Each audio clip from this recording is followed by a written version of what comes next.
All right, hello everyone, and peace of Christ to all. I hope my voice is clear and everyone is doing good and great. First of all, I want to say thank you for all those who they come to our page and they always show up and be here with us. Please don't forget you can copy the link of the YouTube and you can paste in any page you have in Facebook. Invite your friends. The whole idea is to educate the public, and everybody is welcome. Christians, Jews, Hindus, Buddhas, atheists, it doesn't matter, and Muslims for sure. And if there is any Muslim would like to call me live, feel free. You are more than welcome. Just try not to be rude and don't scream. Muslims are always angry, even if there is no reason to be angry. However, what we say here will make them angry for sure, because the truth hurt. Now, please just inform me if you have any problem from your side about the voice. As you see today in the title is about Harut and Marut. Harut and Marut. Now,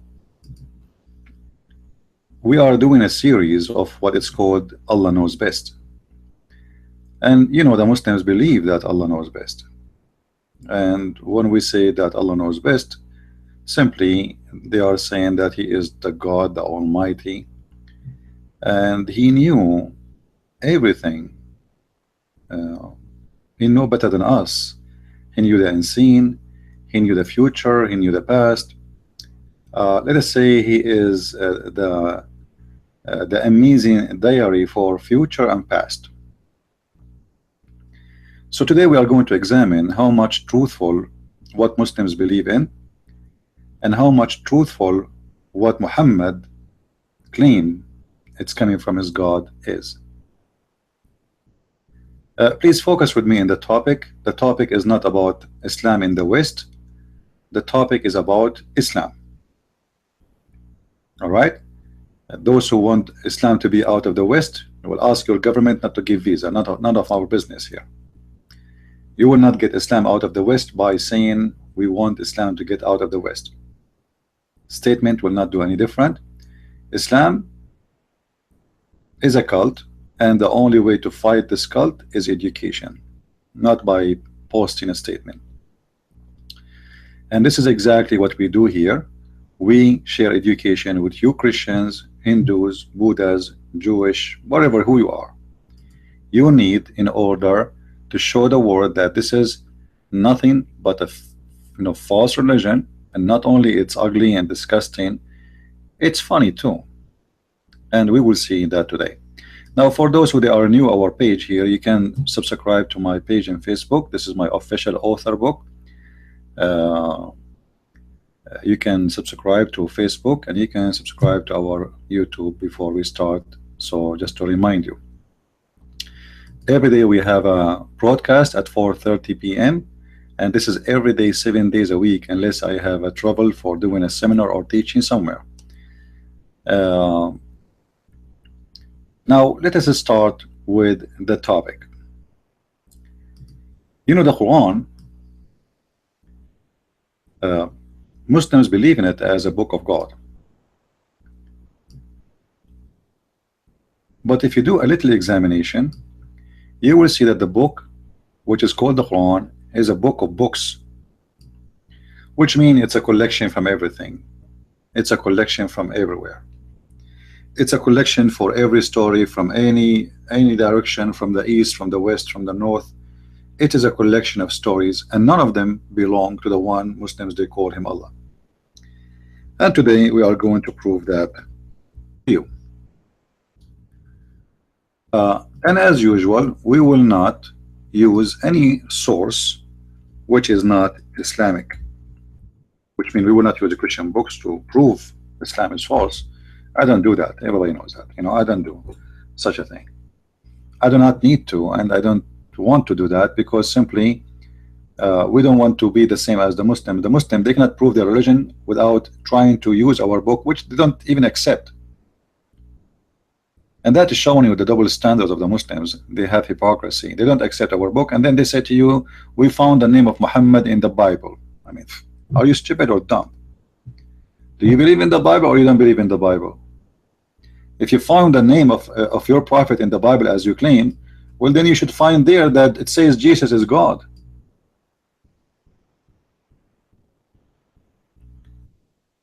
So the challenge is, can the Muslims find what is found in their book? Let us see together. It's time to share my screen with you, so I'm going to share it now so you guys can see with me and we can read together. In the Quran, this amazing book, we will find the following story as an example. You know, by the way, before I start, I saw some Muslims posting videos of Didat, you know Muhammad Didat. You know, too bad Muhammad Didat, he died before I can get him to be or even to challenge him to debate me. I mean, I'm actually, I made a challenge before for him. He was coming to Canada, but maybe because I was at that time too young to be considered for those Abduls. Maybe, I don't know.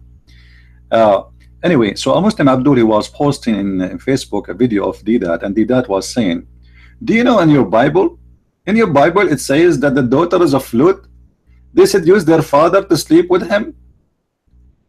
Astaghfirullah, astaghfirullah, astaghfirullah.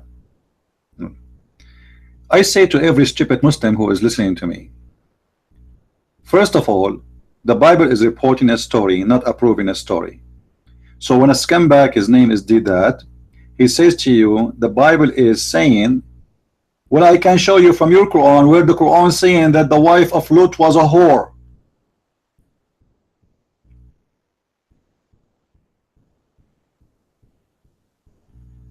According to the Quran, the wife of Lut is a whore.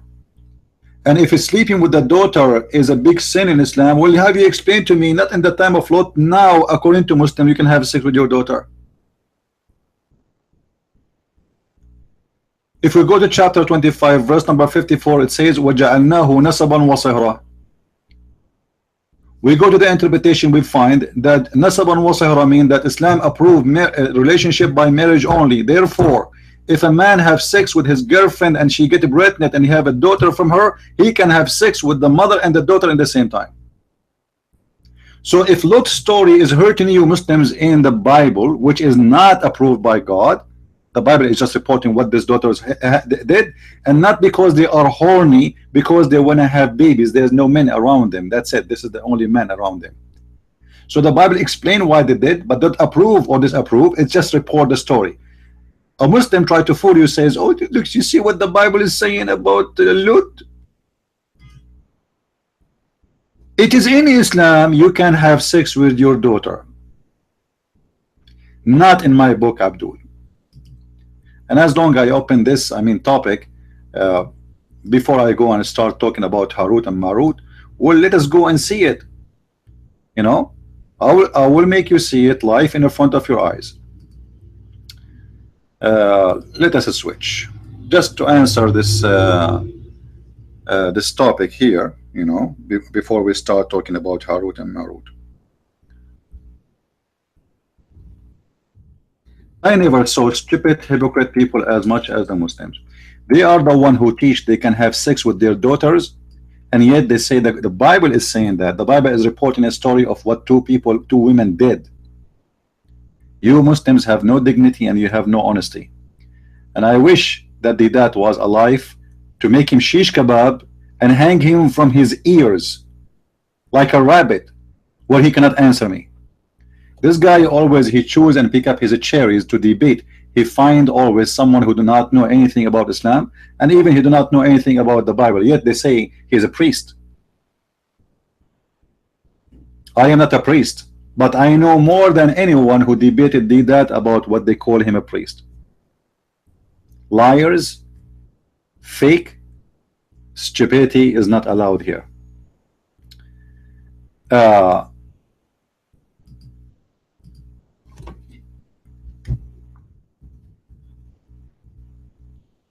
even though my topic is about Harut and Marut, but let me finish this one.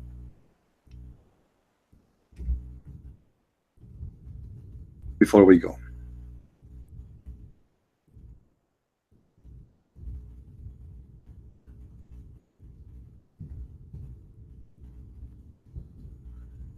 just to show you the madness of this religion.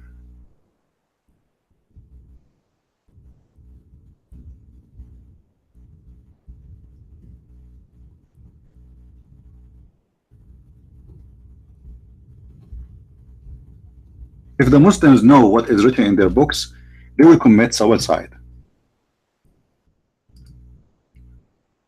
And I'm very serious about that. All right. This is in the screen in front of us, and you see Muslims, we don't do what you do. We don't go and explain the Bible as we wish, as you do. You know, you Muslims have no dignity, as we say it. You take a verse from the Bible, you says, your God said. You stupid. It doesn't say there, my God said, you idiot. The writer of the story reporting what those women they did. It's not about God said, it's about reporting a story of two women what they did. It's not God told them go and have sex with your father. It's not even because they want to have sex with him, but because they want to get pregnant. Now you approve the story or not, this is what they did. And the Bible is just reporting what they did. But because of your stupidity, you make it as if it's a shame. It is not a shame, you idiot. Because it's a shame if I do it, if my Lord teach it, if my Messiah says you can do that. The one who do a shame, even the Quran says that the one who do a shame, he belong to it, which means like everyone will be judged for his sin, right? Stupidity, madness, cowardness, and they don't dare to debate me. Now look at this. This is Tafsir al-Qurtubi, and this is an official website, library.islamweb.net, official government website of Muslims. الجامع لأحكام القرآن. I hope my screen is clear. Let me know please if the screen is not clear. الجامع لأحكام القرآن. تفسير القرطبي. تفسير what? Al-Qurtubi. What chapter we are talking about? Chapter 25, verse number 54. Take a note, Abdul. And I challenge any Abdul to say what you are saying is a lie. I want to show you that in your religion you can have sex with your daughter, not in mine. The Bible nowhere it says, you know, go and have sex with your daughter. You are a liar like your father, the devil. So this is your book. Let us zoom in to make it more clear. Volume number 13. Volume number 13. The interpretation of chapter 25, verse number 54. Page number 58. Read with me, Abdul. Page number 58. نسبا وصهرا. النسب والصهر معنيان يعمان كل قربة تكون بين آدميين. قال ابن العربي. You know who said? Ibn al-Arabi. You're one of the highest scholars of Islam. Based on what? Based on what the Quran is saying. The Quran says we made relationship by water. We created you from water, and we made relationship by marriage. What does that mean exactly according to Islam? According to Sharia law. النسب عبارة عن خلط الماء بين الذكر والأنثى على وجه الشرع. Nasab, which mean relatives, to be relative to somebody, it is about mixing the water between the man and the women. And by the way, he is saying mixing the water of the man and the women because Allah is stupid, as we remember. He claimed that the water of the women and the water of the man will make a baby. Chapter 86, verse number 7, where it says that man have a sperm coming from the backbone and women have a sperm coming from the ribs. However, here it says the relative relationship is by marriage, by mixing the water of the male and the water of the women. And by the way, I want some water of women and mix some water of men. I'm going to make salad. Maybe we can have babies. I mean, this is how stupid this religion is. However, look what he says. فإن كان بمعصية كان خلقا مطلقا. So if it was not lawful, which means not by marriage, it was just reproduction. It's not considered. What does that mean? وَلَمْ يَكُنْ نَسَبًا مُحَقَّقًا. So the baby of this relationship cannot take the parents' names. In Islam, this is a stupid religion of Islam again. If you have sex with someone, your son cannot inherit your name, which is stupid. Why? Because the son is not a victim. I mean, he's a victim, he is not a guilty. Why you want to forbid him from inheritance, forbid him from the name, forbid him from all his rights, just because his father commits sin according to Islam? Okay, now we continue. وَلِذَلِكَ لَمْ يدخل تحت قوله. So it is not considered as what it says in the Quran, حرمت عليكم أمهاتكم وبناتكم. So it's not forbidden you, it doesn't go under the law in the Quran where it says it's forbidden for you, your mothers and your daughters. Notice with me, if you have sex with your with a woman and you did not marry her before you have sex with her and you have a child from her, so that child doesn't go under the item or the condition where the Quran says it's forbidden for you to marry or to have sex with your mothers and your daughter. بنته من الزنا, his daughter from adultery. لأنها ليست ببنت له في أصح القولين لعلمائنا وأصح القولين في الدين. So because of that, his daughter from adultery, she is not forbidden for him to have sex with her, and this is the most accurate of the scholars' opinion. وإذا لم يكن نسب شرعا فلا صهر شرعا ولا يحرم الزنا ببنت ولا بنت. So if there is no relative by marriage, so there is no forbidden from having sex and adultery. It's not even having sex. Look, he says a word, he said فلا يحرم الزنا. Zina, which means adultery, is not forbidden to do adultery with your daughter and the mother of your daughter.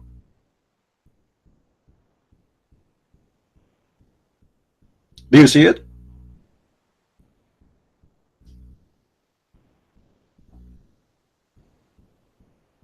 Do you see it, Muslims? It is in your religion, it's allowed for you to have sex with your daughter, not in mine. So when you mention the story of Lot, you idiot, the story of Lot is mentioning two women. They left alone, they have one man with them, and they say to themselves, we are going to die and our father soon will die if no man around us to protect us and to provide us. So they decide to have sex with their father. The Bible does not approve it. The Bible says, doesn't say that God told them to do that. This is their own action.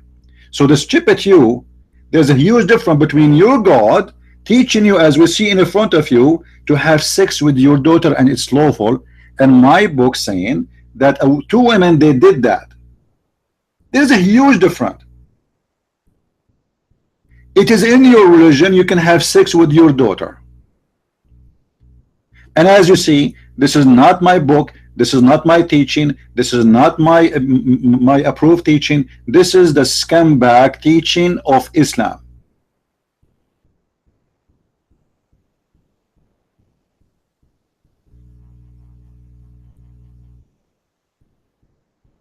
So why you Muslims are hypocrites? It is you who approve sex with the children who they are your children, your daughter.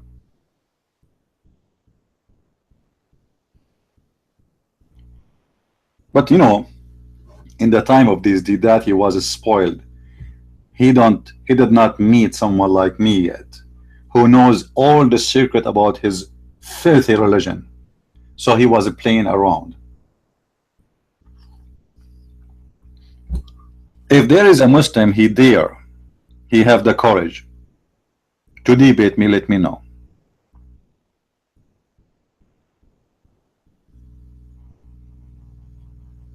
Hypocrite, liars, you have no shame. Yeah, another issue, that he said, do you know that the name of Mary mentioned in our book more than 100 times than your book? You stupid liar. That's mean that Maryam mentioned in the Quran at least 100 times. Are you idiot? Are you stupid? Are you stupid? What a big fat lie. Same time, what is the benefit of saying that Mary, she is mentioned in your book by saying that your God blew in her vagina, you idiot? What is the benefit of saying that we respect Mary by your prophet saying I will have sex with Mary, you filthy idiot? Imagine, guys, I go in the stage and I say God told me I'm going to have sex, I'll use the F word, with the mother of Muhammad. The Muslim, they will say, Allahu Akbar, Allahu Akbar, he is insulting the Prophet mother, Allahu Akbar. Your father, he said he will have sex with Mary, you filthy. So what do you mean you respect Mary? Is that respect if I say to you I'm going to sleep with your mother? So don't lie to us and say we respect Jesus more than you. You hate Jesus. Jesus, when he come back, he will send your prophet to the barbecue land. If not for all the sin he did and the crimes, that one who he said about Mary alone is enough to make barbecue of Muhammad for the coming 1,000 year or eternity. Liars, you have no shame. Now,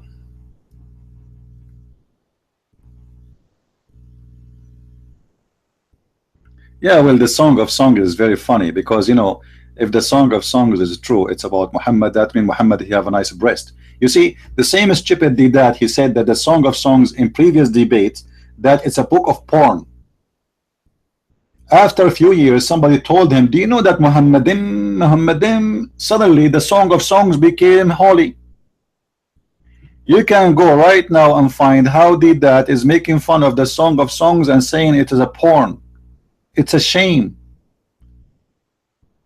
But since somebody told him that he found Muhammadim in that Song of Songs, suddenly the Song of Songs became some fantastic and lovely, and it's not porn no more, because they are hypocrite liars like their father.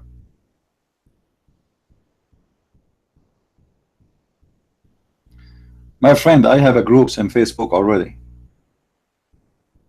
I have a page, I have an author page, I have a Islam for Dummies page. We have, but you guys are not listening. Now, we go back to our topic, and if there is any Muslim, he have the courage and the knowledge, I will turn my Skype on soon. So if any Muslim would like to call, actually, you know what? Let me call it. You know, turn it on from now, in case we got lucky. And Abdul want to try his missiles, right?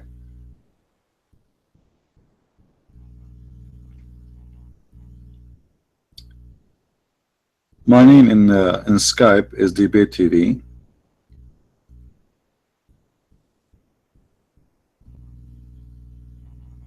Yeah, a Muslim, he sent me in Skype the following: I know what Rasulullah did and the honor that Allah Azza wa Jal was giving him. Yeah, all right. He made him the seal, guys. Muhammad, he is the seal of the prophet. I mean, have you ever heard of a prophet he's a seal? Let us see if he is alive. Call me. Let us see how. Let us see. His name is Osama.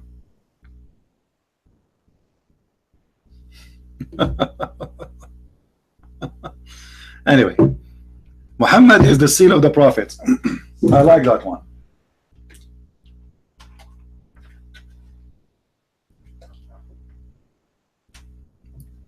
God, he needed a seal, and that seal is a man.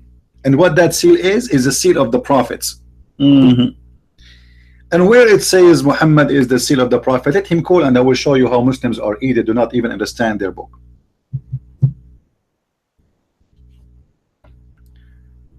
Now let us go to the story of Harut and Marut. The story of Harut and Marut.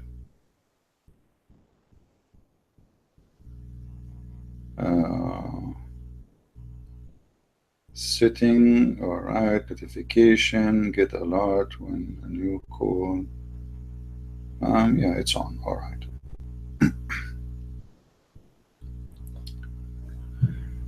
The story of Harut and Marut is can be found in the Quran, as we will show you in a second. Hold on.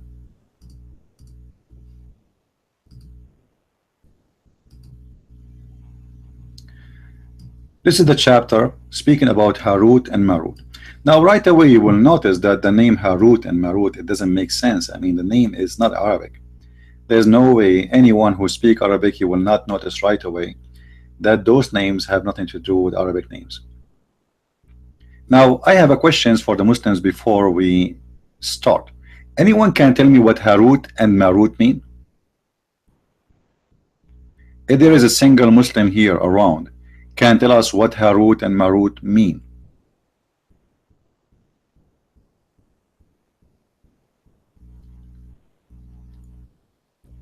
I challenge you to tell me what it's mean. Now let us read together. You can pick up any translation you want. This is a chapter 2 verse 102. All right, we start with Yusuf Ali.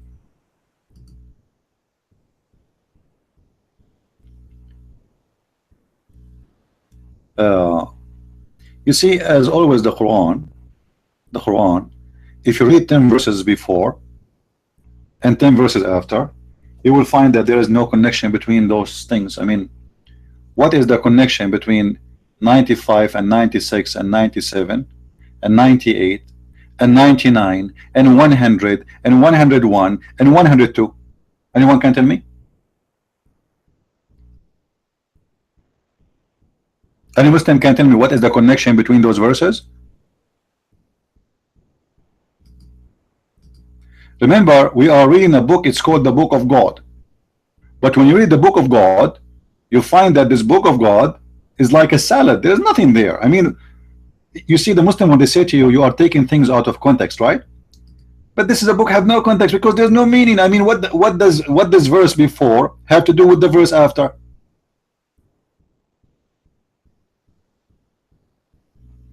Anyone can tell me?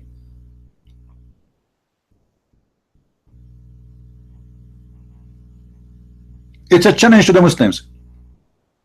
Chapter 2 in the front of me. All right,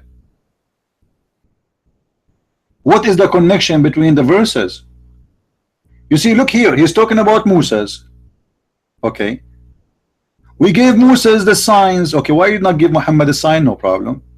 And then you took the ball as God. Okay, and then we etc. and then we etc. and then suddenly he start talking about Harut and Marut.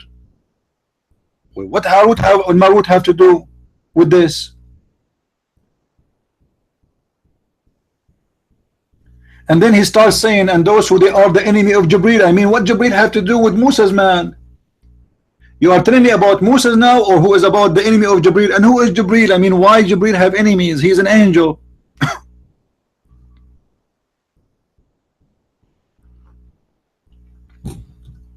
Is Jibril a man to have enemies? I mean, isn't it stupid to say the enemy of Jibril? I mean, Jibril is an angel. I cannot be an enemy to Jibril. I mean, I'm not a match if he's an angel of God. Correct? This will be stupid. I'm no match to be like, what I will do. I will go in a fight with him. I forgot. According to Muhammad, once the angel of death he came to take the life of Moses, but Moses he kicked his ass, broke his wing, and blocked his eye. I can't do it. The angels of Allah are very weak.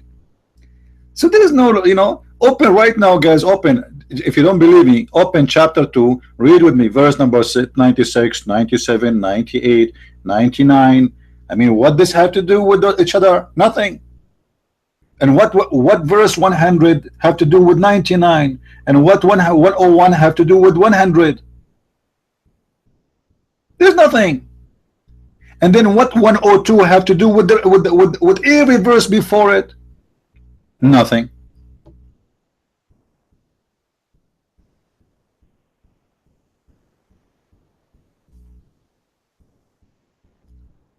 It's a mad religion. It's a stupid religion. And what will make it more funny, when a Muslim he says you are taking things out of context, when the Quran, all of it, there's nothing, there's no context in the Quran. What context?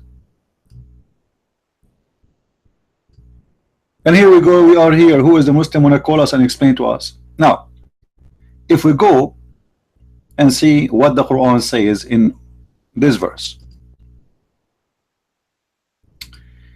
Yusuf Ali.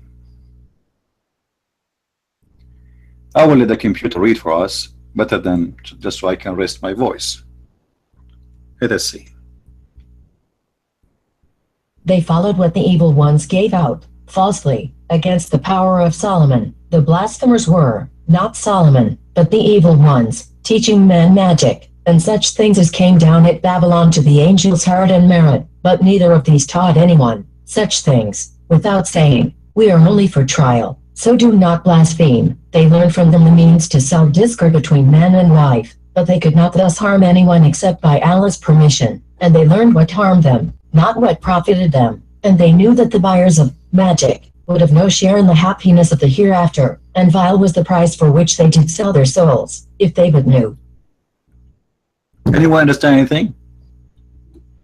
Muslims, anyone understand what's happening here? Suddenly, with no introduction, suddenly we are talking about Solomon. Any Muslim can explain how this happened? What brought Solomon here? Any Abdul is around?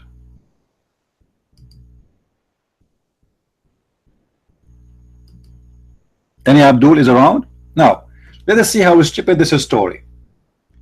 Allah, he sent two angels to teach magic. And those angels, they came down in the Babylon tower. Like, what the heck?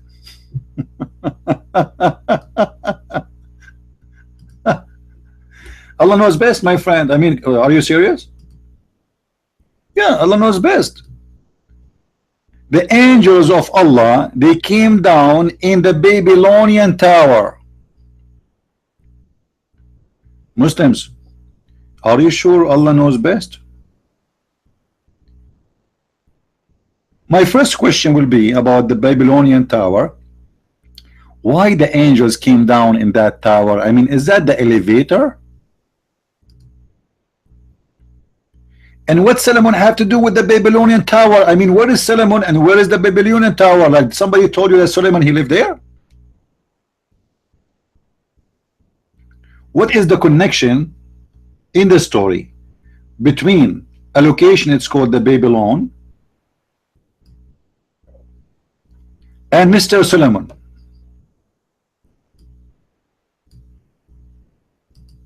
Any Muslim? Any Muslim voluntarily, he want to show us the intelligence of his prophet and the knowledge, please? What's happening here? Who is the mad person here? Somebody is mad for sure.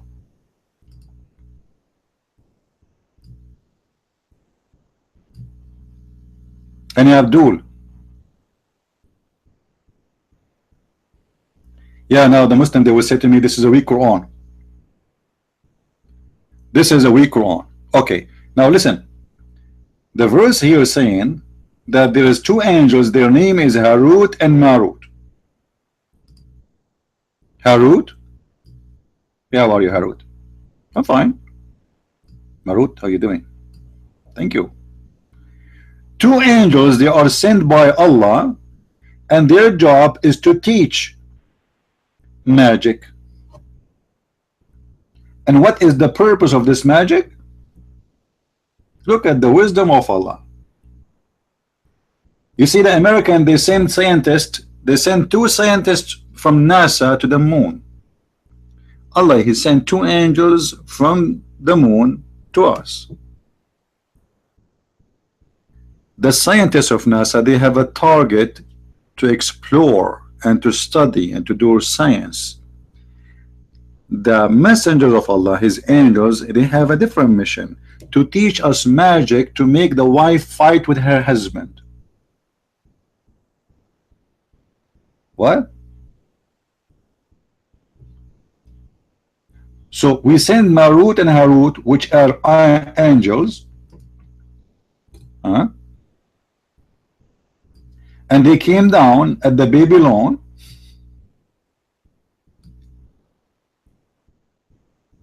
and they did not teach really to do blasphemy, but a trial. Allah is sending angels to teach trial. What the trial is? Magic. They learn from them the means to sow discord between a man and his wife. Eesh, man.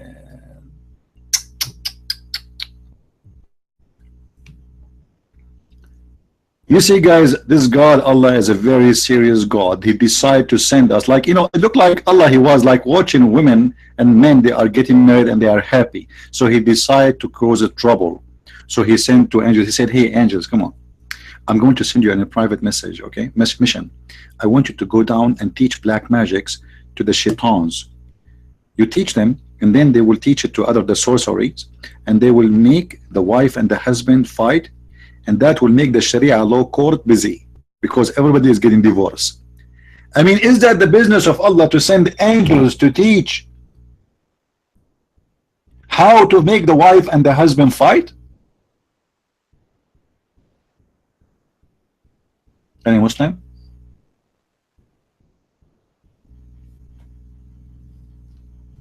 Any Muslim here?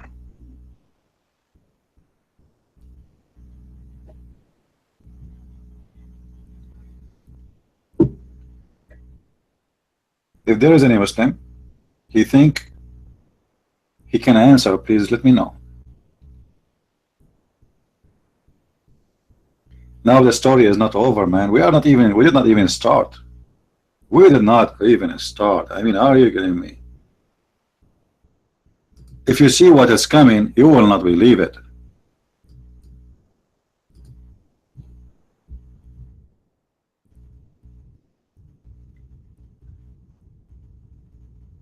What is the interest of God, who is God in heaven, and supposedly he live in heaven, not in the devil house? I mean, this action is an action of the devil. Why does God, he want to send special messengers to teach evil stuff, and the purpose of it not to do blasphemy against God? What he's worried about is a blasphemy about God, but not worry about making wife and husband divorce. I mean, what Allah accomplished by sending two guys or two angels to teach us how to do black magic, which is absolutely false and funny. Actually, this is alone is a proof that Muhammad is a scam and he's a stupid and he's copying the legions of all nations before him. Anyone who believe, like the Muslim, they will say to you, well, the Bible says, so the magic of Moses overcome their magic. Well, the magic of Moses, which is the miracle of Moses, because for them those are sorcery people who they are fake. They saw what he did, they thought it's a magic. God, magic, we call it miracle. We don't believe in magic. Magic is fiction, is a lie.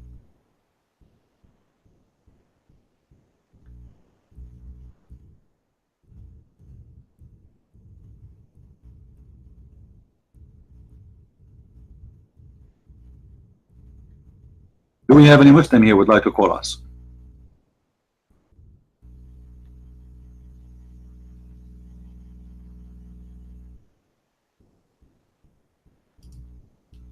Do we have any Muslim?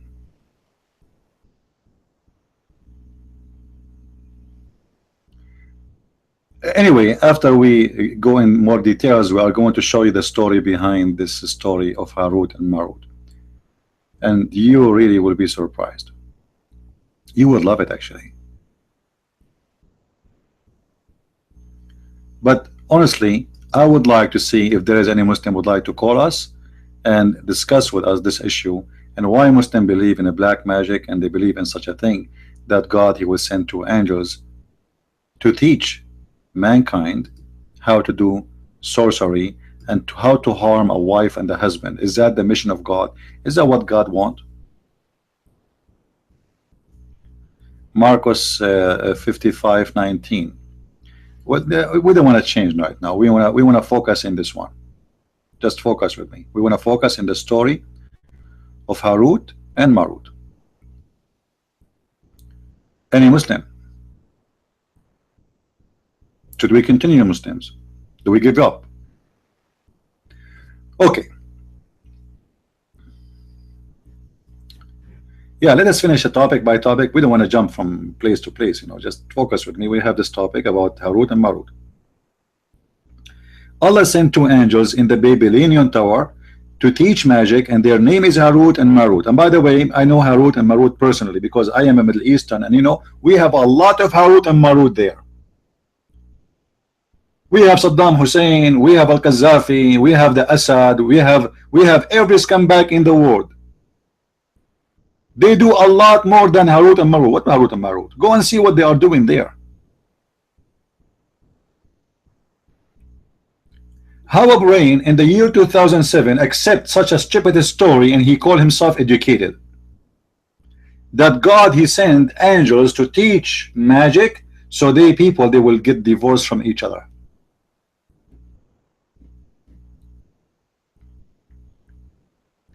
And by the way, if you don't like the translation, we can change it. And look guys, look what it says. What make it more ugly and more stupid, look what the Quran is saying. Please look with me. Those who learn magic, they cannot harm anyone except by Allah's permission. I like that. So Allah is giving permission for people to hurt each other by black magic. Why Allah is doing that, Muslims? Why Allah allowed people to hurt each other by black magic?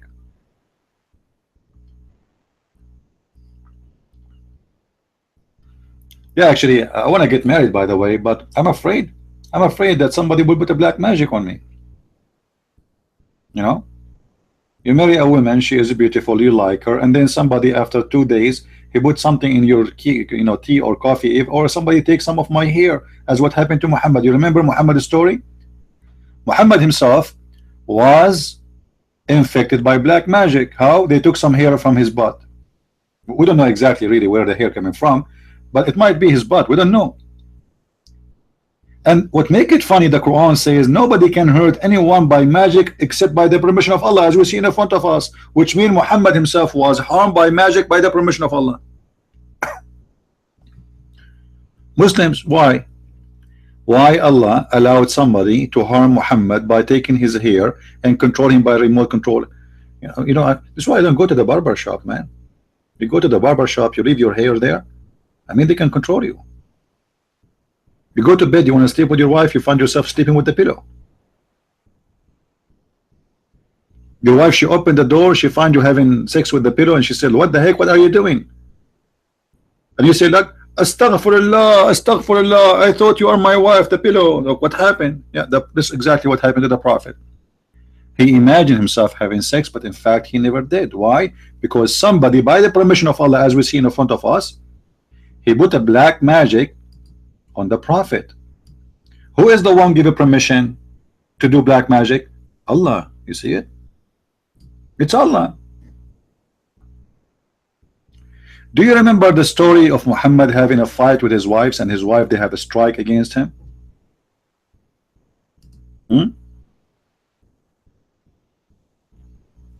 His wives, they have a strike against him. Strike, like the same you see like now in Venezuela against the dictator there.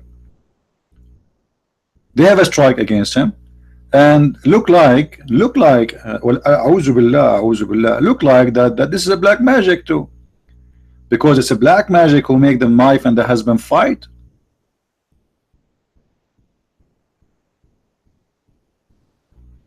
And for sure, if Allah says that, we have to consider that Allah knows best. Allah saying that, I mean, that's it. We cannot even discuss it. Allah knows best. Who can argue with Allah?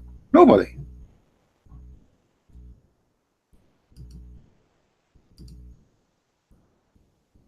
Thank you for those who they are saying hi or God bless you. Sorry if I didn't answer you. May the Lord bless you all. As you see, we are concentrating with the topic.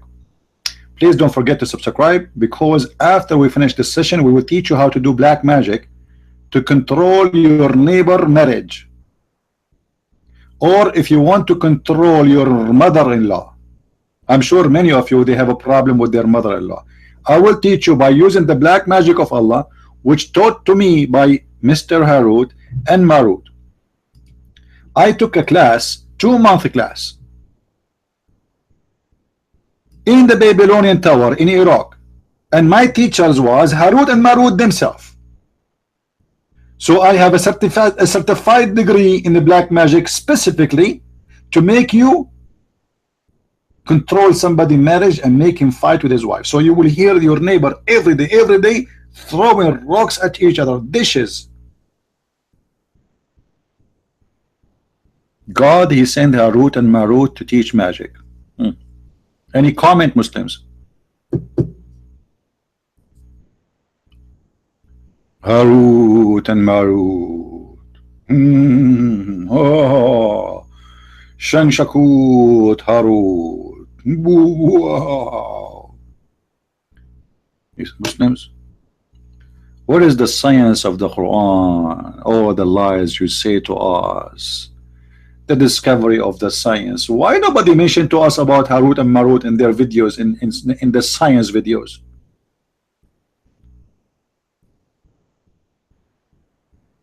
I never saw one single Muslim video about the science of Harut and Marut.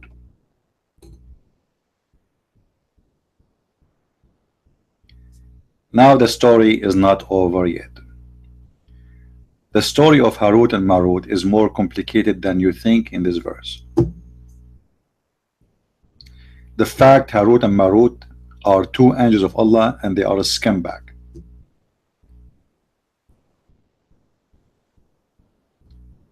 This is knowledge of the unseen, Abdul?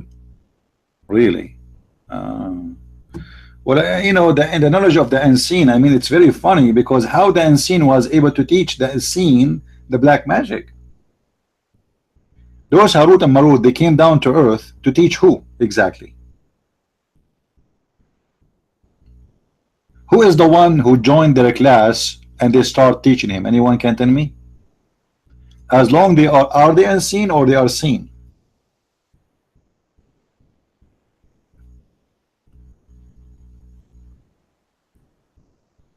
And what kind of ethic the God of Islam he have? No, Abdul, you need to answer me, my friend.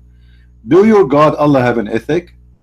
Is that ethical? I send somebody to teach somebody to make you divorce from your wife and fight with her. Is that an ethical? Is that an action of God? Is that a mission of God that he wants you to fight with your wife?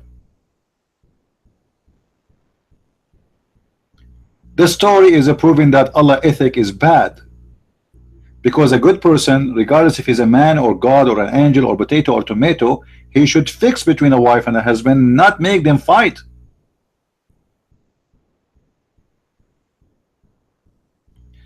No problem, Abdul. You want to call me Abdul?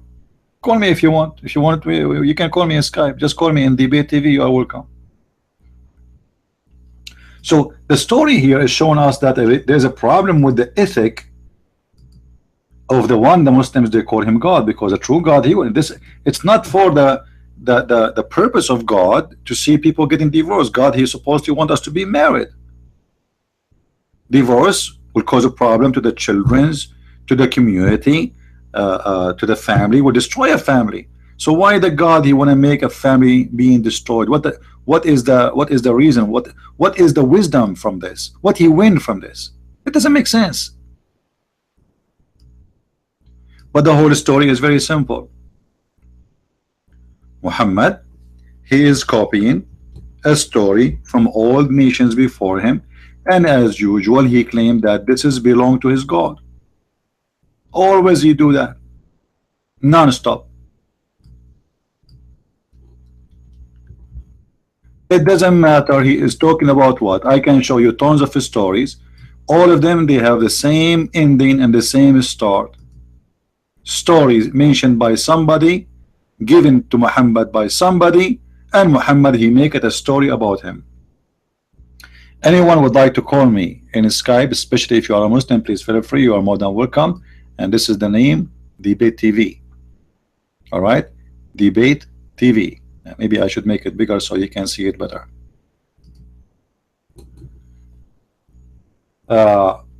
Now the story is not over here. The story is getting more complicated. We will not use a Christian website. We will not use Wikipedia. We will use Muslims website, official sites, to see what is behind this story. This is a website. It's called alquran.org. alquran.org.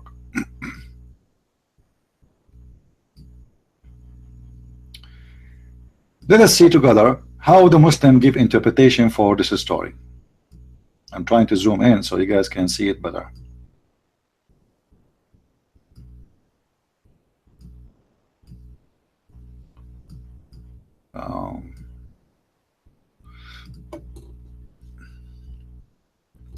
Let us make the text bigger. I think that will help more. All right.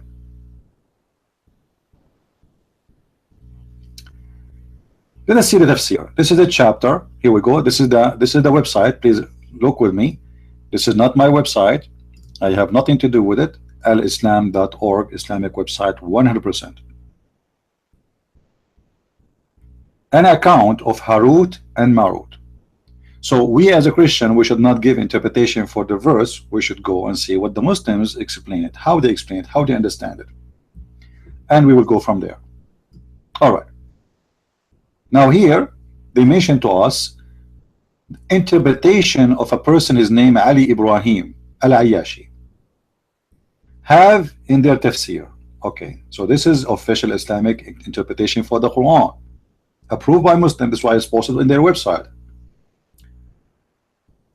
Now for me, I do not really need this because I can read it in Arabic, but because I want to show you, and this is the problem actually with Islam, 99% of Islamic books is in Arabic. Actually, if I say 99%, I mean it's not even true. I believe 99.9% of Islamic books are in Arabic still. What you have in English is not even 1 to 1,000, and it is not accurate. For Muslims always, they lie when they translate. Now, let us see what is the story behind Harut and Marut. Please guys, please, and anyone knows what I'm doing? Anyone knows? Who knows what I'm doing? Anyone? Nobody knows?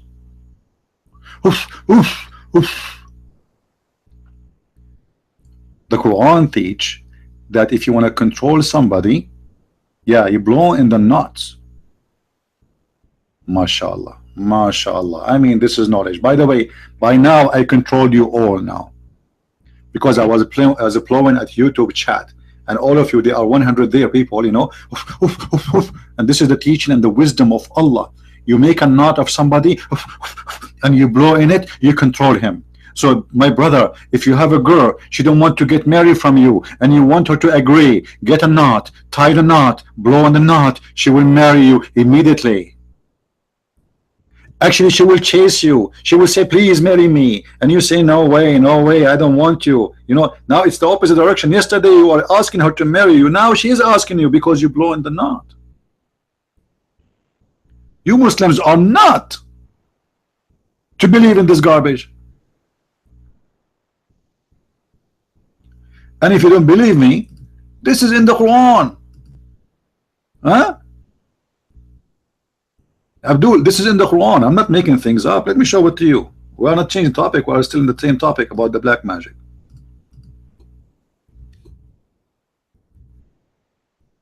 How those people believe in such a garbage? Chapter 113, verse number 4. I mean, the whole chapter is very funny. I mean, look how many verses this chapter, you know. But look what it says. The whole chapter is 5 verses. The whole chapter, by the way, about magic. The whole chapter is about what? About magic. So if a Muslim, he have a magic problem, all right, he will read this. I seek refuge with the Lord of the Ring, from the mischievement of the Creator, the created things, from the mischief of the darkness of the overspread, from the mischiefs of those who practice voodoo, secret arts, voodoo, and from the mischief of the invoice one, and the practice envy. The translation here is not coming really correctly. وَالنَّفَّاثَاتُ فِي الْعُقَدِ, those who blow knots. This is what verse number 4 is saying. This guy is false, giving false translation. Let us change the translator. Let us see verse number 4. Here we go. You see this guy, he got it better. Do you see it? And from the evil who blow in the knots. Do you see it?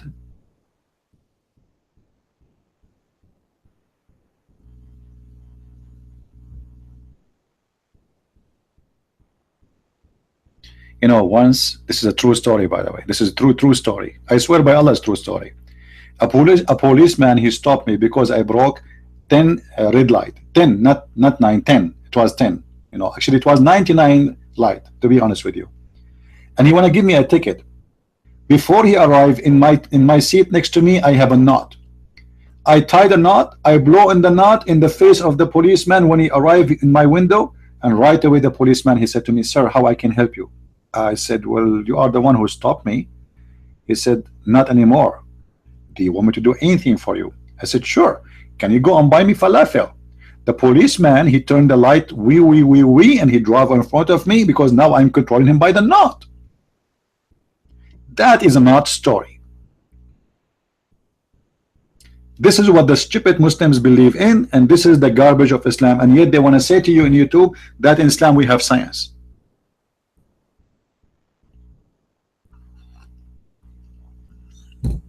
And Abdul. And by the way, if you are afraid from black magic, the Prophet, he have a solution for you.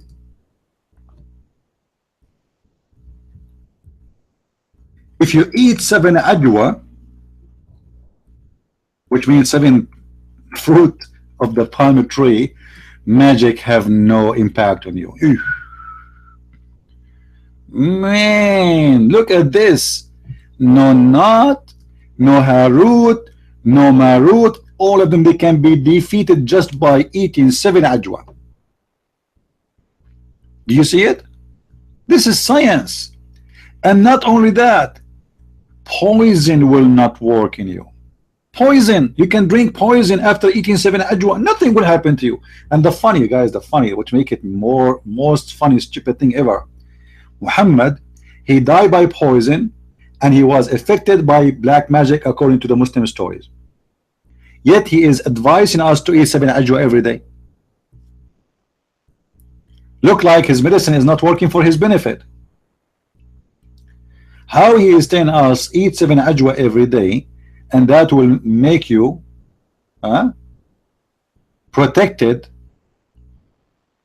against black magic and poison, yet himself he had both. He had poison and he had black magic.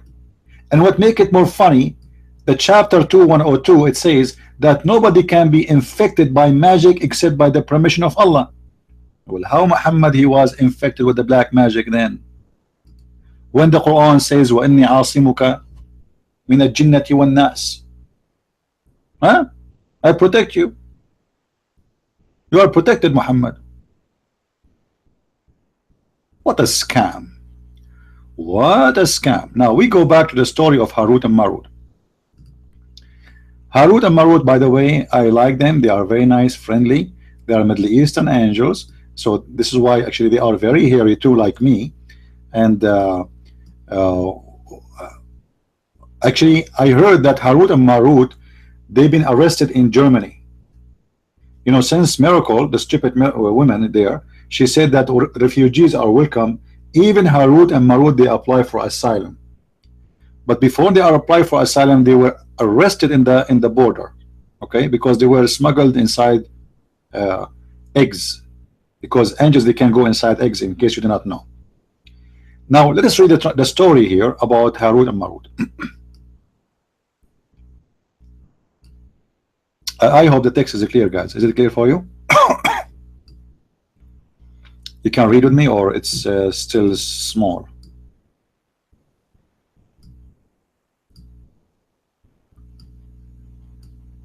I think now it's good, right? Yeah. Please invite your friends. Feel free to copy the link of the video and post it in your Facebook. If you have a page, invite your friends, subscribe to our channel. It's for free. We don't ask people for money, and we don't do black magic, and we will not hunt you. We are Christians. May the Lord bless you all, and we are here to share the truth with everybody. Atheist, Hindu, Buddhist, Christian, Muslim, no matter. For the truth will set you free, as my Lord the Messiah, he said so. Ali ibn Ibrahim al-Ayyashi said, this is not me, Muslims, don't say Christian Prince, he said, okay, narrated from the Imam Muhammad al-Baqir, that every day and every night angels used to descend from taking up deeds of the middleman, the residents of the earth. On seeing these deeds, the residents of the heaven began to find faults, sin being committed by the dwellers of the earth, like disobeying Allah and making false allegations against him. They used to say to Allah,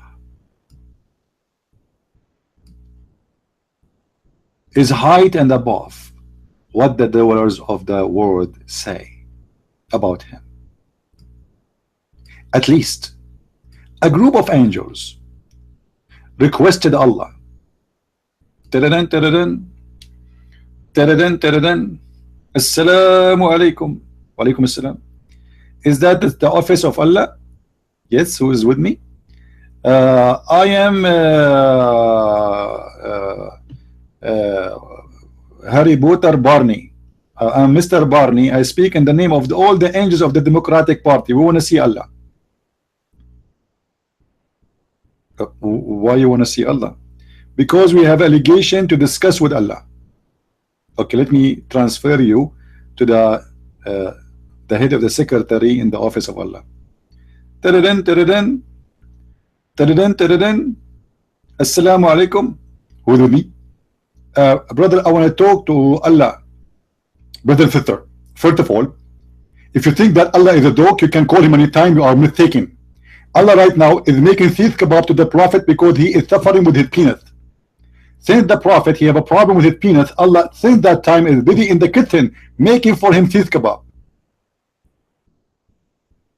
In case you do not know, Allah made shish kebab to fix the Prophet penis. If you don't believe me, call me and I will show you the reference. Have you ever heard of a God like this? That is Islam. So now a group of angels, they are striking. We cannot take it no more. The human being, they are doing sin. And the angels like they are talking together like and they cannot take it no more. So they decide to send a group of angels to talk to Allah. And now they come to Allah the Almighty. Action, action. They are almost now in Trump office. Or Norshir, do you not know foreign upon your creation who make false allegations against you? Look what they said to Allah. O Norshir, O Norshir, do you not frown upon your creation making false allegation against you? Like who? Like Christian Prince as an example. And who disobey you, even though you have forbidden them from doing such a thing. Now Allah will answer. Sorry, keep talking. Oh Lord, you tolerate them even though all of them are in your control? Not all, my friend. There is some under black magic. They are out of control and are living a life of ease due to your bounties. So Allah willed to show to the angels what his perfect power and how he issue his commandments. Wow. So now the angels, they deliver the message. Allah want to show them how he do it. The angels are not happy. Allah is happy. Even though the people are disobeying Allah, yet Allah have no problem. Allah is cool, relax. He said to them, okay, okay, I will show you how I do it. Do you know the song? It says, this is how we do it.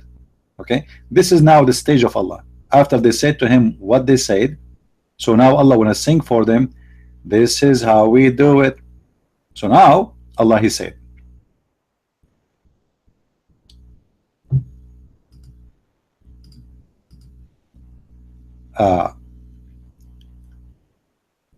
and to make the angels aware of His blessing, as they have been created sinless, He has made them distinct among His creations, and He made them ever obedient, and has not given them the power of sinning. Oh, so sinning is a power. I wonder why my power is coming from. Unbelievable. Sinning is a power. Logic. So He said to the angels, look at this, guys. Look at this. Things is getting excited now. Hold on. Get your popcorn. Everybody, guys, get your popcorn and your Pepsi, and don't smoke. Smokes are not allowed. Okay. So Allah now He said to them, all right, all right, all right.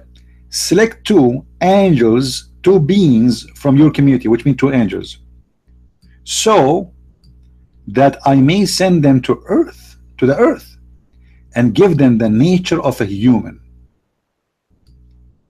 being input in them desire for eating, drinking, etc., and introduce you, in their minds, like the children of Adam.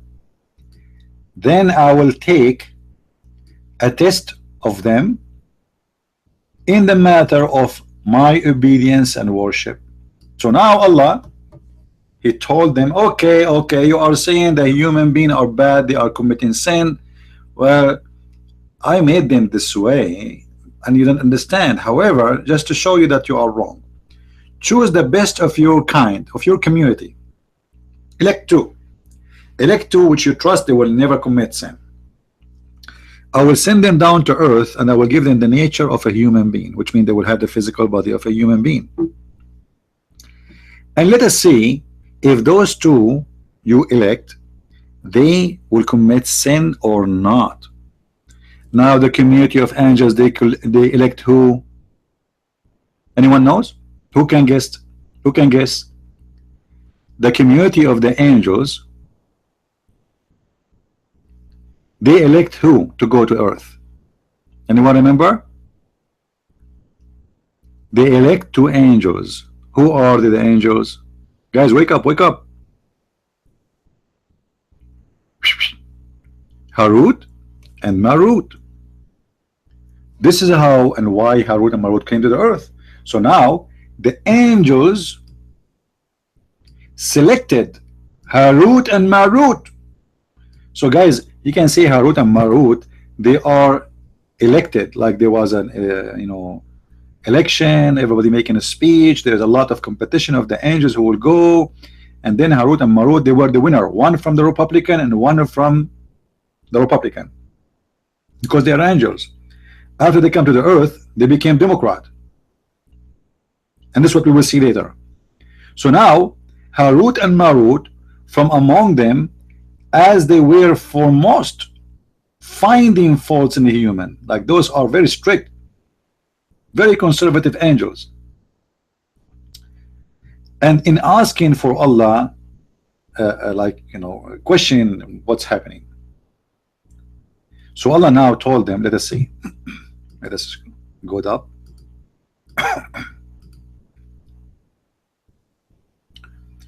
So now Allah told them, okay, now I have put all these desire and needs in you, which I have created in man. Do not include anyone, which means do not make any partner in worshiping me. So Allah, He said to them, okay, I'm going to send you to the earth, and all what I'm asking you for, don't do the following. First, don't worship anyone beside me. Second, don't commit adultery. This is the second. The third, don't drink wine.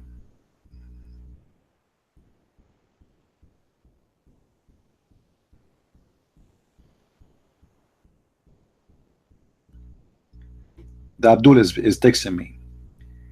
And so Allah, he asked him for three things not to do. The first one, not to worship anyone. The second one, don't commit adultery. And the third one, don't drink wine. Drink camel urine.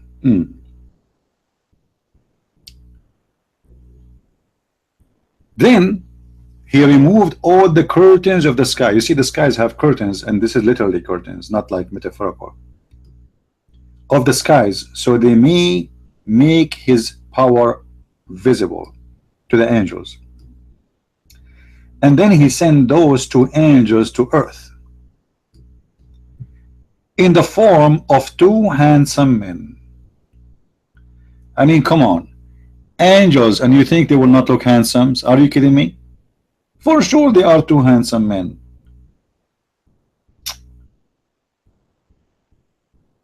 And made them camp in the Babylon.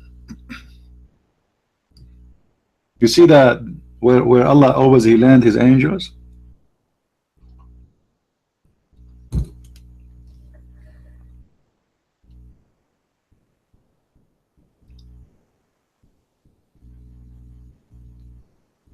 Are you seeing?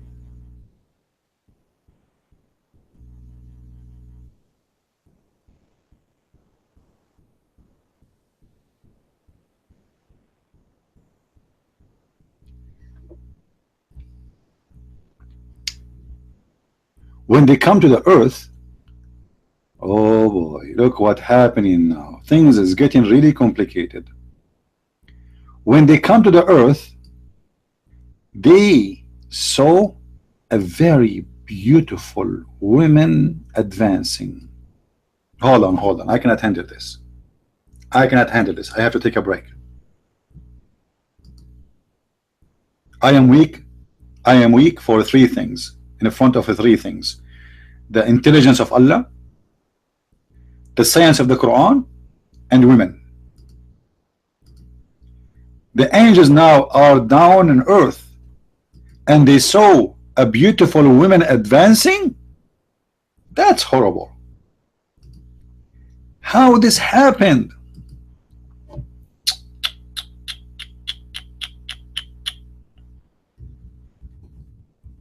Based on the story, I'm just looking for a picture. I will show you. Hold on.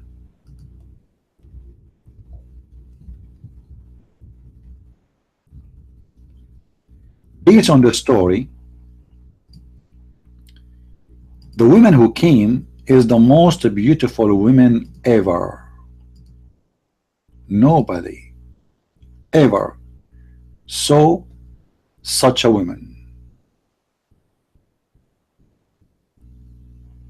And that means she must be white and blonde.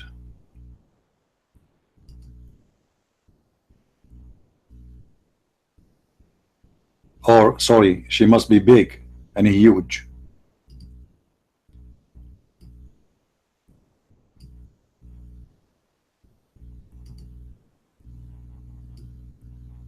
This woman, she advanced, walking toward the angels. Allahu Akbar. Look at this. So beautiful. And this woman, by the way, is part of the plan of Allah. But you guys, what you do not know is what the name of this woman. Who knows the name of this woman? Who knows the name of this woman? Anyone knows?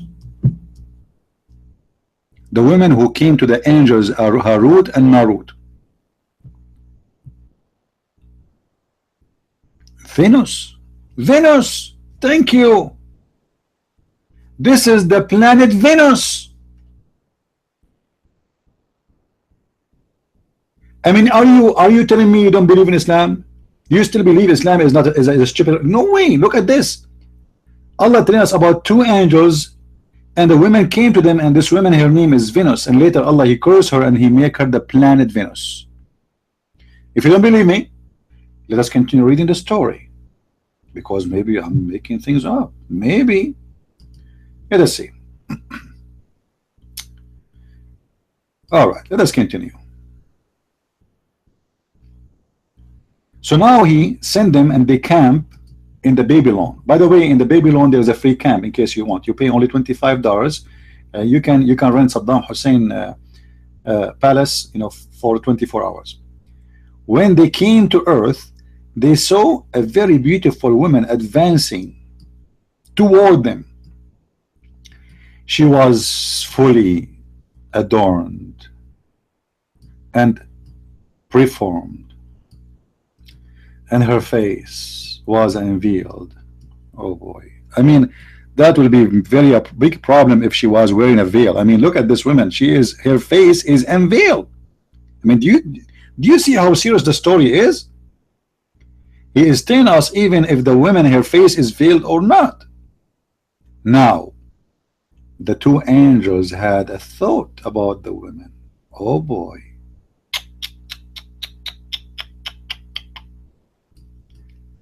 That the were forbidden from. What a naughty boys. Naughty, naughty, naughty. The angels, they start thinking about having sex with this hot, round, beautiful women. Ooh, wow. Ooh, we. Angels are horny. Angels are horny. Attention, attention, attention. Mayday, mayday. Mayday, mayday. Jibreel, Jibreel. We have two angels are horny. What we should do? Now, the two angels, they discuss it between themselves. Like, what do you think? Abud, should we take her to bed? Yeah, you grab her from her hand. Let us seduce her. Maybe if we seduce her, we can, no, hold on. I don't think she's the kind of woman you can seduce her by some iPod or something. You have to think of something very serious. Like what? Just tell her we support the feminine party. Really, you think that? Yes, tell her we are Democrat, and right away she will go to our bed. Now the angels are discussing how they can get this woman, and they decide to walk away from the temptation. Finally, they said, you know what? We don't want to do it. We don't want to do it. After walking few steps, like what? 1, 2, 3 steps. Passion overpowered them. Oh man.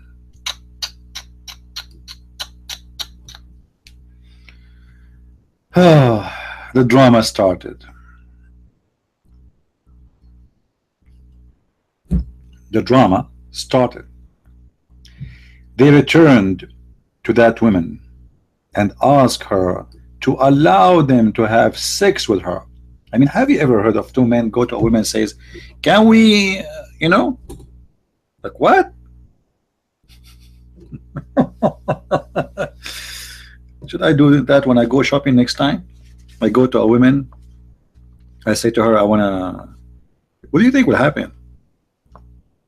If she get angry, she called the police for me, I will tell her I am Harut. I'm Harut. Look at me. I look Middle Eastern. I'm very hairy, and I am coming from the Babylon, and everything about me prove I'm Harut. Why you want to take me to jail for saying that? I'm just expressing my feeling for you. So two angels, they are asking the woman who is so beautiful, unbelievably beautiful, to have sex with her. But hold on, to be honest, I mean, we have to be honest here. Those angels, they always wear condoms.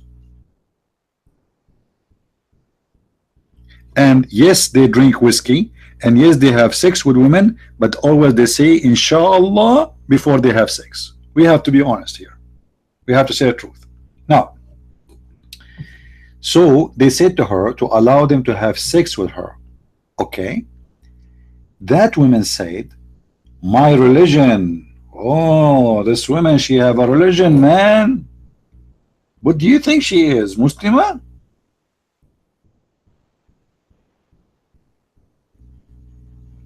No way, because look what it says, my religion does not allow me to lie. She cannot be Muslim because Muslims are allowed to lie. Ha, with you until you lie. Sorry, lie here. Lie, it means have sex. My English is very funny. I thought she's saying lie, like lie, you know, like lie to you. Unbelievable. This is what happened when you teach an Arab guy some English. With you until you adopt my religion.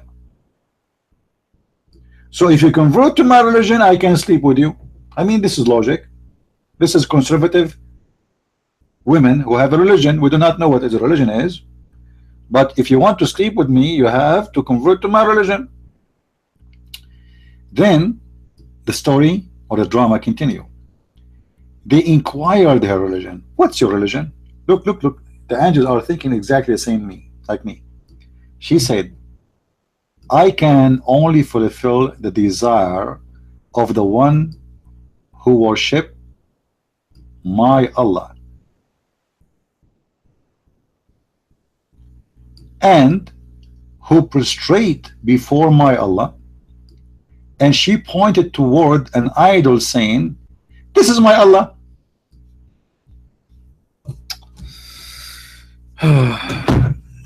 Now I know why Muhammad committed suicide.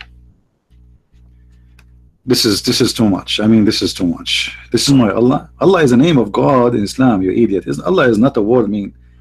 So this guy supposedly translating, he did not translate the truth, by the way. In Arabic it doesn't say that. In Arabic it says, I will not sleep with you unless you prostrate yourself in front of my God, not in front of my Allah. Abdul, stupid Abdul translating. Anyway, the angels looked. Now the angels, they are thinking about it at one another, and like, what we will do now, two sin instead of one, because now we will have sex with her and we will worship someone beside Allah, not only one, it became two. Confront us vice.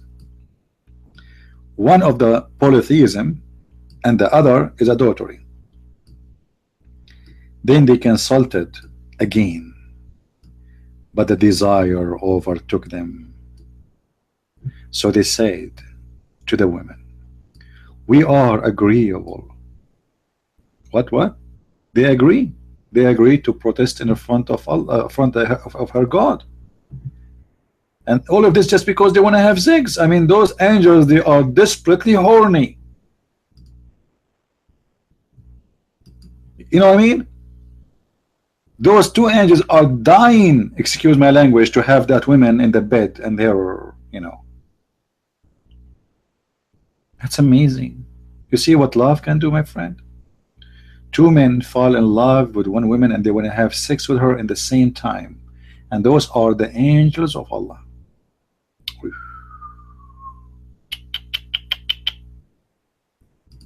All right. So the angels consulted again and said, now three sins. Oh, hold on. I jump one. Sorry. Then she said, after they said we agree, look at this woman, how evil she is. Look at this woman, unbelievable. Then she said, are you prepared to bow before the idols? You must first drink wine. I mean, look at the story, how the logic is coming. Remember, Allah told them, I will send you down to earth and I will give you three things forbidden for you. You worship no God beside me. You don't drink wine, and you don't commit adultery. That's it.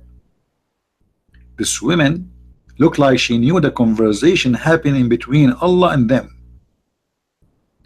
I believe she is connected with WikiLeaks. You know WikiLeaks? Otherwise, how she got the story? I mean, how she got those stories? How she know that Allah, this is what he requested? Obviously, it's from vocabulary, from what's his name, this guy. Anyway, because the prostration without taking wine is not recognized. Ooh, it's like shahada. In her religion, taking wine is shahada. The angels consulted again and said, now three sins confront us drinking wine, having illegal sex. There is illegal sex is legal and okay, and protesting before the idol. You see how hard it is? I mean, look, put yourself in their shoes. Unbelievable.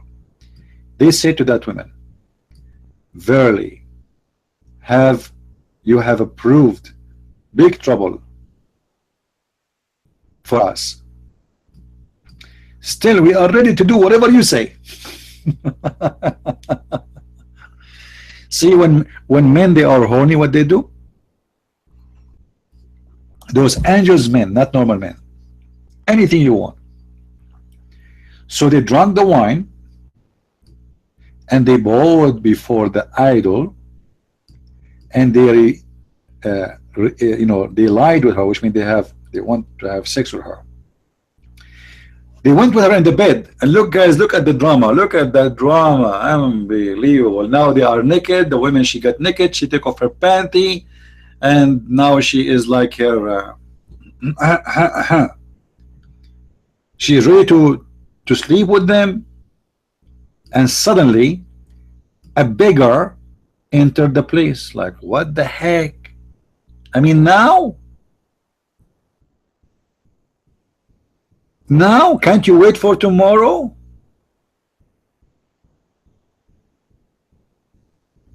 The two poor horny angels, they are dying to have sex with this woman who is Venus.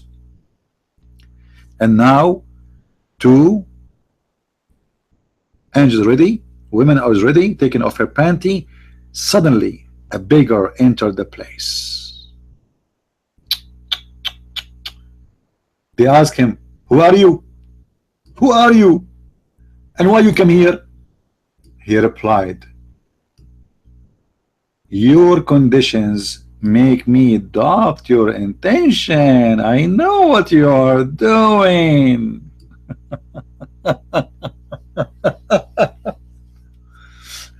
All right. You are fearful and frightened, and yet you have brought this woman to a solitary place. What a sick people you are. Surely you are evil fellows. Saying this, he went away. So this guy, he just said those words and he left. Now look what happened. Then the women told the two guys, and look what she told the two, which make it more funny. Then that woman, the evil woman, told the two, I swear by my Allah that this man knows you and is aware of your place, of our place, of your place, has gone to disgrace both of you and me. So I will not draw near you. You must first kill him, so that he may not be able to disgrace us, and then come back to me, and then do whatever you wish. Things is getting complicated. It's like an American movie. At once, the two ran after the man and killed him. Why you killed me? Because I know you are. I want to have sex with that woman, right? Yes, right. Next time, don't put your nose in none of your business. Same on you. When they returned, now they killed the guy. They returned, they did not find the women. What? Like what? The woman is gone.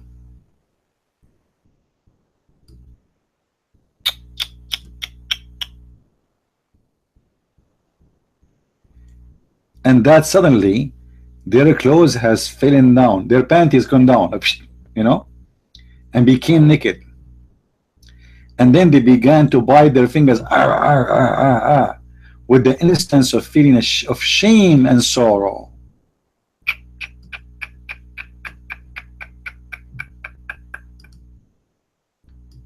Man,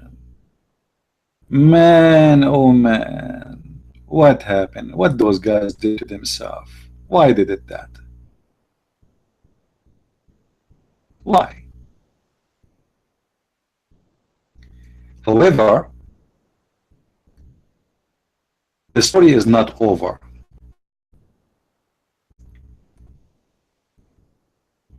It says,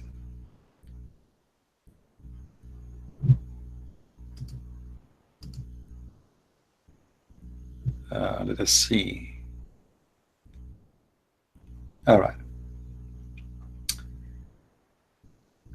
Once Allah Almighty made angels see the conditions of a human being who were busy in disobeying Allah, and the angels named Harut and Marut said, these are who those great grandfather Adam, the one whom you had created your hands, and then was he whom you had asked the angels to bow before him. Now he is disobeying Allah. So Allah replied, I will send you down the same story. Now the story is continuing, by the way, but there's a part of the story is not told yet. So just read with me.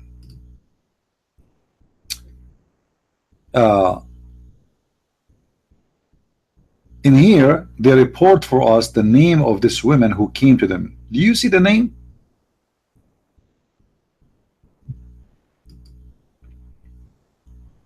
He sent them to there's two people to the earth, and a woman, she came to him who asked them to drink wine. She asked them to drink wine. You see it? So when he sent them down to the earth with order should never make anyone partner, like etc etc etc, then he sent them down to earth. Then a woman, she came, and this woman was a star. She was a star, really star, you know. And that star is called Venus. Was a very beautiful woman. She had gone to one of those two angels, obtaining some kind of decisions. At the very first sight of her, the angels fell in love with her and told her the truth. With you and my judgment will be in your favor, but only when you give me control over you. The women promised them to have a fixed time to meet them, which means for sex. Then she went to other angel and she did the same thing. She told him, okay, no problem, and I will have fixed time for you too. When both the angels reached the venue at the appointed time and saw one another, their heads bowed down in shame. See how the story changed now? The same story, but the story like kind of a flip-a-flop. Allah knows best, right? The same story, but there's a change in the drama.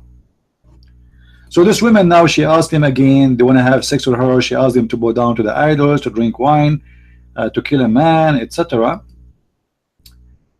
And they did everything she want. And then this woman, she asked him actually to get the secrets of the heaven. You see here the story is getting more complicated.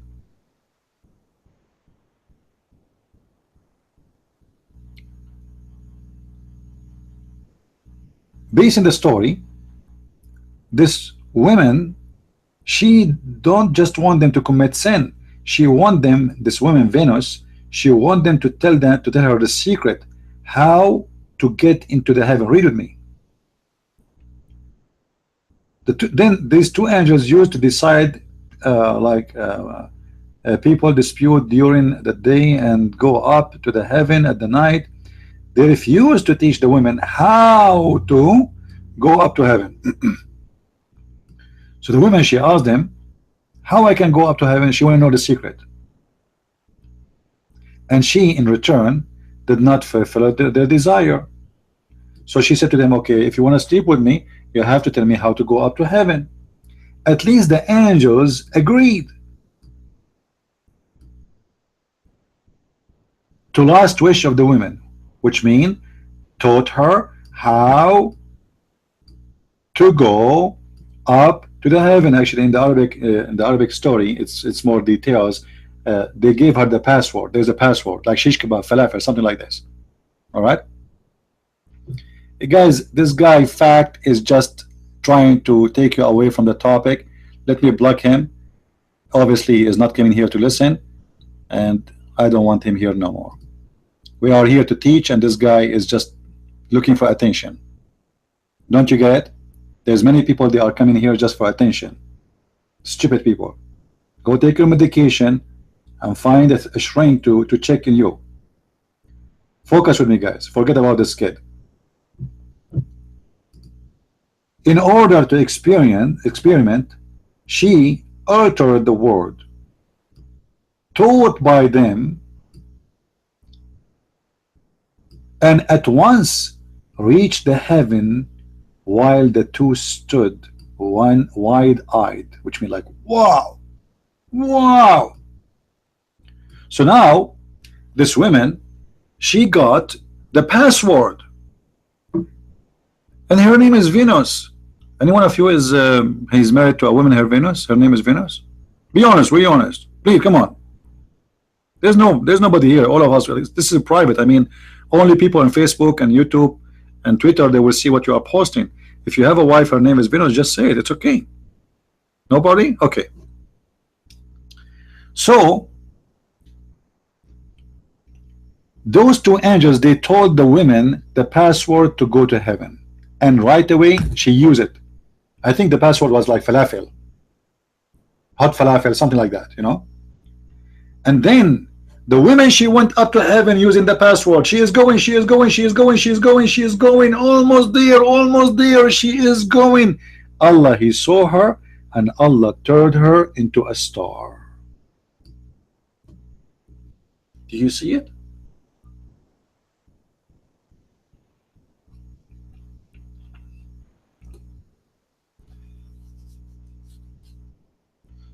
Any Abdul?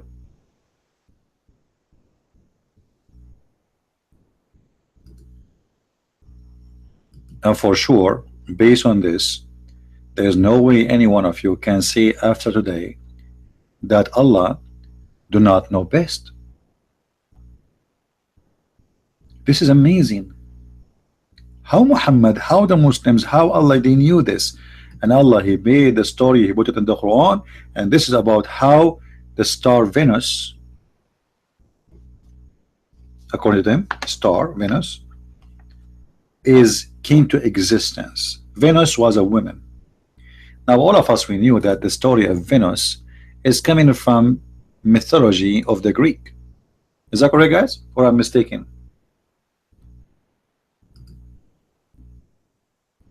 That's correct, right?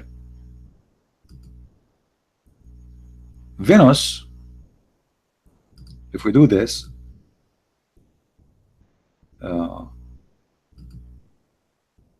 if we go, where is the star Venus?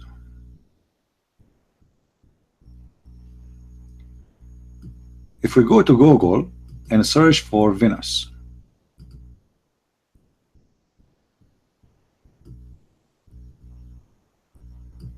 oh, look what I found when I searched for Venus. Women bath sweet bikini. Sorry, this is not what I'm looking for.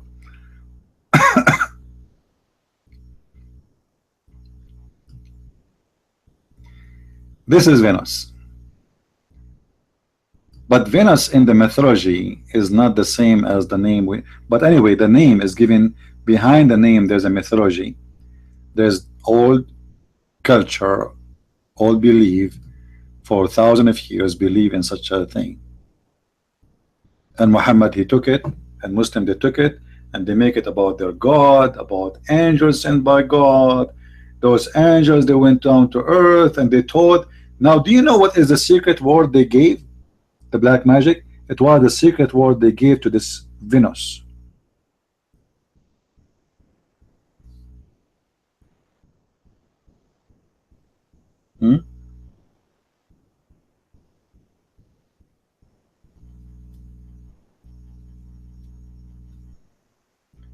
Any Abdul?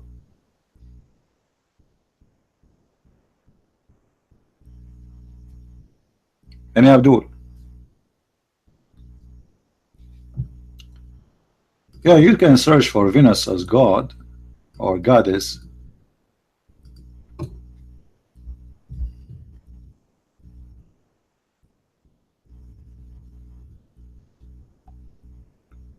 You see, this is Venus in the mythology, and those are the two angels. Do you see them?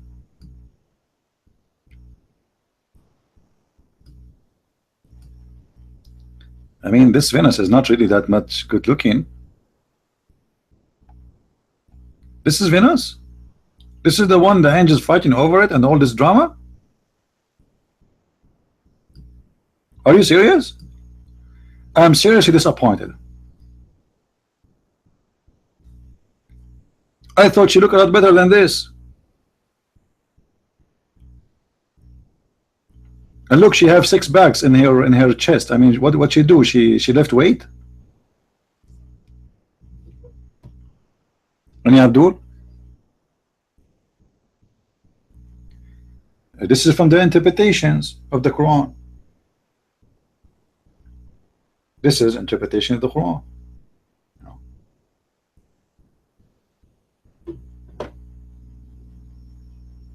None of my business. I mean, it's not me. None of my words is there. This is all what the Muslims believe.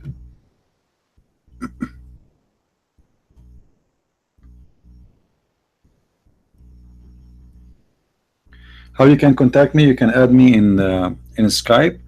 My name there is Debate TV. Feel free to contact me. Debate TV. Let me put it for you in the screen. I will make it just a little bit big. Hold on. The text. 5.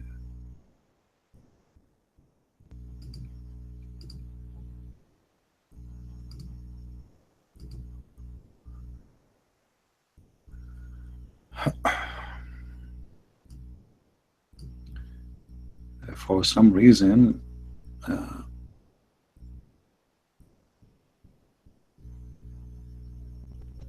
the size is not changing. Hold on. Why the size is not changing? Hold on. Okay, 38. I hope now it's going to work. 40. All right, 70. Okay, now it's good. There we go.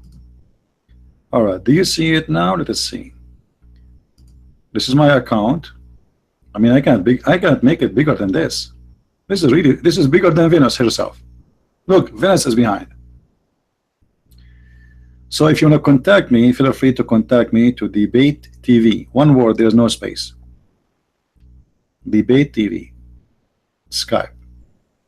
Just add me first, please. I will add you, and then you can call me immediately if you have any comment or you want to say anything.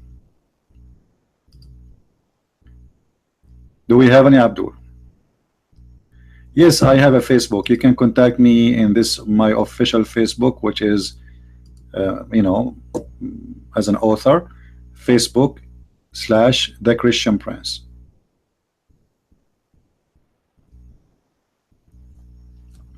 And if anyone would like to invite me to his church or his organization to do a seminar, feel free, you can contact me. And I do it for free. I don't do it for money. All right? I do it for free, for the sake of my Lord. Now, if there's people who want to support us in what we do, there is a website for donation for those who like to support, so we can do it always for free. All right? Do we have any Muslim?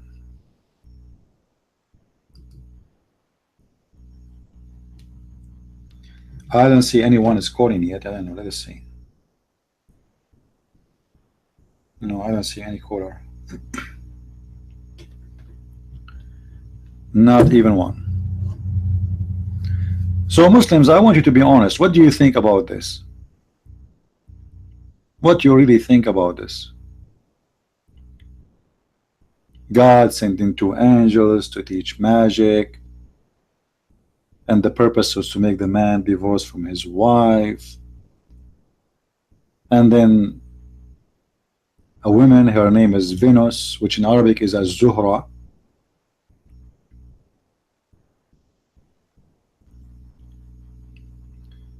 True one, are you denouncing Islam? Are you really a Muslim who leave Islam? True one.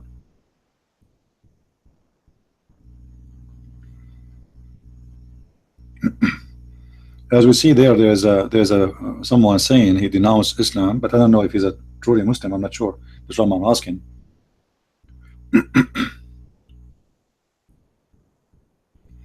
Well, good for you, at least. You know, glory to the Lord. Here we go. A Muslim, he left Islam. It's not your fault. For sure, it's your fault. Nobody is saying it's your fault, my friend. Nobody is saying it's your fault. This is actually the fact is most of Muslims have no idea what Islam is about.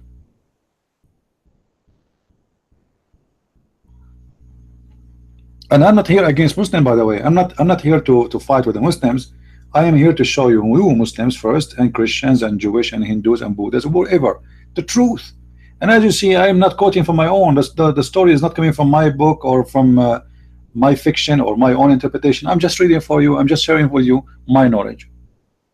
As simple as that.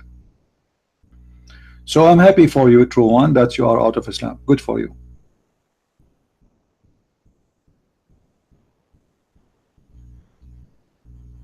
You see, actually, we taught you nothing about Islam yet. Honest to God, I taught you nothing about Islam. Islam is the most stupid religion you can imagine. This religion cannot even be considered as a religion.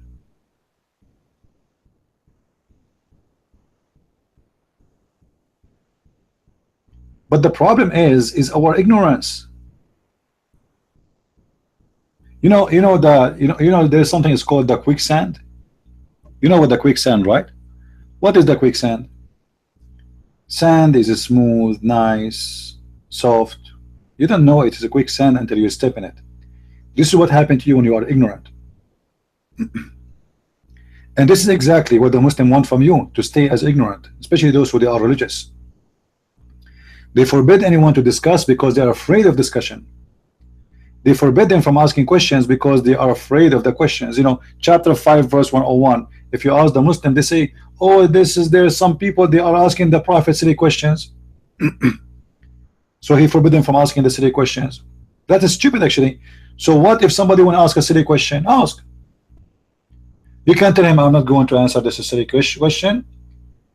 And who is the one who will decide what is silly, who is not?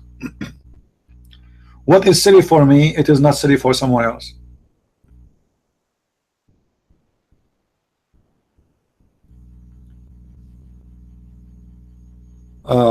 No, the angel did not die. The angels, when he came to Moses, according to Muhammad, the angel, he was beaten by Moses. And by the way, Moses, I know Moses personally. He played karate, you know, and he used to watch a lot of movies of Bruce Lee.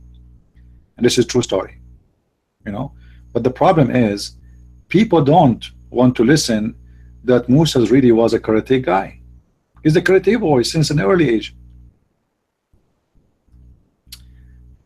Do we have any Muslim have an objection? Anyone want to call to say something? To give me a break, maybe I can go and grab some tea? Nobody? You see you see how hard what I do? I stay here for hours, and then when I want to take a break for a minute to go and grab a tea, or you know, nobody call me. I'm drinking water. Yeah, actually it hurt to speak for many hours. We abuse it. Anyone would like to call? Not only Muslims, I mean Christians, they can call. You know, why you want the Muslims only to call? Don't you have a comment? Don't you have anything to say? Don't you have any, you know? No one?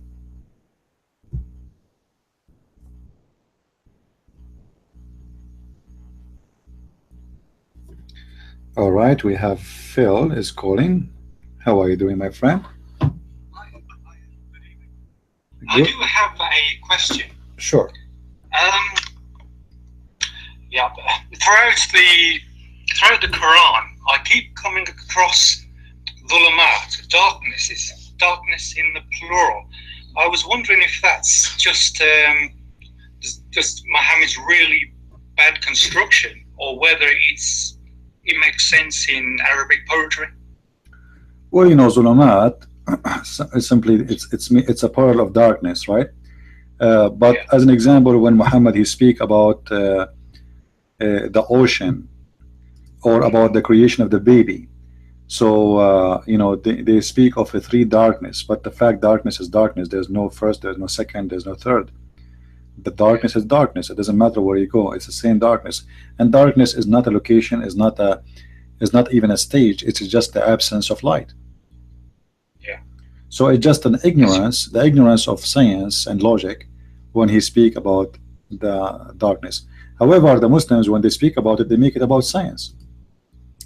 And if there is any Muslim here who would like to call us and speak about it, just to show you as an example how Muslims they switch stupidity into science, you know, by the fiction of the interpretation or translation of the Quran.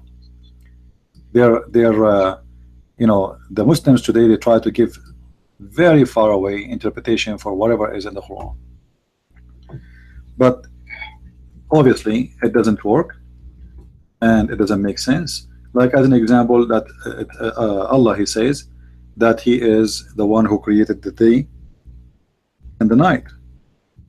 Okay, let us switch to Arabic. So Allah he created the day and the night, but you don't need to create a night. This is why if you go to the book of Genesis, you will see the Bible speaking that God created, you know, light, and he called it day. He did not create day. Correct? That's correct. He created light and he called the light day. So light simply present the time of the day, but not necessarily 24 hours. It's about this, when you have light, it's called day. So there's no need to create a light. Now it says here, إن الله في خلق السماوات والأرض واختلاف الليل والنهار والفلك, etc. So the Quran keep talking about Allah creating the day and the night. Let us see in different verse. Hold on. Okay, so Allah, look at this verse, chapter 3, verse number 27. Allah he merged the night in the day and the day in the night, but this is not true. You know, this is not true. What do you mean you merge the day by the night? You know, this is not true. The day and the night is nothing. It's not even real. You know what I mean? It's not real, because this movement is a movement of appearance to us, but it's not really happening. The day is still there. If you are on the other side of the earth, still you can see the day. It did not go, and the night did not go. You know, but because of the shape of the earth, there is a place is going to be dark, and there's a place is going to be day. Yeah. And about zulumat, if we go, just to give you some examples.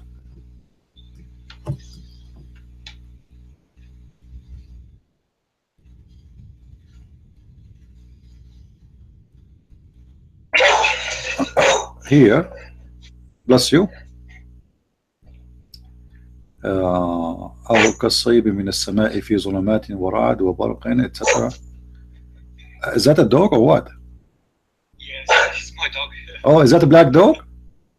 Black dog, yeah. Oh, okay. Yeah.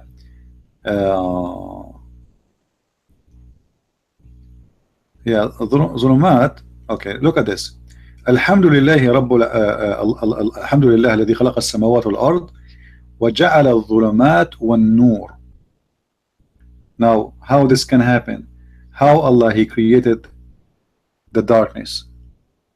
Any Muslim can explain to us? Praise be to Allah who created the heaven and the earth and made the darkness and the light. Which of course is impossible. And he keeps saying, by the way, zulumat, which mean not only darknesses. You know, I don't know how I can say it in English. Like it's more than one dark. It's a plural name. So it's darkness in the way it is made, created, the same way he created the light. But any Muslim can explain to me how this happened? Do we need really to create darkness? Because if this is the case, I can create darkness too. I just close my curtains, my doors, my windows, and bingo, I have darkness. You do not need to create anything when it's come to darkness. You create daylight, that's fine, but you know. Saleh Al-Naim. Saleh, do you like to call us? You are a Muslim, Mr. Saleh? Do you like to call us? As long you are educated Muslim, feel free to call us if you like. Anything else, Brother Phil? Just one small question. I know you've covered this verse before, yeah, but there's one small thing I'd like to clarify. It's about it's the verse regarding collecting the Quran. Yeah. The way I understand the Arabic is that Allah supposedly is obligated, that he must collect the Quran. Yes. I mean, a God would not say that of himself, surely, that he has to do something. Or have I misunderstood? Well, you know, first of all, the Quran here have a stupid mistake. Why? Because you know that the Muslims believe that Allah, he have the Quran in the protected board, right? Yeah. So Allah will collect the Quran from where? Well, the Quran comes from from the stone tablet. Or yeah, tablet. It's already collected. It's already there. I mean, why you want to collect the Quran? So when he say in chapter 75, verse 17, "Inna alayna jam'uhu wa Qur'anahu," that is about, okay, isn't it time to write a book and have a book? So Muhammad don't want to do it. So he told them, leave that to Allah. It is on him to collect it. All right. Otherwise, the Quran is already collected. Now, why Allah want to collect the Quran? And how that can happen? Never happened. All of us, we know the one who collected the Quran was Uthman, and it was Ali, Fatima, Hafsa. Everyone have a some of the Quran, or some of them they claim they have the whole Quran. And then Uthman, he burned all the Qurans they have, and he only approved the Quran he does accept. And later he was killed for doing that, as one of the reasons, you know. So it is on us. It is on us to collect it. Like if you remember the guy, his name Nightmare, the Muslim guy, he said, oh, he want to collect the Quran in the chest of the Prophet. But the chest of the Prophet cannot be, the Prophet is dead. And the Prophet himself, he forget Quran. And the Prophet himself, those verses are gone. I mean, how you can collect the Quran in the chest of a man?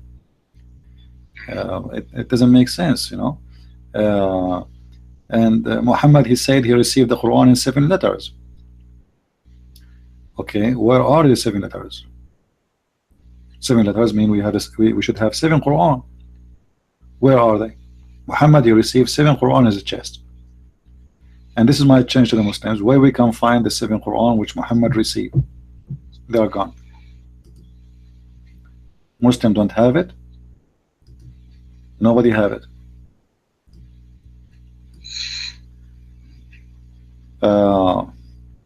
Okay, anything else, Phil?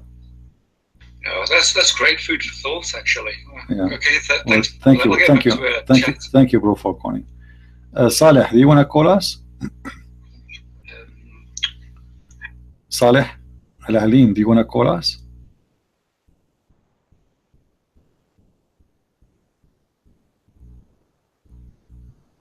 Who is a Muslim would like to call us? Someone supposedly he knows Islam. Saleh, he claimed that he's a Muslim, he knows Quran very well, but I'm not sure if he have if he is willing to call us and show us how much he know. I like to speak to knowledgeable Muslims.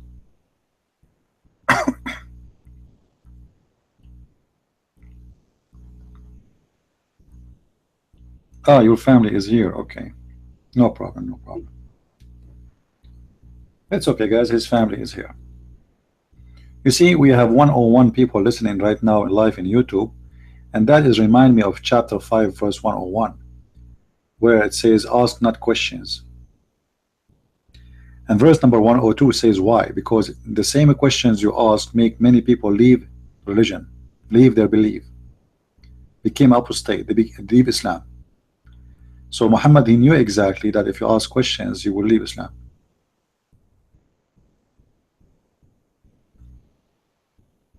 Any Muslim here would like to tell us something good about Islam?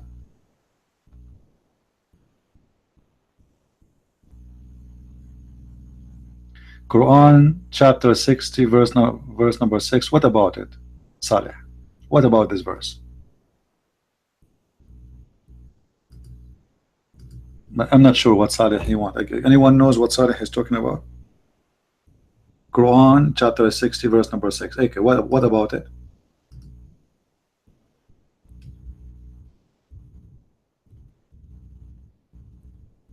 I mean, can the Muslims make even make a statement, full statement, so we can understand what he's talking about? Yes, what do you mean? Why you are quoting that verse for me?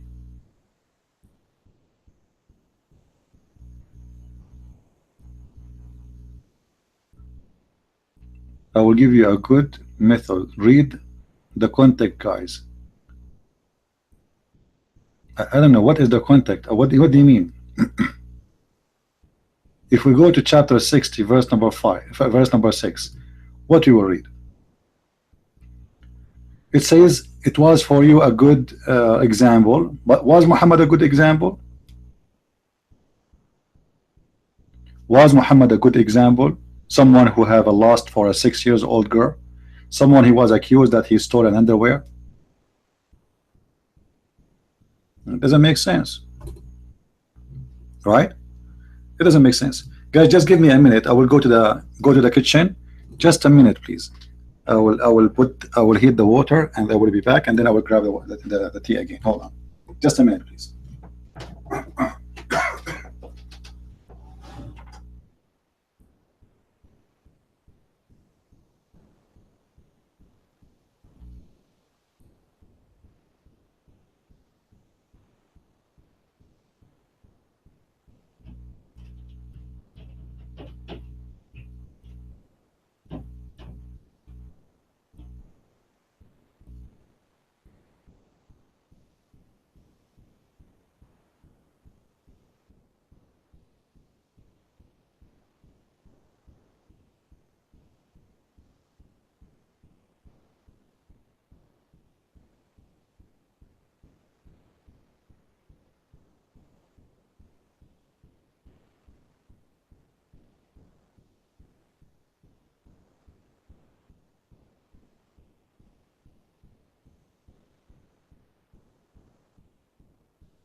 All right, sorry for this. It was more than a minute. I apologize. All right. So, do we have any caller? Any Muslim? Any Muslim would like to call? So we stop where Mr. What his name, Saleh, he said, let me show you something from the Quran. And the Quran he chose for us, it says that you have those who they are the best example for you. So the question is, was Muhammad the best example? When a woman she passed by, a woman she passed by Muhammad, and Muhammad he was looking at staring at her, and he got horny and he went to his wife, and then he had sex with his wife, and he came back to his companions and he said to them, the women she come in the shape of a devil and she leave in the shape of the devil. Was that a best example? Isn't it the Quran says to you Muslim that you should not look at women, they are not yours? Muhammad he says something, he do the opposite. Is it true that Muhammad when he went to his own son wife house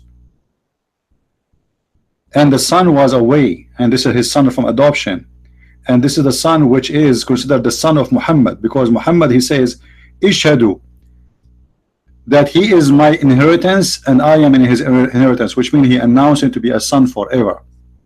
Then he go to the son house and then he see the wife, and the wife wearing sexy clothes, and then Muhammad he say to her with loud voice, praise be to Allah, the one who made my heart beat for you, the matchmaker. Is that the best example, Saleh?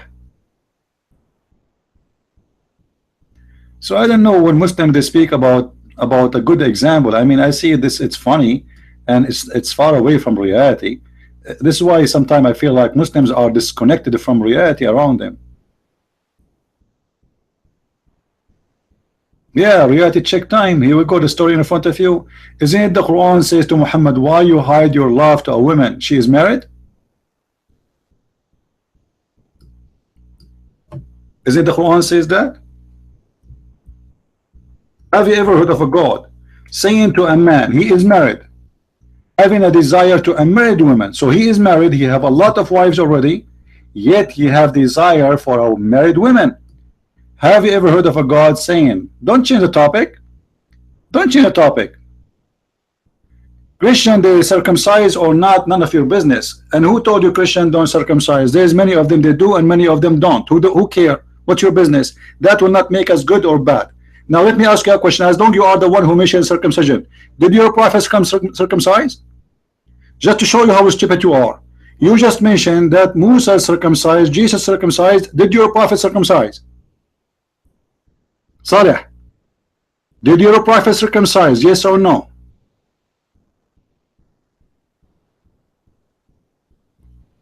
You see how stupid? Their prophet himself, he never circumcised.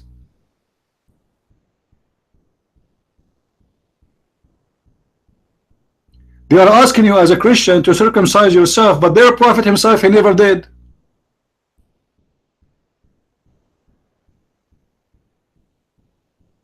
And look, he is dead now. He is not texting no more.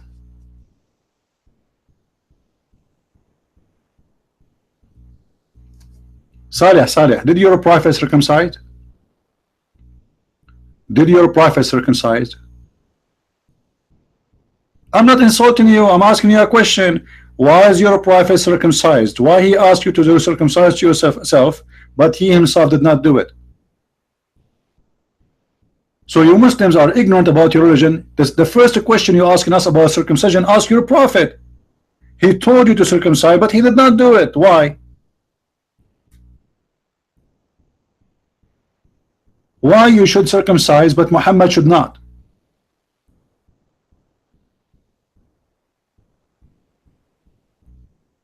Any Muslim have an answer? You did not lie, you know nothing. You know, you see In order to lie, you have to learn something, and you are Abdul. You do not know anything. You just ask us question, and you are in trouble right now. We ask you why your prophet did not circumcise. You don't know the answer. You are the one who opened the topic. And why your prophet, he said women they have to circumcise. Can you tell us? Have you ever heard of somebody want to circumcise women? Do women have penis? Huh? Is that the best example to circumcise women? Did Muhammad circumcise Aisha? Saleh, did your prophet circumcise his wives?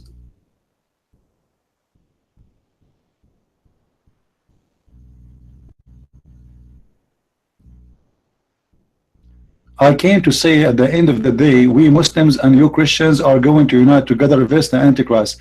My friend, your prophet is the Antichrist. What are you talking about? We don't unite with the God of the devil himself. Your God is the devil. The God who say to a man, you can rape children, and you can have sex with the children, and you can lie to your wives, and you can kill, and you can steal, and you can lie, and all those things. This is the devil. And your God, he hate the Messiah. So we are not going to be united with you. My Bible says clearly, the one who deny the Father, the Son is an Antichrist. So you are an Antichrist, your prophet is an Antichrist, your God is an Antichrist, and your religion is a religion of Antichrist. And let me ask you a question, Abdul. Why the Antichrist is called the Antichrist, not Anti-Muhammad?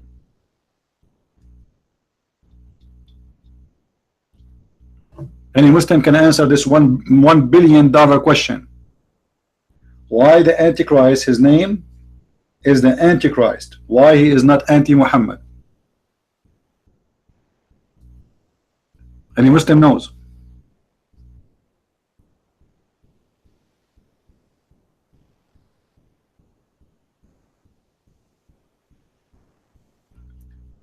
Shaitan should be anti-God.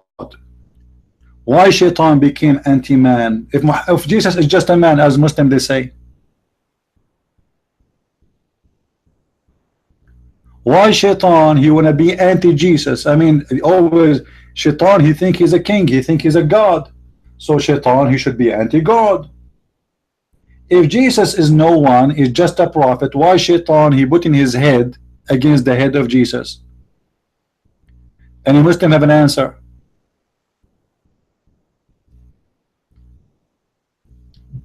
You Muslims go and get busy with the story of Venus and believe in that, and then you tell me about being smart. This is what you believe in, and this is the madness you have. You Muslims are busy dreaming about the virgins who they are naked in the heaven. Don't tell me about Christ. You know nothing about Christ. You know nothing about God. All what you know about is about sex, belly dancers, nakedness, endless penis. This is your religion. You're a prophet, he promised you endless number of women. There's one of the stories says that anyone who recite the Quran, if you recite the Quran have a 20 have a thousand letter and 27,000 letter. 1,000 and 1,000 and 27, which means 1,027,000 letter. And for every letter you recite in the Quran, Allah will give you a woman. This is what your Muslims knows. This is what you are busy about. You are waiting to get the 1,027,000 women for sex.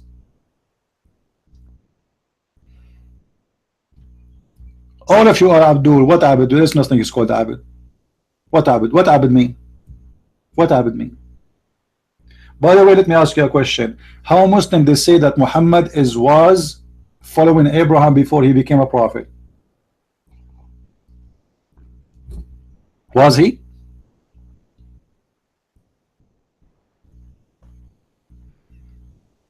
I cannot wait to get those versions, man. I mean, those versions are really something. Imagine you have all those versions in your house in the heaven of Allah, but look, those are old ones. I think the Muslims will be very disappointed if those versions are the one they will get in the heaven. Do we have any Abdul? Speaker Corner. All right. If you want to call me Mr. Speaker Corner, feel free. I added you.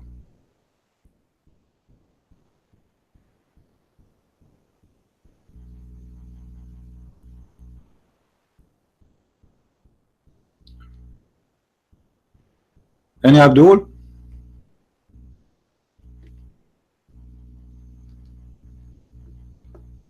The Muslims are the same as little children's, and all what they are busy about is stupidity. Like Christians, Christ, he was circumcised. Why you are not circumcised?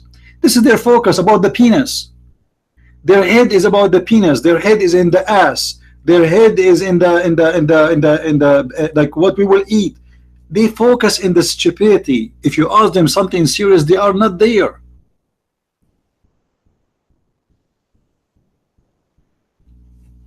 Their brain is always in the bathroom section.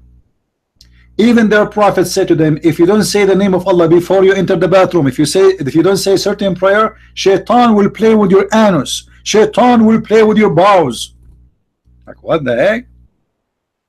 Shaitan have nothing to do except the anus of the Muslims. Shaitan right now in the conspiracy room, meeting with his team, thinking about how they will get in the anus of every Abdul. This is what Shaitan is planning. How stupid Muslims are to believe in such a garbage. Shaitan is planning to play with your anus. And don't worry about the Jews waiting for the Messiah. I know the Jews are not waiting for the Messiah, my friend. All the world waiting for the Messiah, including you. You are just being dumb stupid. You forgot what you are waiting for. A second ago you said we prepare for the Antichrist. And most of the Jews became Christians already. You forgot that all the apostles of Jesus, they are Jews.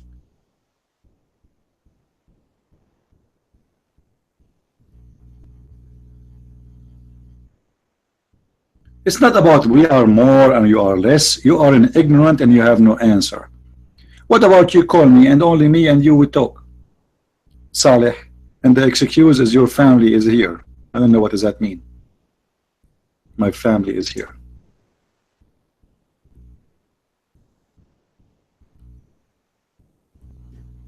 Yeah, when it's come to one-on-one, no chance. So call me, guys. Did you see what he? Did you see what he said? If it's one-to-one, no chance. Call me. Call. Be a man, Saleh. You are a coward.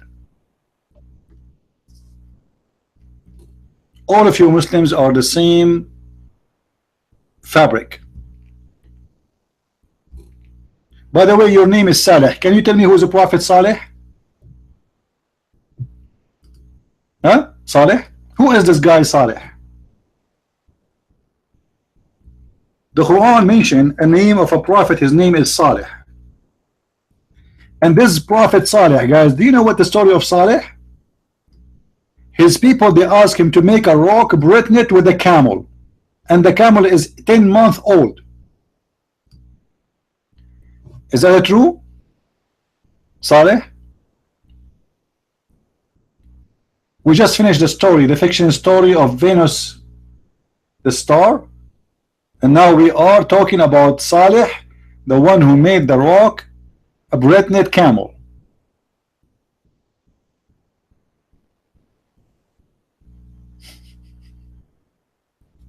A rock. And this camel, by the way, she camel, not only she's a camel, she camel. So this camel was able to give milk for the whole tribe. Imagine this, like a spring of water, man. You drink milk anytime you want. And then the tribe of this camel, they killed the camel. The ignorant Saleh is speaking about hate. Saleh, shame on you. Shame on you. You are the one who followed the God of hate, you idiot. Isn't it the Quran in your book says that Allah will spread hate between the Christians? So if this is true, shame on your God, because he is the one spreading hate between us. Why you are not willing to say that Allah is the reason for everything we have? Huh? Shame on you to speak about hate when your God Allah in the Quran, He is the one who says, I'm going to spread hate. Do you see that, Abdul? Are you against hate? Saleh, are you against hate? If you are against hate, I challenge you to say you are against this verse. What kind of God He spread hate between the Christians? Is that the best example you want to tell us? Is to spread hate?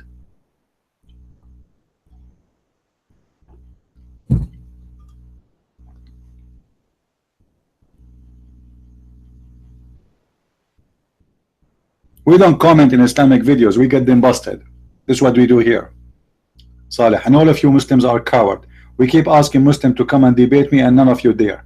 And one of them, he is a kid. He want to scream and shout. And this is a great example in front of your eyes. I'm asking you a question. As long you are against hate, Saleh, are you a scumbag liar or you are a truthful man? As long you are against hate, why Allah want to spread hate? The verse in front of you in the Quran.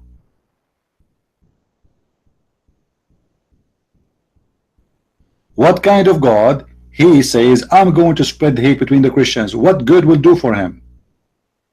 Unless He is the devil.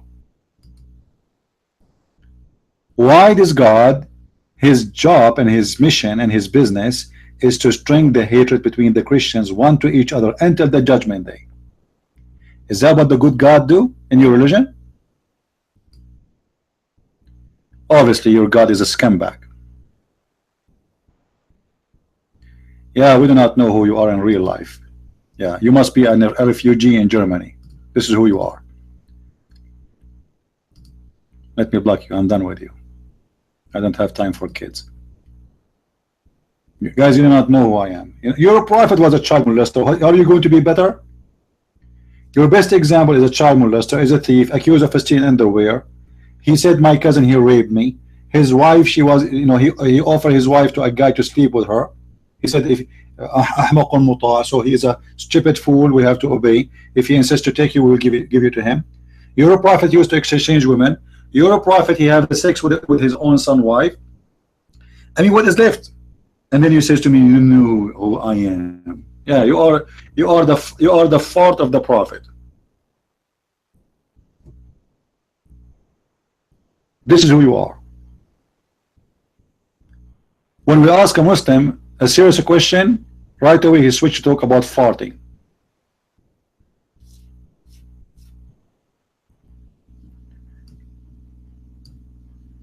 Do you want me to show you the intelligence of your prophet? Let me show you. I will show you how stupid this man who called himself a prophet.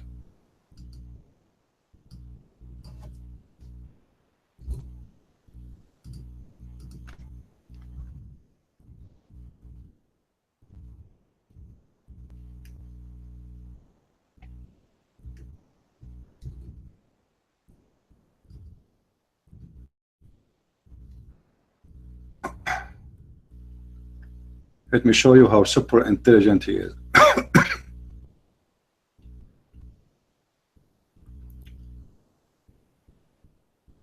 Oh man, look at this, guys, look at this. I will show you how smart, intelligent the prophet of Islam. The prophet said, who said, not the Christian prince, the prophet, the wise man, the prophet of Allah. Man, this is the wisdom. Look, the wisdom is coming. The wisdom is coming. Hold yourself. Hold your horses. The prophet said, a group of the Israelites were lost.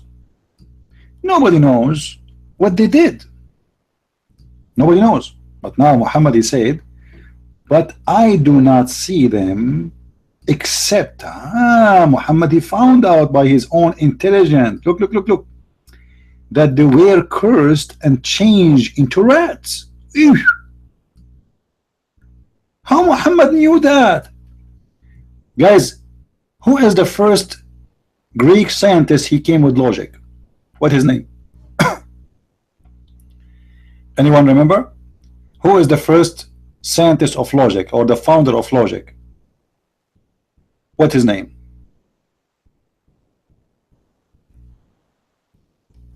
Anyone knows? Yeah, we know that the Greeks are the first one who came with the logic, right? So Muhammad now he is using his logic, not the Greek logic. Look at this logic. How Muhammad discovered that the rats are Jews? How we discover that? Look at this. They were cursed and changed into rats. How Muhammad knew that? How he found that? What is the logic? Look at this. For if you put the milk of the she camel in the front of a rat, will not drink it. But if the milk of the sheep they put it in front of it, they will drink it. I mean, do you see how super intelligent he is? The Jews don't drink camel milk. The rats don't drink camel milk. Therefore, those rats, they were Jews. And specifically, they are Orthodox Jews.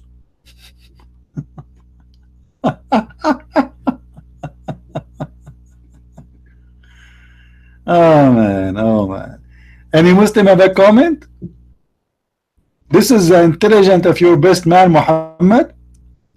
Well, Muslims, let me give you based on the intelligence of your prophet, my intelligence. I will use the same logic of your prophet with you. Rats don't drink whiskey. Muslims don't drink whiskey. Does that mean Muslims are rats? Donkeys don't drink whiskey. Muslim don't drink whiskey. Does that mean donkeys are Muslims? Who is the stupid here? Actually, you know what? Do you know what Muhammad he said to the Muslims? Muhammad, obviously, he see Muslims as a bunch of donkeys. Let me show you what he said. I'm serious. This guy, obviously, he don't respect them. He's just making fun of them, you know? You see a bunch of savage people around him.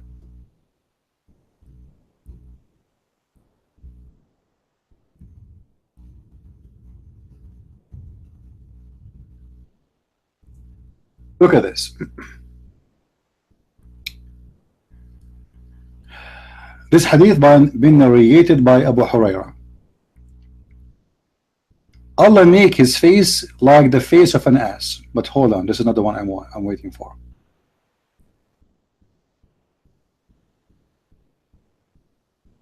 Muhammad, he told the Muslims, if you raise your head before the Imam, Allah will make your face a face of a donkey.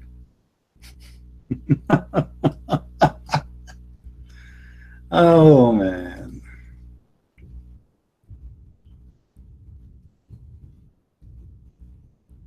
Just if you raise your head before the Imam, read with me, Muslims.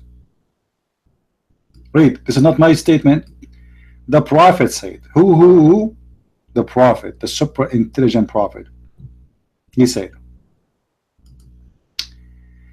isn't he who rises his head before the Imam? The Imam is the one who lead the prayer, so you should not raise your head before him, afraid that Allah may transform his head into that of the donkey.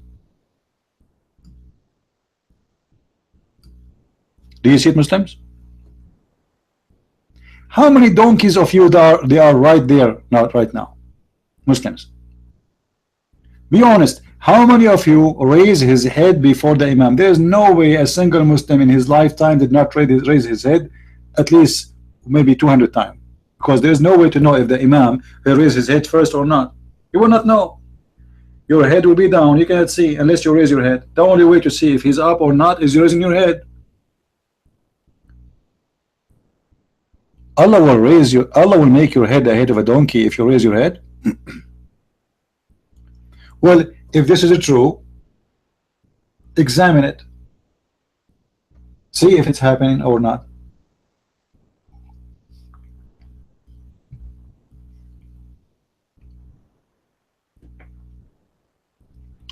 By the way, Do you know that Muslims, they pray toward the Kaaba? The Muslims, they pray toward the Kaaba. Do you know that the Muslims, they used to pray toward Khaybar? And Muhammad used to pray in the top of the donkey toward Khaybar?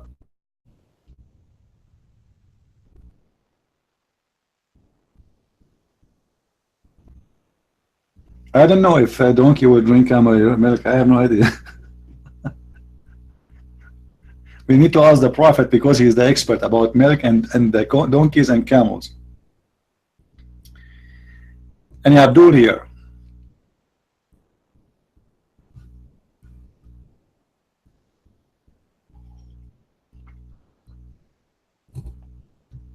Any Muslim? Yeah, actually the hadith in front of me, it says the following. Look at this. I saw the Messenger of Allah, yeah, praying on the donkey while he's facing the Khaybar.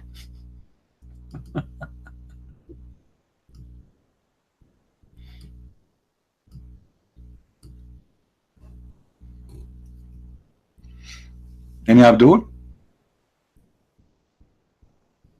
Yeah, maybe he was facing the city of Petra. Yeah. Any Muslim?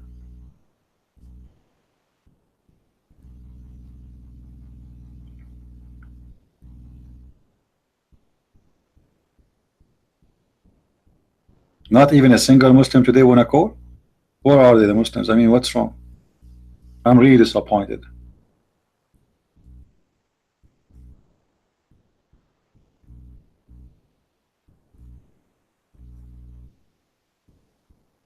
So you see, when a Muslim speak about other people believe, this guy, those Muslims, obviously they have no idea what is written in their book. Their book is the most stupid, dumb book ever you can imagine. And based on this, actually, you understand why Muhammad, he said that Muslim man, if he raise his head before the Imam, Allah will make his face as a donkey, because all what is missing to make him a full donkey is the face. This is obvious that Muhammad, he considered his followers are a bunch of donkeys, because there is no way someone he claimed to be a prophet of God, he says such a statement unless he think that those are stupid donkeys, and they will not see is stupid when he said that.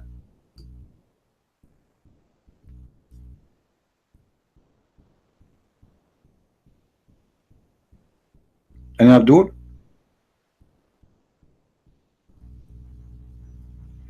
Yeah, and then we find a story of Muhammad asking his donkey, "For do you like females?" I mean, a man, like let's say I am a first time ever a man speaking to an animal.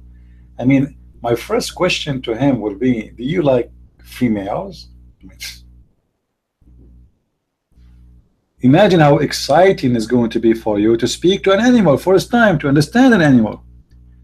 But what Muhammad, the first question, the donkey, he just told him, "My name is Yazid bin etc. bin etc. and I used to be owned by a Jew. He used to make me angry. I used to kick his, I used to make him stumble, and he kicked my belly. Blah blah blah blah blah blah blah blah blah blah." And then Muhammad right away he says to him, "Okay, I will call you Yafur. Yafur, do you like females?" How long it took the prophet of wisdom to find this deep question, asking the donkey if he liked females. Why Muhammad is expecting the donkey don't like females? And then the donkey, obviously he's a gay from San Francisco or from Jeddah in Saudi Arabia, he said, "No, oh, I don't like females." A donkey don't like females? Have you ever heard of a donkey don't like females? Why is that? Do you think, guys, this donkey heard from like love he had previously when he was in his youth? Obviously he have a reaction or something bad happened to him. Otherwise, why the donkey of the prophet don't like females? What the problem?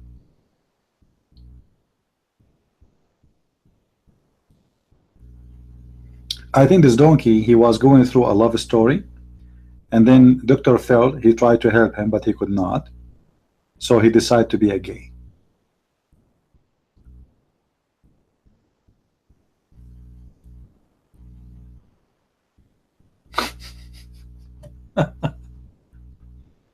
Any Muslim?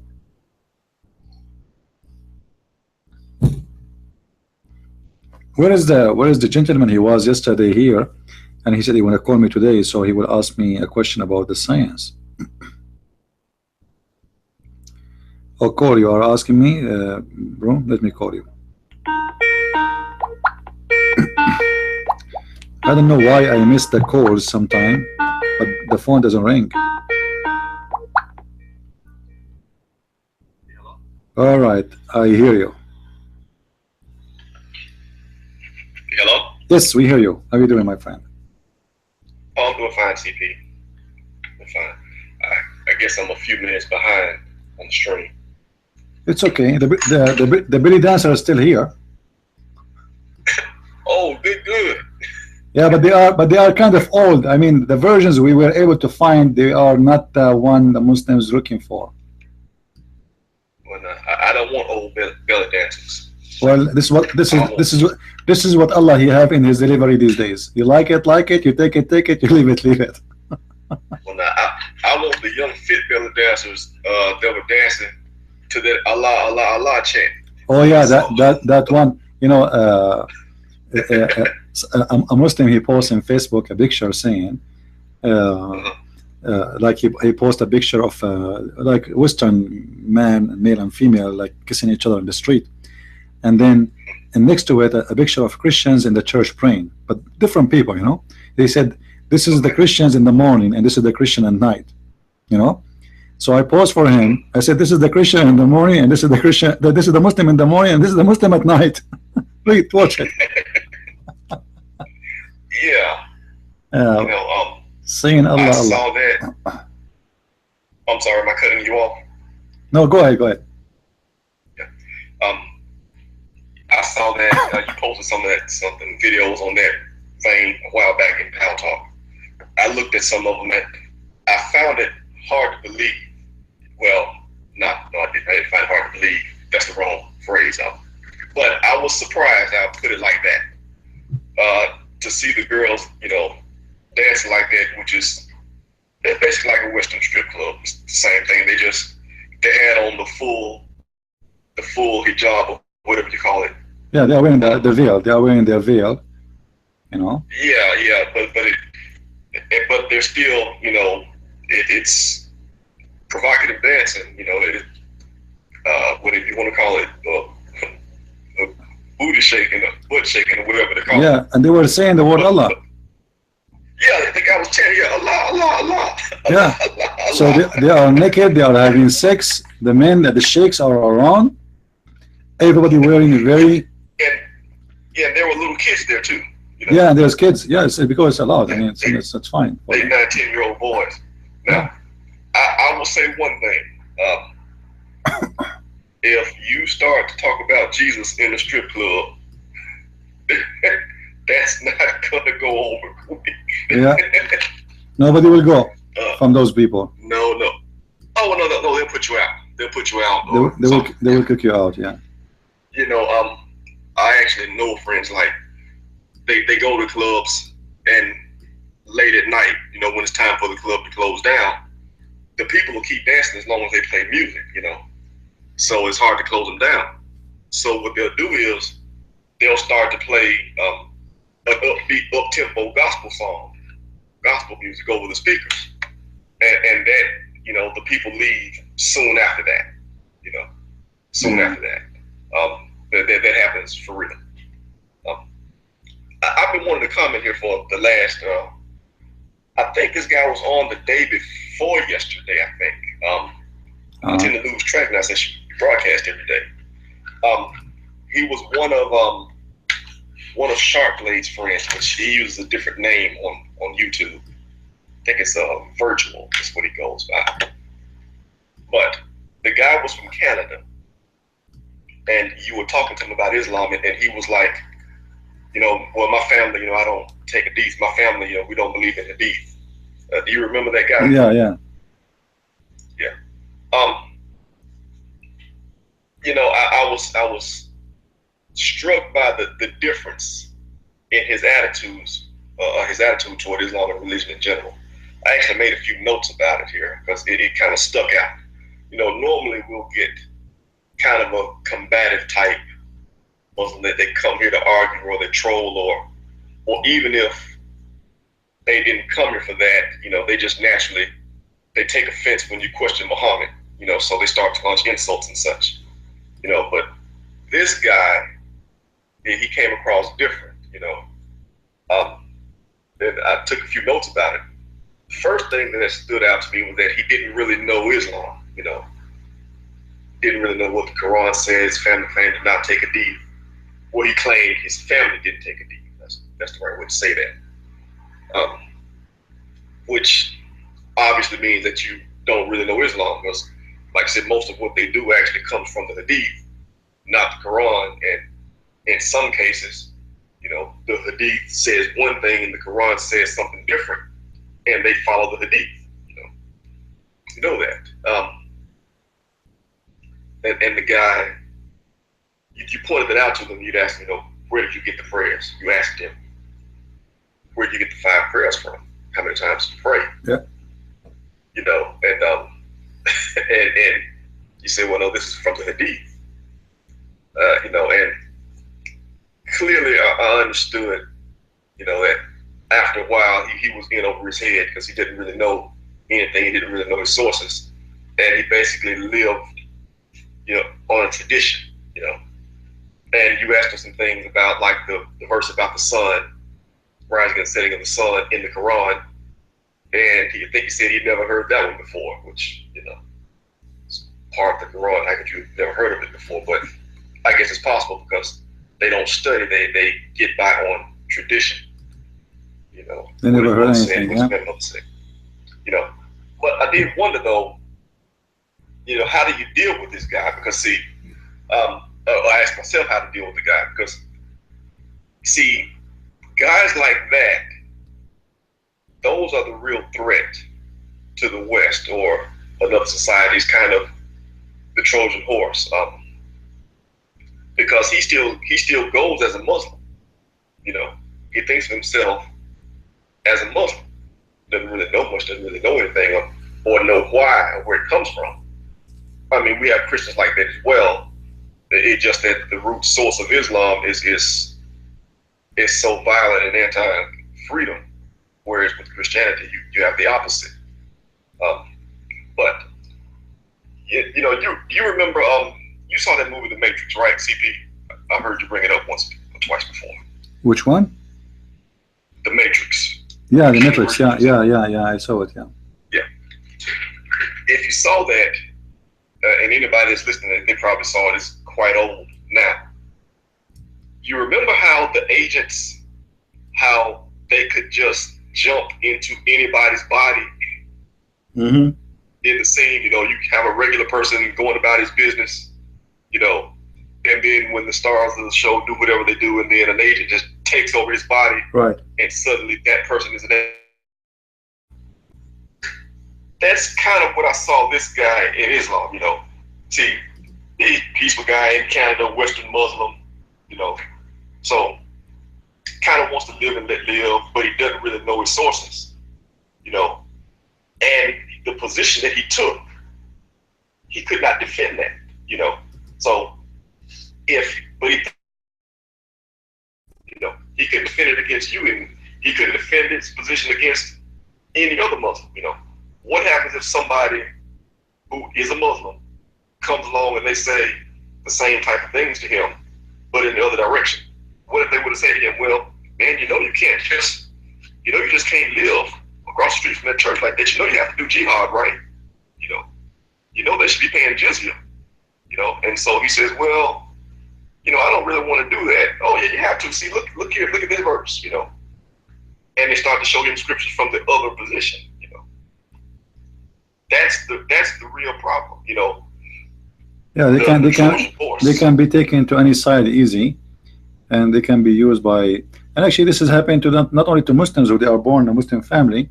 They will get a stupid, naive Western man who, let's say, some people, they have some anger from the community or from their parents or family, etc., or even you convert in jail, and then right away they ask him to do jihad against his own people.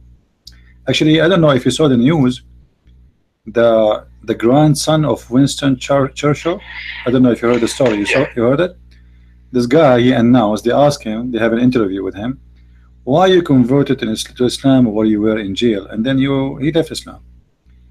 He said, "Well, I converted to Islam in jail during the month of Ramadan to get better food, to get more food, because in Ramadan they give more food for the Muslims, because simply they will fast the whole day, so the meal will be big at night. It's more fun. So he converted to Islam during Ramadan, so he can get the better food. That's the whole story.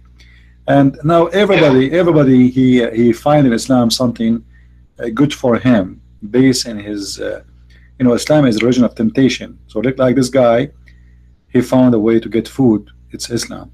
Someone else, he find a way to control women is Islam. Like, if you marry a Western woman, you can't beat her, but if you marry a Muslim woman, the whole society will be against her if she called the police because her husband is beating her. A Muslim man, if you're a Muslim man, there's a lot of advantage for you when you convert to Islam, and all those advantage for the benefit of the man. So there's many, they are seeking their own private advantage, and they are not seeking God. Same as Muslim men. Many of them, they are not really convinced with Islam, but because if they leave Islam, they will lose a lot of things. They will lose their family, they will lose the respect of the society. So everybody, the Muslim, they will try to get away to you. That's why we are doing this, what we are doing here, to educate, so Muslims cannot fool us. Everybody have a weakness, and the devil, he knew how to come to your weak spot. He tried to examine your weak spot and make you weak with it. Oh yeah. Now that's clearly what Muhammad did in that deed, and that all the sexual latitude he afforded to the men who followed him, while at the same time affording none of it to women, even when it had to go against the Quran to do it, as we mentioned a while back. I think it was 2436. I asked about where the woman started to have sex with her slave that she owned. Yeah. But they stoned her even though she obeyed the Quran. It was, a right expressly given to her by the Quran. It just is what it is. But the thing here, though, like I said, like with this guy, thinks of himself as a good Muslim, but he's holding a position that he could not defend against what the people call a more radical Islam, but it's actually not radical. It is the Orthodox Islam. His position is sort of a pacifist Islam. That's actually the radical Islam, because it deviates so much from the scripture and from the tradition. I wanted to comment here while I was speaking of Bart Conley, and he mentioned the difference is political Islam. I want to point out to him that there is no such thing as a political Islam. All Islam is political. It's all like that. Islam is sort of a Trojan horse, and people like this guy that I'm mentioning here, I can't call his name. It'll come back to me in a minute, I guess.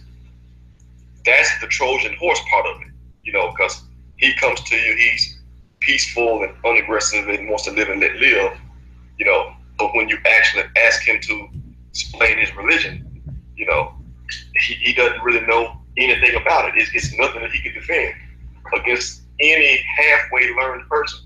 The position that he espoused, the stuff he'd never heard of, I'd heard of it, after a year of study, I know about all that stuff. So what you have to look at, he gets in, if you find that one day you wake up and you find that people like him are a full 50% of your society, he's not violent, he's not aggressive, but he thinks of himself as a Muslim, and he's 50% of the population.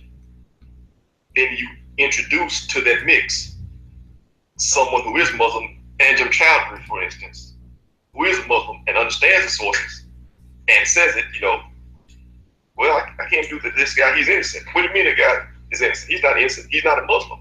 You have to do this. And she can back that up with the scriptures. And what you have is there's no political narrative. There's no political theory under which a peaceful Muslim can actually govern, because it has no basis in Islamic scripture. And in order to say, I'm going to be a Muslim and I'm not going to persecute non-Muslims, even when I have the upper hand, he'd have to say I'm not a Muslim, because he'd have to go directly against the Quran. Yeah, actually, even the one who called us, how we know that he is saying I do not know just to avoid the answer? They do it. Taqiyya, they play taqiyya. They can say to you, I do not know, just to make it short, to cut the way for you so you don't expose more. Well, you can do that, this particular guy. Like you see, Nightmare, you remember Nightmare? He is listening to us right now. When we ask him about his God, how Allah will create from every, because we were talking about the word zawjain, he said zawjain mean two. So we showed him a verse saying Allah will create from everything two. So we asked him about the mule. So we asked him, is Allah going to did Allah created two mules? He said yes, it's possible, maybe in the beginning.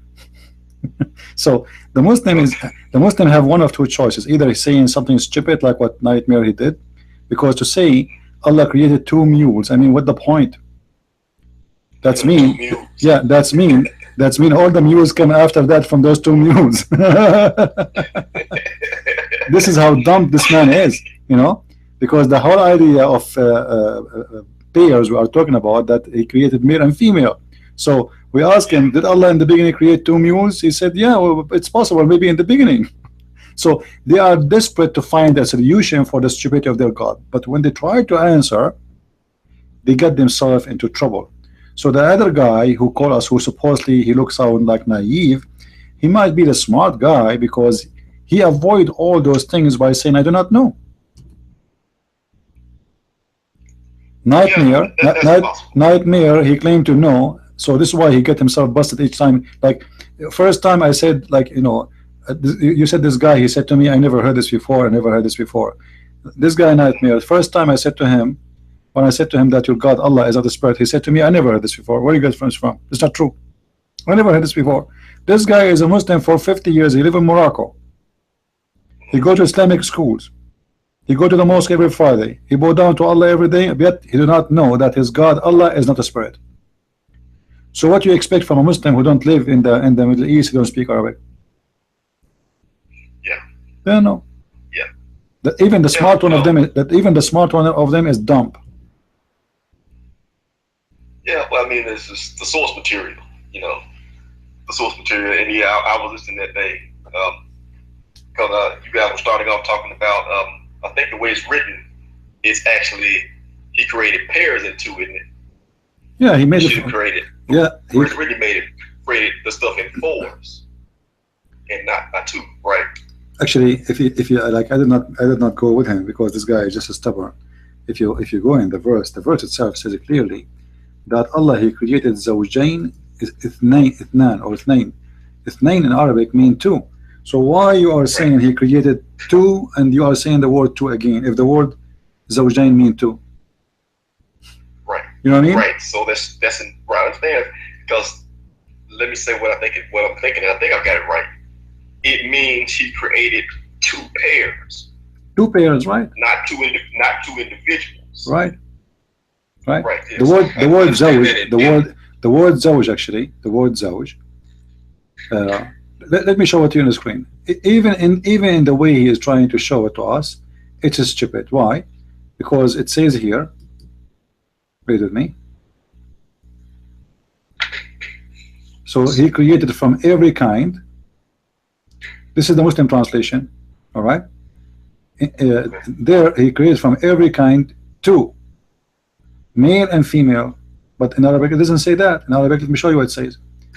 In Arabic it says, CP, I think my YouTube is a minute or two behind the actual chat. Actually, but I've got my Quran here. Just tell me the verse. It's not showing in the screen. It's my fault, actually. The screen is not showing. I thought that the screen is working. Now it's coming. Yeah, now it's coming.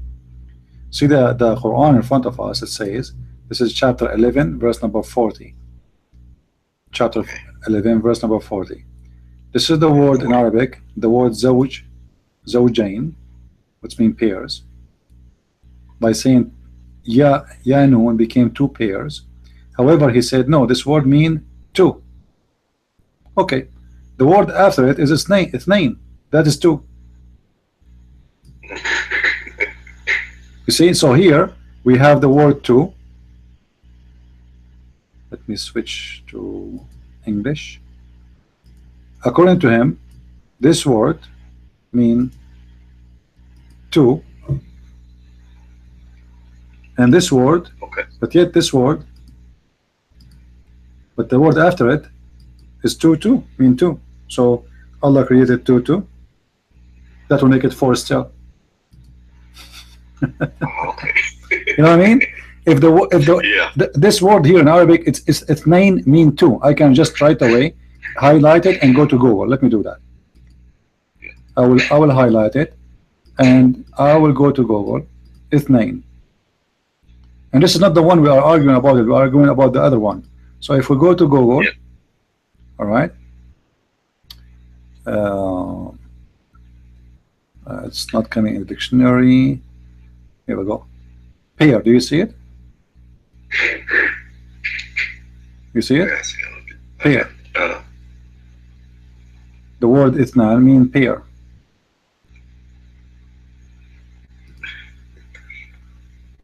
Yeah, well, yeah. Right away, I just highlighted, etc. Same time, that word here, zawjain, mean pair too, but mean two pair because we have ya nun.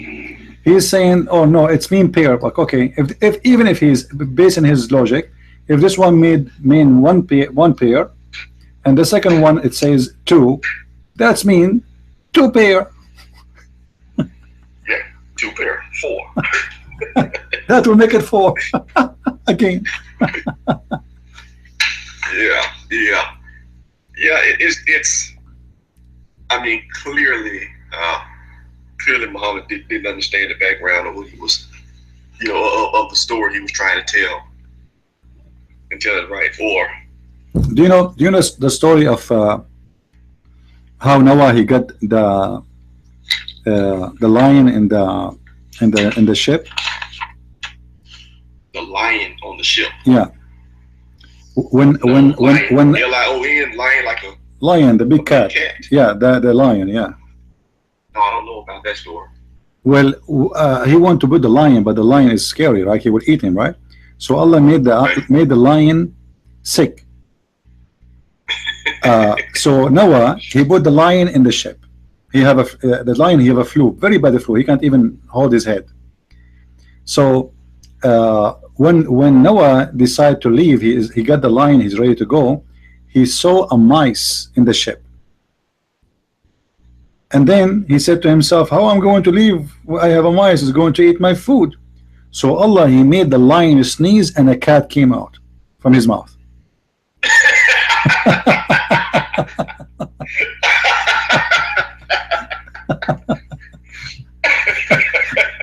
That's a good one, right?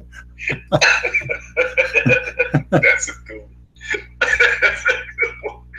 That's a good one. If there is any Muslim here, he will say this is not true. I challenge you to call me right now and I will show you the source. Anyone? I will say this much. Whoever made this stuff up was creative. I'm telling you, like, Allah always finds a solution. This guy, he is like, what I will do now? The storm is coming, the flood is coming, and there's a mice. I did not find the cat. Where is the cat? So Allah made the lion sneeze, Achoo! And a cat was out, and right away the cat started chasing the mice, so the mice could not have a freedom to eat all the food. Imagine one mice would eat all the food of the ship. I mean, Yeah, how much a mice will eat a day, guys?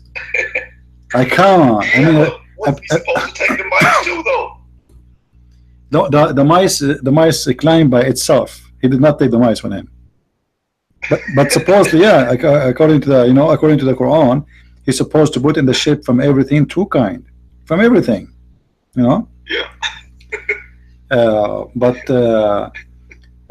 But anyway, the mice was a problem, but Allah found the solution by you know by making the lion sneeze, and Allah is always come with the great ideas. Yeah, see. Sneeze and the cat came out. Yeah. But it was just one cat, or did he sneeze two cats out? It doesn't say in the story, to be honest with you. It says it says he sneezed and a cat came out. You know. Yeah. You know, if just wait in my coming book, you will see tons of stories you will not even believe. You know, what we mention here is just what sometimes is needed for our topic, but Muslim stories is beyond imagination. You know. Yeah, I see. It's like every time I think I've heard the most oddball, ridiculous story, you always say something. Yeah, but the Muslims don't see them as ridiculous stories. They tell them to their children, and they have no problem with them. You know. Yeah, it's still a problem though when you get it at high levels and you challenge it, it breaks down here. I wanted to mention, to ask a question here about the actual topic here, Harut and Marut. You read that story about the other angel tempting them, being Venus. I was actually at work at the time, listening at work, so I couldn't. I had to step away and come back. Yeah. Where tafsir was that from? Well, this is existing many tafsir actually, but I'm just trying to use the English one. I will post a link for you in YouTube, so you can just click on it and you can read it. But this story appear in many tafsir, not only in certain. Oh, okay, so because I've got several of them. I've got like I downloaded like Ibn Kathir, and there's some stories they will not mention such a thing. You see, Ibn Kathir, by the way, Ibn Kathir supposedly is the smartest between them. This guy is he lived in Syria, he's born in Syria, I believe. And Syrian people, they are a lot more educated than the dumb Saudi and etc. these areas. So you will find that the impact of Syria is affecting him. So he is smarter than all the Muslims when it's come to tafsir. But still in Ibn Kathir you will find tons of dumb stories too. You know? Yeah. Like if well, like I said. Well, like this one stands out to me, well, because it's reference to paganism. I mean, just to say that the star is Venus, and to put that into your explanation of the Quran, I mean, that is, it's paganism. I don't know what else to say. I mean, Venus is well-known pagan goddess, a well-known Roman goddess. The Roman version of the Greek goddess Aphrodite. She is the goddess of love, love and sex. So it is the type of story that would apply, if the character Venus were real, that is the type of thing she would do. It's sort of a tempt you with sex type individual. That's it.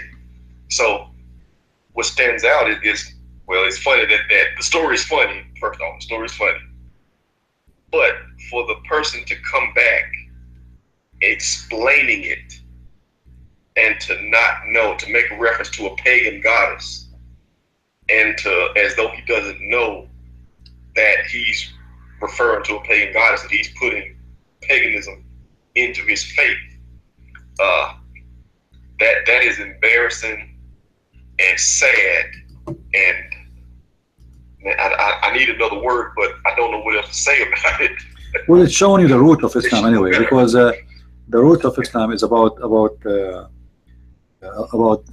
old mythologies, and Muhammad is just copying what came before him. That's why in the Quran they said to him, "This is nothing but the fairy tales of the ancient before you."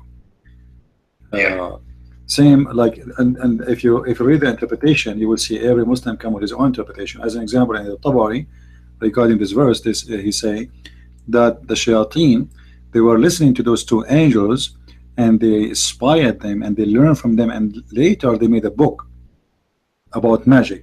All right.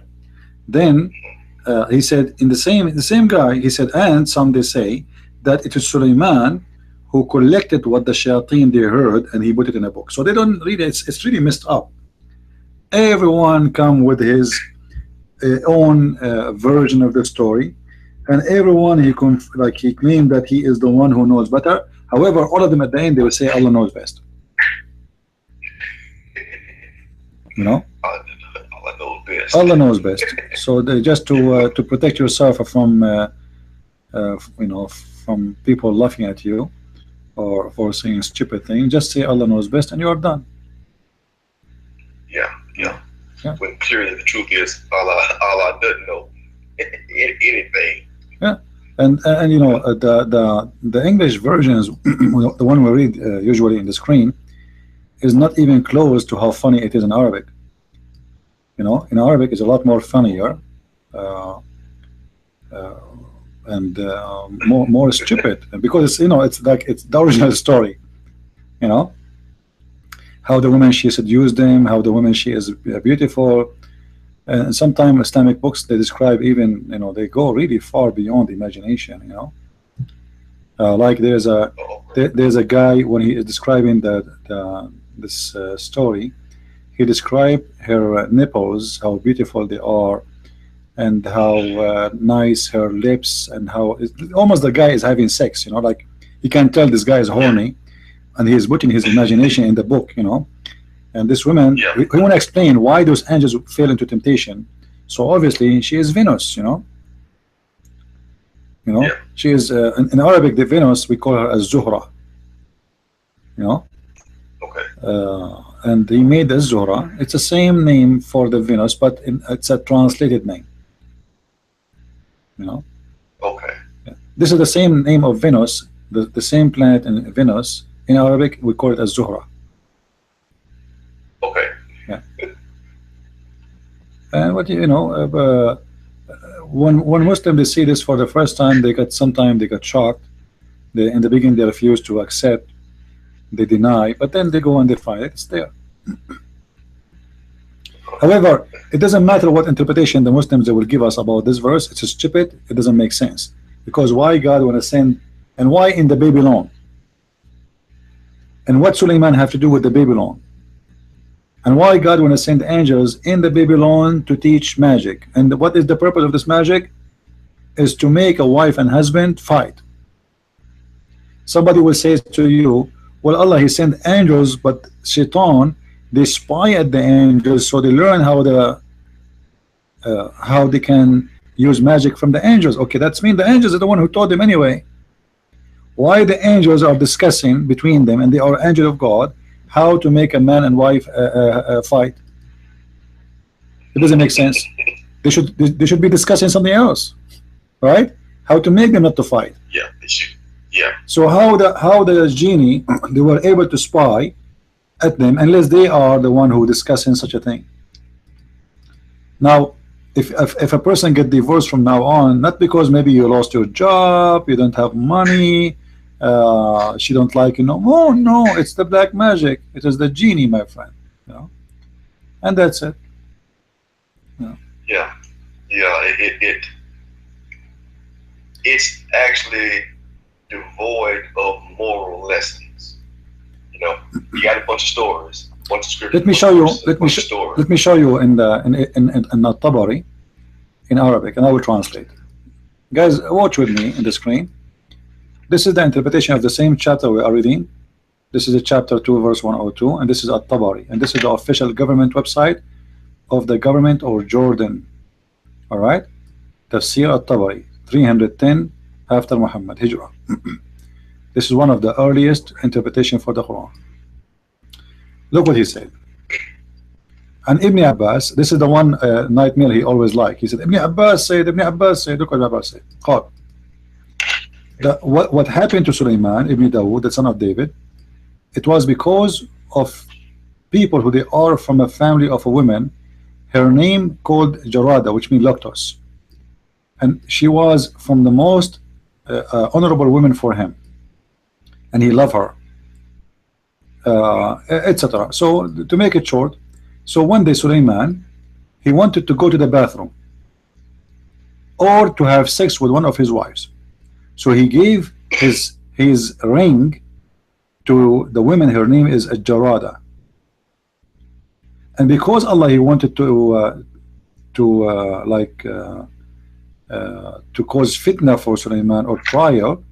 So he when he gave the ring to Jarada, Shaitan, he came in the image of Suleiman, and he told her, give me the ring.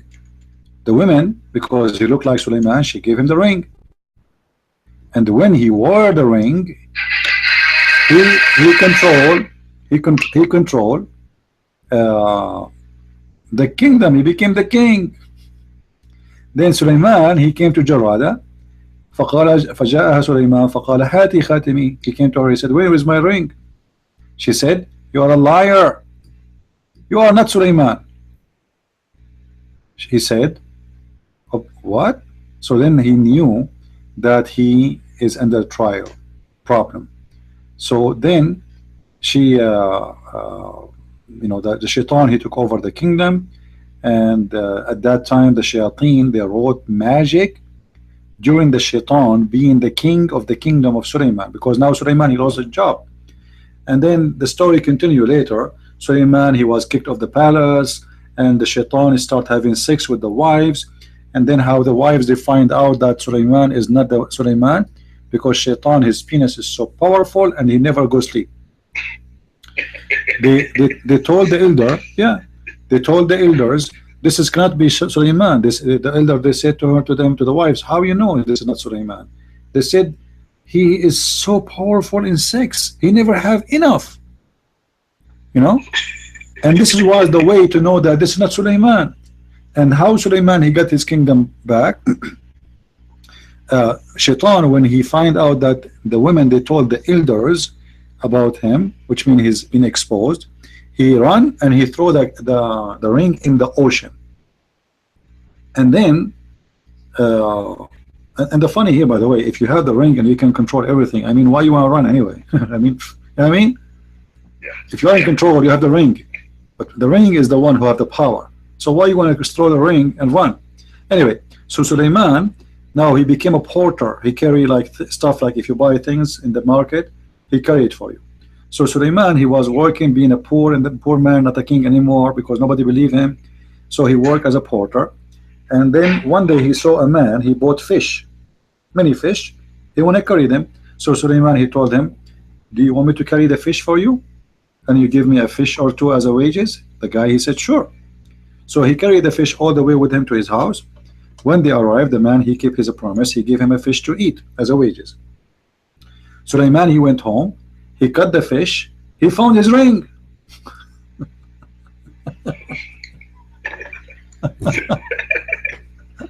and then Suleiman became a king again. And this is, and again, any Muslim, he says this is not true, I am showing it to you in the front of your eyes. If you dare, call me right now. Any Muslim? Did a hobbit have the ring? Yeah, exactly. That's why when I saw the movie first time, I said, man, this is coming from Muhammad. Yeah. Nightmare's trying to call you. Who? If you're still there. Nightmare. He will not call, he's a potato. Look at here. In Tafsir al-Tabari, it says that the Jews, they said to Muhammad, انظروا إلى محمد يخلق الحق بالباطل يذكر سليمان مع الأنبياء وإنما كان ساحرا يركب الريح. The Jews, look at the fictions now. The Jews, they said to Muhammad, oh, look at Muhammad, he makes things up, true with false. He claimed that Suleiman is one of the prophet, but yet Suleiman was nothing but a magician. And he ride the wind, and that explained why Muhammad, he said, agree with them, and he said that the wind is under the control of Sulaiman. You know, so I believe that the Jews, they were making fun of Muhammad and they lead him into saying something. You know, so like if I want to make you, if you want to make you make Quran, stupid Quran, so I say to you something, and then you go and you make Quran to agree with it. So they said to him, well, Sulaiman, he used to ride the wind. He had a flying carpet. So Muhammad, he came with a verse saying, Muhammad, Sulaiman, yes, Sulaiman had a flying carpet. Okay, yeah, I agree with you. You know? They said to him, Sulaiman used to do magic. So he made a verse saying, yes, Sulaiman, he do magic. You know, yeah. So like even the story of Sulaiman, when Sulaiman he died, you know, he died standing on his stick, and for almost a year nobody knows that he's dead. You know. Yeah. Actually, I will try to do that. I will open my YouTube, I will open the camera, and I will die on the stick, and I will make people watch me for a year, and nobody will notice I am dead. I mean, how in the world those Muslims can believe in this? The guy is a king. Do you know how many ministers they want to talk to him? Soldiers, servants, wives, etc. This is a king. This is not a guy he live alone. You know. So how a king he die and nobody notice? Why? Because he is holding a stick and the termite ate his stick. Yeah, yeah. The king couldn't get away with that for a day. Yeah. So, but you see what termite can do. I mean, horrible. If there's no termite, if Sulaiman he bought like those spray for termite from Home Depot before he died, I think he would be standing on the stake for the coming 100 years. But he made a mistake, you know. Yeah. Yeah, he should have been sitting on a rock.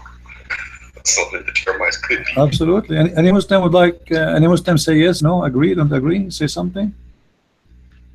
You see, I'm showing in Arabic in the screen for those who know Arabic. I'm showing the interpretation of all the scholars Muslims they have. All of them, now, no exception, bring you a stupid interpretation, because this verses is nothing but a stupid, so it make no sense, and the Muslims they struggle trying to make it make sense. Well, yeah, I can imagine they do struggle trying to make this make sense. You know, it doesn't make sense, but and then, like you say, what is the lesson to this? You know, well, yeah, what is the point of this? You know, first the Quran agree, by saying this statement, agree that there is magic. You know, and all of us we know it's false. And then the Quran agree that magic is coming from Allah, which means evil is coming from Allah, and He is the one who taught this evil. So it doesn't matter really what they try to say. You know, it's going to be the same. Yeah, I think some of this stuff, Nightmare was just clearly Muhammad was just clearly trying to entertain. You know, the Jews, they fooled him big time. You see, the Jews, those guys, they keep making fun of him, and the purpose was this is why he hated them. I think at the end he noticed that they got him many times. You know. Yeah, this is look at this here. وحين ذهب ملك سليمان ارتد فئات من الجن والإنس. When Sulaiman he died, some of the genie and the human became apostate. Like what the heck? Apostate. They left Islam. So they became apostate and they followed their desire. So when Sulaiman became a king again, you know, this is when he lost the ring, people they became apostate. Now Sulaiman he got the ring again. This is Ibn Kathir now. This is the smart Ibn Kathir. Okay. So when Sulaiman became a king again, religion came back and everything was fine. All right. And Sulaiman collect all the books of magic and he buried it under his chair. You see it? All of them. All right. And this is supposed to be Ibn Kathir. And then later somebody found the books and they start teaching. And here we go. The story of Sulaiman losing his ring by giving it to his wife because he wanted to do poo-poo is in Ibn Kathir too. This is smart Ibn Kathir. This guy supposedly is smarter than the other Abdul. So here we go. He says that Sulaiman, when he wanted to go to the bathroom, he gave the ring to his wife Jarada, and the shaitan, he came in the image of Sulaiman. He told her to give me the ring, so he took the ring from her, and etc. And then the story continue. He asked, the Sulaiman came, he asked for the ring, he could not get it because they told him you are a liar. They kick him out. Now look in here, this is Ibn Kathir.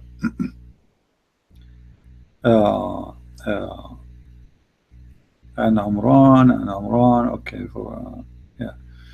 So here he says, the Sulaiman, he says, okay, give me my ring.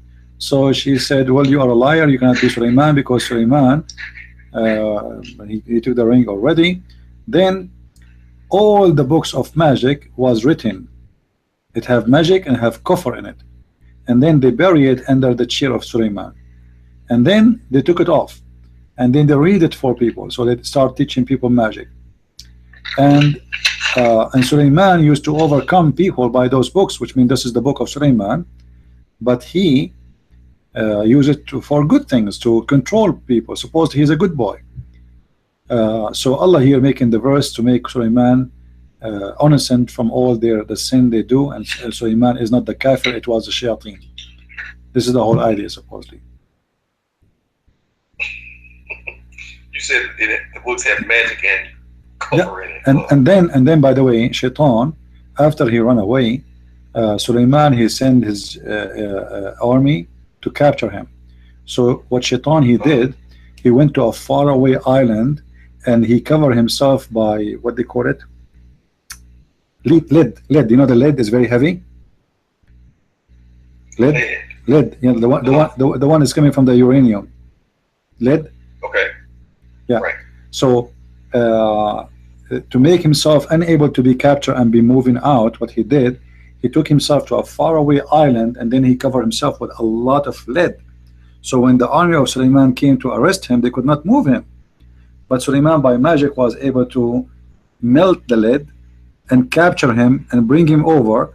Then he dig inside, he ordered his genies to dig inside a rock made from marble, and then he closed the door of the cave, and then he covered it by lead, and the supposed this shaitan, he cannot get out until now. Is there. So I don't know if you can, if you want to go, me and you, we can start searching. You know, we can start searching, maybe starting from Indonesia, because it's possible. It's an Islamic country. We might fight shaitan there.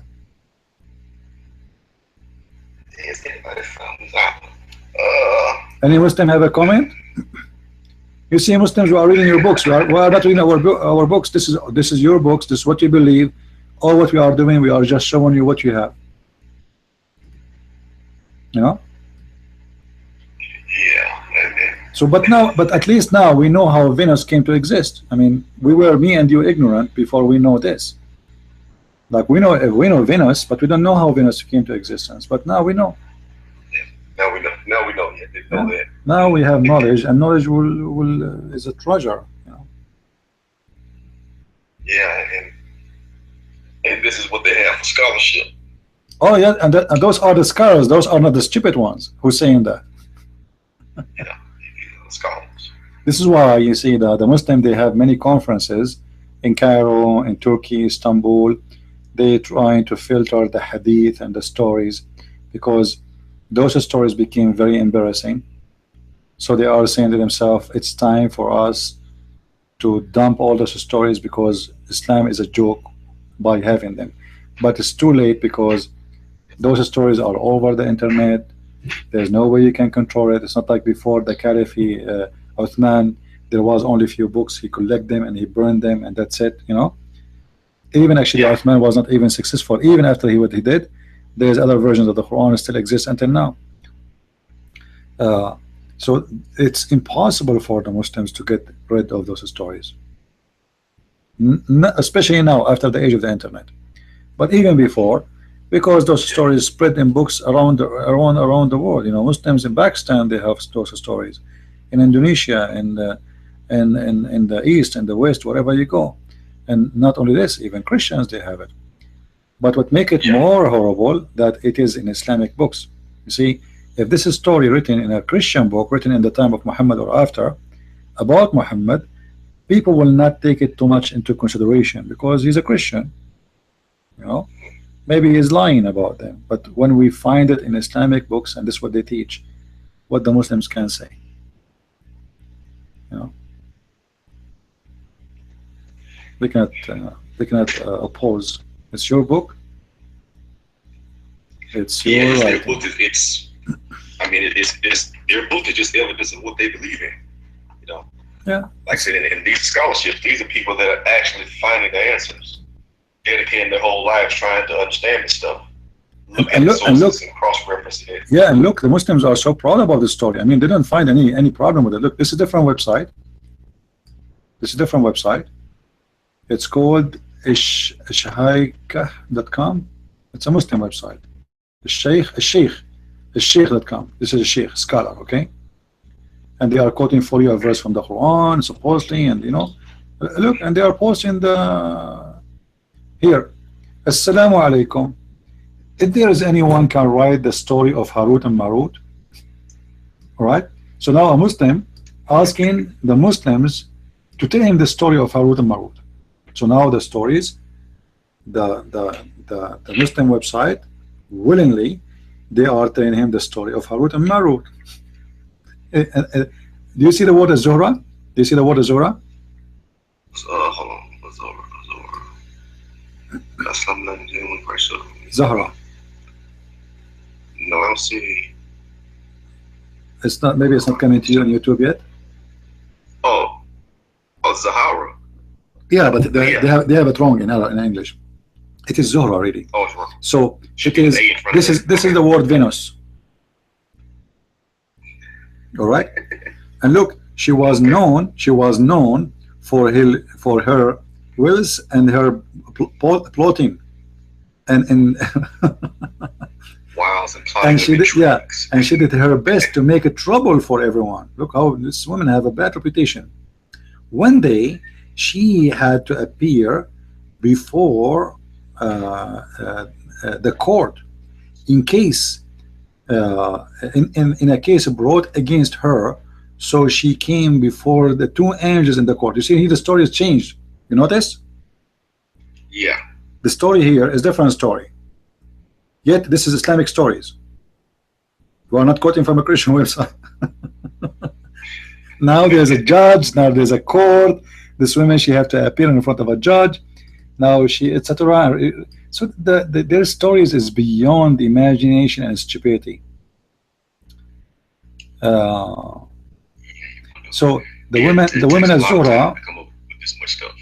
Yeah, let me post the link so those who want to read it based on this version of the story, they can read it. I will post it on YouTube so people they can read. But I mean, what you can say? Every Muslim of them, every scholar, he have his own version, and at the end of all the stories, they say Allah knows best. And as long as Allah knows best, I mean, who can complain? That's it. Allah knows best. What we can do. Yeah. Well, I mean, and you can't have theology or faith if everything. I understand people are going to disagree about some stuff, some things, but every story can't be like this. It can't be a different way to tell every single story every time.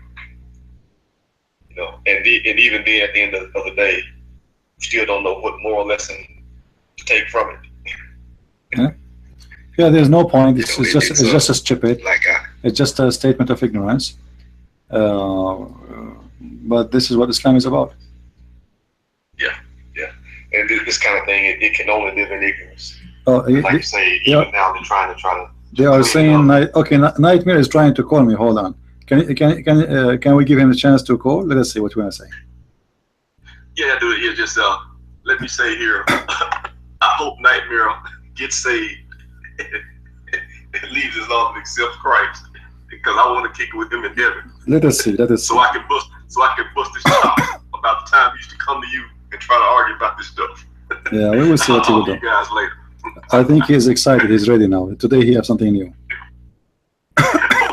All right, take care.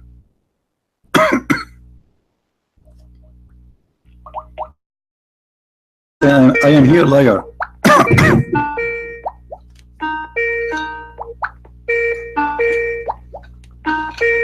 I'm calling him. I don't know if he will answer. Answer, nightmare.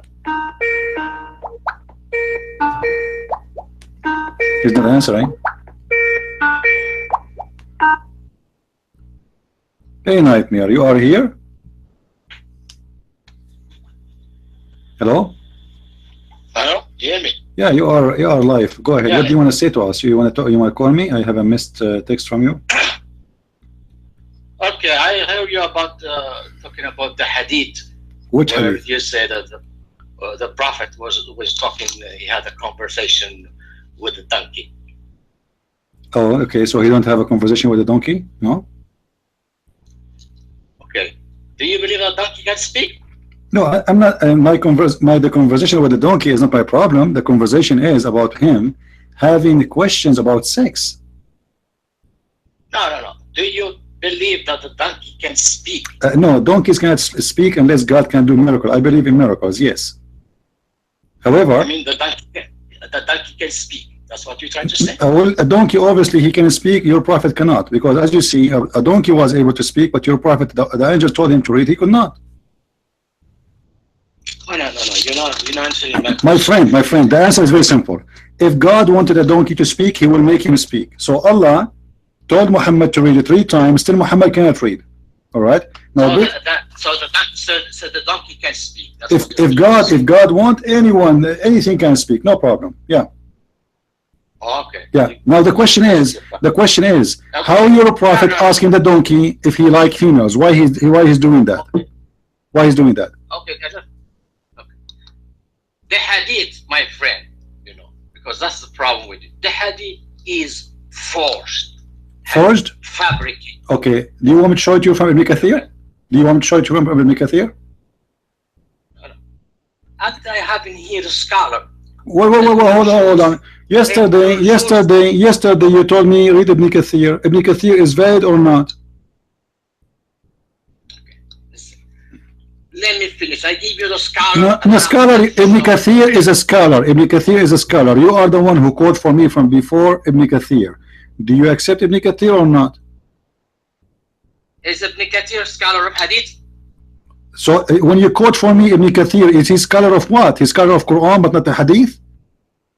Scholar of Quran, not the hadith. Oh, how he can be a scholar in the Quran, but not, the Quran is higher. The one who can explain the Quran can explain anything, because you can't explain the Quran. Which one is higher? Which one is higher? Which one is higher? No. Okay. All right. Okay, guys, did this guy, he said Ibn Kathir is a scholar of the Quran? Yeah, scholar of the Quran. So why he is writing? Why he is writing? Okay. All right. Why he's writing this story if he is not qualified? No, if he Ibn Kathir, he may mention the story, but he cannot know whether that story is true, sahih, fabricated, and so on. And this is what I'm trying to say. Because I have scholars like Ibn al-Jawzi, he said the hadith موضوع. فلعن الله من وضعه. فإنه لم يقصد إلا الفرح قدر في الإسلام. And we have Abu Hatim ibn Hayyan. لا أصل لهذا الحديث وإسناده ليس بشيء ولا يجوز الاحتجاج به. We got scholars that they are, the hadith. They are saying this hadith is موضوع. If Ibn Kathir used it, show me where he used it, and show me where it's scholars. And you have Al-Albani. Al-Albani is بالوضع في السلسلة الضعيفة. Okay, let me ask you a question. Do you accept? When the scholars Okay, hold on. You see, nightmare. I will show everybody that you have a problem with you, that you are not honest. The names you mentioned, I'm writing their names as Jawzi. Okay, Al-Jawzi. Ibn al-Jawzi. Yes. Okay. Do you accept this as scholar or not? Yeah, scholar. Oh, no. Do you accept, if I show you what Ibn al-Jawzi he said about anything, do you accept him? Yes or no? About he's talking about the hadith. It doesn't matter. Doesn't matter. Ibn al-Jawzi, is he qualified for you? Yes or no? Of course, he's a scholar. Okay, so if I show you something and you will not say he's stupid, he's a liar, it's weak. Do you agree? You're gonna show me that about hadith? My friend, the question is very simple. Very simple, all right? And I'm asking you, do you accept Ibn al-Jawzi for you to be a source of scholarship and you agree with him? Listen to me. 1,000 times I told you we having qaida. Don't tell me we have a qaida. You have nothing. You are the one who mentioned to me a name. Do you accept, Abdul? You are a coward. You see. Now you are, guys. Now he is biting his tongue. Let me show you what Abdul Jawziyah says. He says, anyone who take a white rooster, there is no shaitan and no magic will get close to him. Do you agree with him? Ibn al-Jawzi. That's his opinion? Well, he's a scholar. He is quoting a hadith. This is a hadith. No, that hadith for me. Well, from where? Show me the hadith. No. Okay. Before I show you, do you agree with him or not? No, I don't agree about this hadith. No. You don't agree with him. So why you are quoting me at Jawzi then? What do you mean? What the Jawzi is an expert? The hadith is forced. What? He has. No. Okay, but okay. When he is quoting those funny hadith, they are not forged. But now it's up to you. You are the one who decide which one you accept, which one you don't accept. Obviously, it's not a Jawzi. You said he's a scholar a second ago. You said he is a qualified. For sure, he's a scholar. Like he said. Okay, hold on. Okay. إن الله ديكن عنقه مطوية تحت العرش. إن الله ديكن عنقه مطوية تحت العرش ورجلاه في التخوم. And this is in the book of Ibn al-Jawzi. What do you say? Allah have a rooster? I don't. What? Well, who told him that? Who told him that?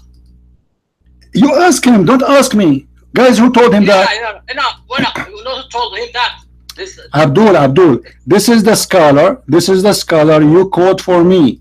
Is he a scholar or not? He's a scholar. Okay. So now why he is stupid? Is he stupid now when he said this, or you accept it? I'm not saying he's stupid. Okay. I reject that from him. Why you reject? Why you reject? Who are you? You are the one who said he is a scholar in the hadith. You just said if he is, he will not say. No. Hold on. You said he will not say such a thing unless it's true. And let me show you in the screen. Oh, okay. You gotta say Hold on. Is he the only one who said the hadith is forced? I don't care. I'm getting you busted. Hold on. Now you are regretting mentioning his name, right? Suddenly, No. Yes. Look, guys, look at this. Okay, look at this. Read with me. Let us laugh at you. At your scholar. You call me supposedly to call me liar, but let me show you your scholar is a stupid idiot. Look at this. الديك الأبيض صديقي وصديق جبريل. What do you say of that? Who told that to Jibril? I don't care. Look at this.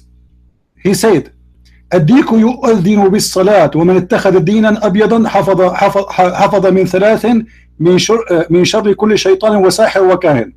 The one where the rooster, when he he is calling for the prayer for Allah. So whoever take a deek or a rooster, white one, he cover himself or protect himself from three things: evil of shaitan and magic and any priest of magic.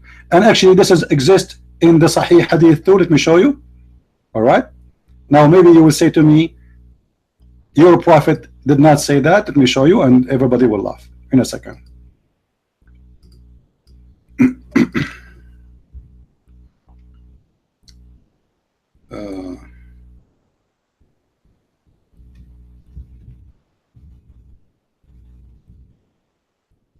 there are two more. What about the other two scholars? Oh,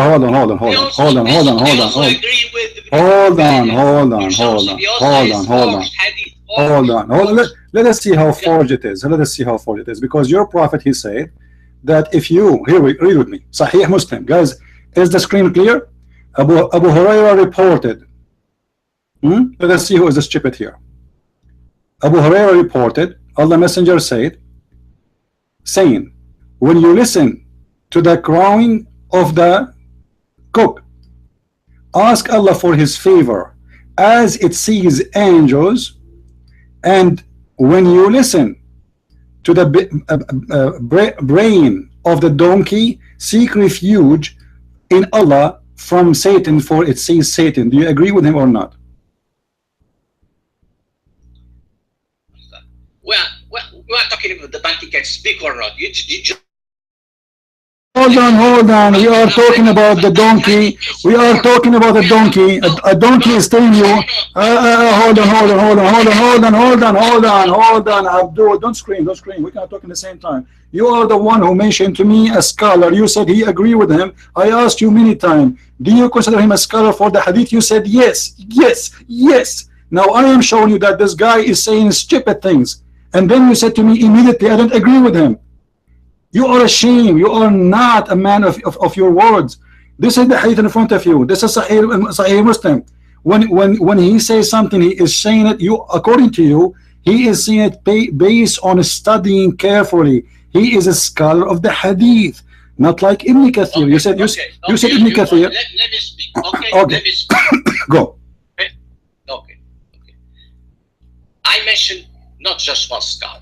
Okay. Who said that hadith is forced? But I can mention you more scholar if you want. No, I don't care. I asked you about the first one. Listen. I ask you. You're only the one who want to speak. Let me speak. I ask you. No, I don't want. No, I don't want to speak. I'm wasting my time. Everybody is my witness. I ask you. Do you accept him? Do you accept him? You said yes.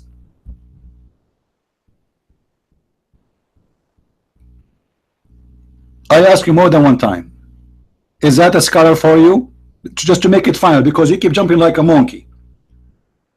Sometimes you mention Ibn Kathir when you want. Sometimes Ibn Kathir is a scholar on the Quran when you want. Sometimes this guy is your scholar, but now this guy is not your scholar. It depends. It depends in the mood. And this is your prophet, and this is a Sahih hadith. If we click on the hadith here, this is Sahih Muslim. And this is the hadith number. And this is about what? This is about shaitan and a rooster and a donkey. The donkey, when he is screaming, he is informing us that there's an angel. And the same for the donkey. When he screams, there's a shaitan. Obviously, your prophet is making fun of you. So are you going to say now this is weak? Your prophet have tons of those stories, and all the scholars you quote for me. This is why you keep jumping like a monkey from one to one to one. You choose whatever you like, you deny whatever you like. If Ibn Jawzi he says something sounds smart for you or like will help your purpose, then you will say, okay, I will take it. If it is not good for you, you will say, I don't take it. You know, I will not take it. There's a guys, Ibn Jawzi himself, he said that Jibreel brought to me a dish of harissa, the shish kebab dish, from the heaven. I ate it and I got the power of 40 men.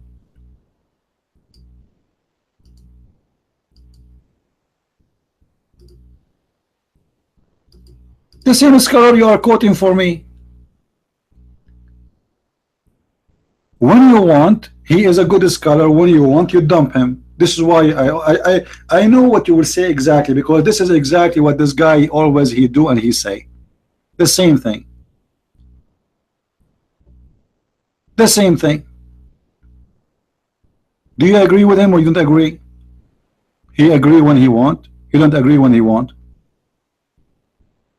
It is daif when they want. It's strong when they want. It is weak when they want, etc. This is the game they play. And I told him, give me the scholars you like, so we can be sure that, okay, from now on, I am going to read for you only from those books. That's it. And this is my challenge to this guy. Can you name for me as scholars you agree with them to be scholars, whatever they say you accept? You will not do that. So how a scholar can be a scholar in one statement only or one place and the rest is stupid? Either he's a scholar or he's not. Either he's a qualified or he's not a qualified. So why you choose him if he's not a qualified? And do you really Muslim believe that is if a rooster he scream he saw an angel? Question. Muhammad, when he saw an angel first time, he could not recognize him. That's mean the rooster is more qualified from Muhammad. Muhammad, when he saw the devil, he could not recognize him. That's mean the donkey is more qualified than Muhammad.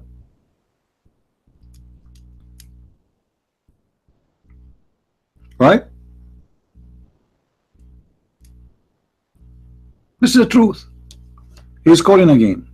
Okay. I will repeat the question for him again. Nightmare. Hello. Nightmare. Give me a scholar you agree with. Fully. Give me a scholar. Be honest. Give me one name. But listen, don't. Give me a name. Give me a name.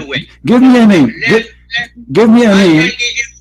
I can give you Ibn al-Jawzi, الحكم الذهبي. No, give me. Okay, let us write them down. Let us write them down. Give me the one you accept. Which one you accept? Give me one. I'm writing down.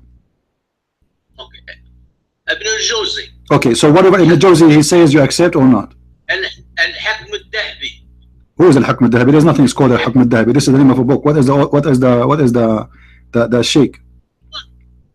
His name is Hukm al-Dhahabi. No, this is not his name.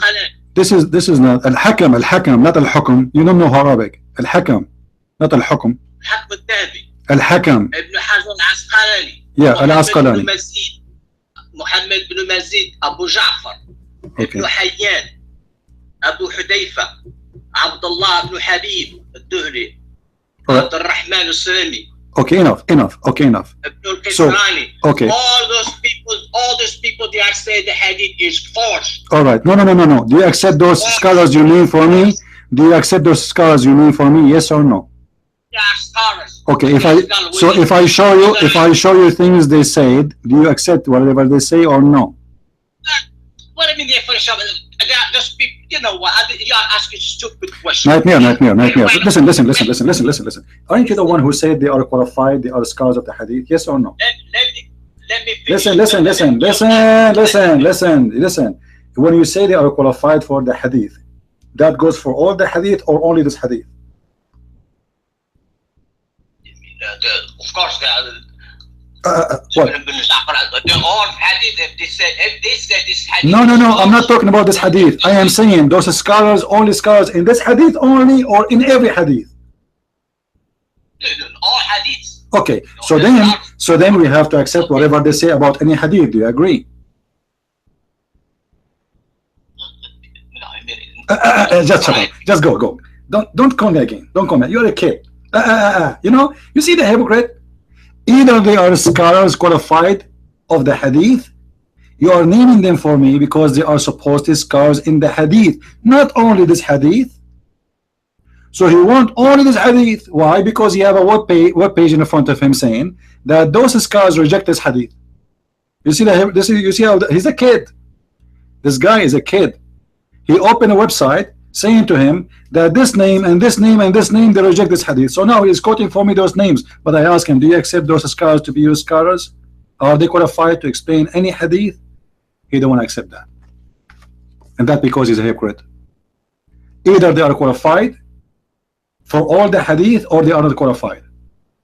Because the one who can get most of the hadith wrong and one hadith right according to you is stupid, and you are stupid too. And this is why you are afraid. You are quoting for me what a website said, that those people, they say they reject this hadith.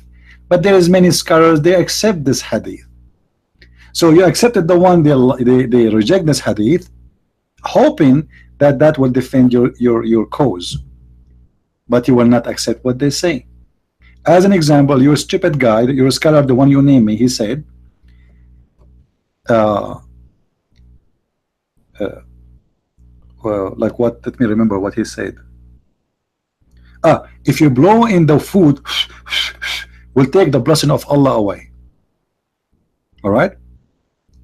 Anyone who took one of his statement in the hadith, which is a hadith of Muhammad supposedly, anyone he take a drop of food fail in the sewage, في مجرى الغائط, you know, the sewage where the piss goes, or shit or bowl, and he wash it and he ate it, Allah forgive for him, like it's a blessing from Allah. Do you accept? You will say no. You will say no right away. شكى بعضهم النبي صلى الله عليه وسلم قلة الولد. Some of them they say to the prophet, we are not having kids. So he ordered him to eat eggs and onion.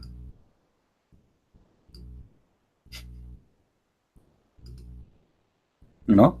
Now he will say, oh, those hadith are weak, they are strong. Okay, we will quote for you the weak and the strong, and let us laugh together.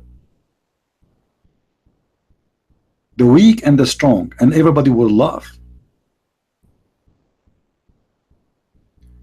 He mentioned to me before, as an example, Ibn al-Qayyim al-Jawziyah, you know, actually he mentioned it to me now, al-Jawzi, and Ibn al-Qayyim al-Jawziyah, he said, and all the scholars they copy from him, they said,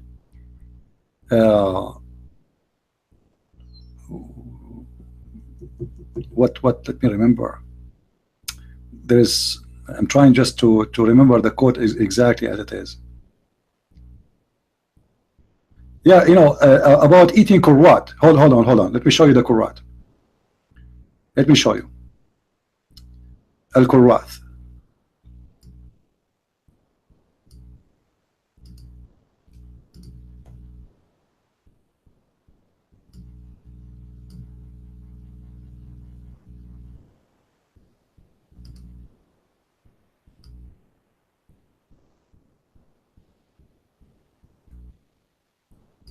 Let's see if we can find it here in English.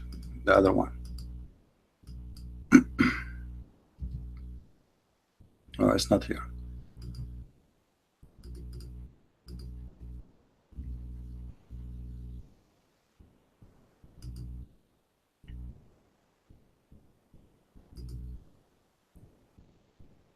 All the hadith which Muslims they make Muhammad look funny, they will say to you immediately it is weak.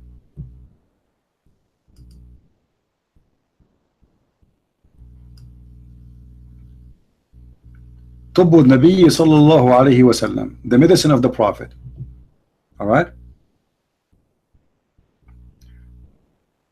The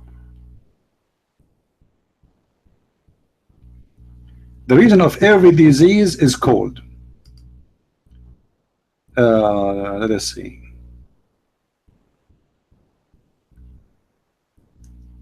If you eat with one finger, this is the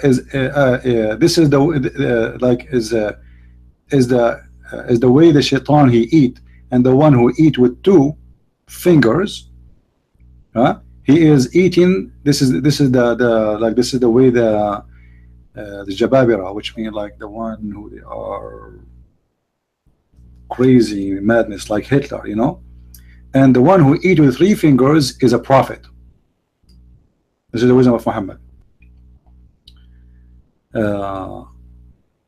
Let us see.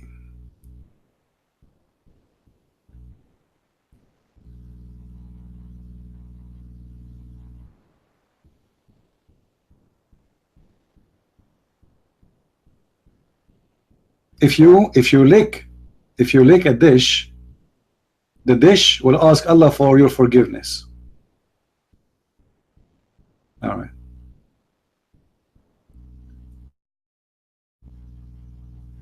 Whoever eat whatever fell down from the table, of the food, he will live, which means he will live longer, whatever he will live with wealth, and Allah will give him wealth, and that will go his wealth to his son and the son of his sons and the sons of his sons, even for his son from haram. Imagine, which means from adultery. If you just grab a piece of food just from the floor, fill from the table, Allah will give you wealth to you and your sons and the sons of your sons, even the ones from adulteries. Okay. What else? This is supposedly the medicine of the Prophet.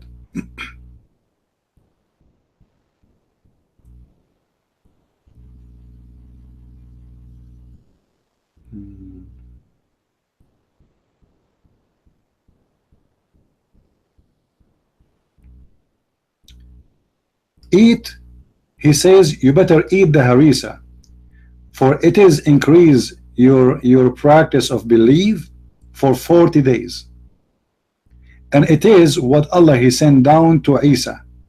Allah he sent down to Isa harisa. All right.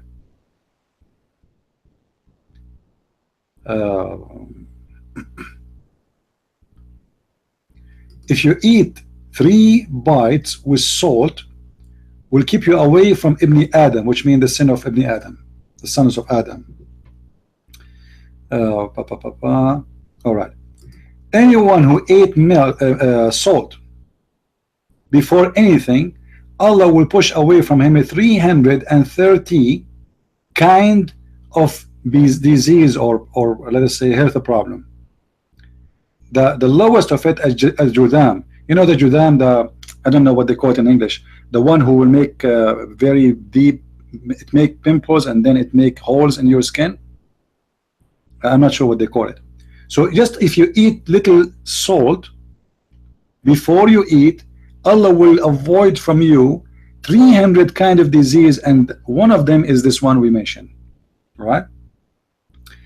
The same Prophet in different hadith he says, open your food, or which means start your food by salt, for if you eat it, that will recover you from 70 disease. Well, here just the one before he said 330.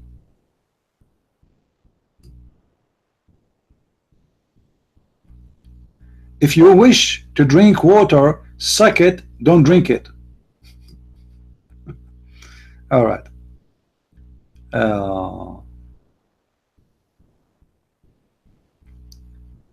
Let's see. All of them, they are funny actually, but I'm trying to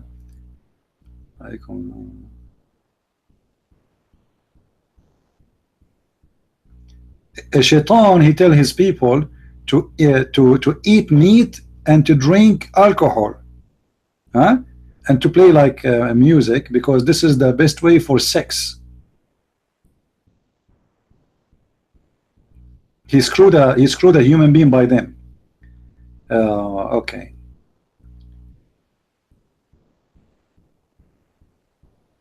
Okay, look at this. The one who eat meat, his meat will grow, and the one who leave eating meat for 40 days, he will have a very bad manner, which means like a khuluq here, manner, like you know, he will be a bad person just for not eating meat for 40 days. All right.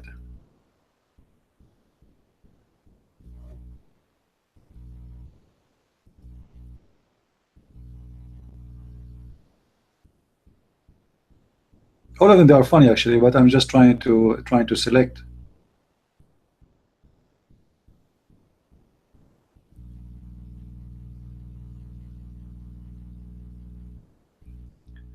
If you eat cheese and eat walnut,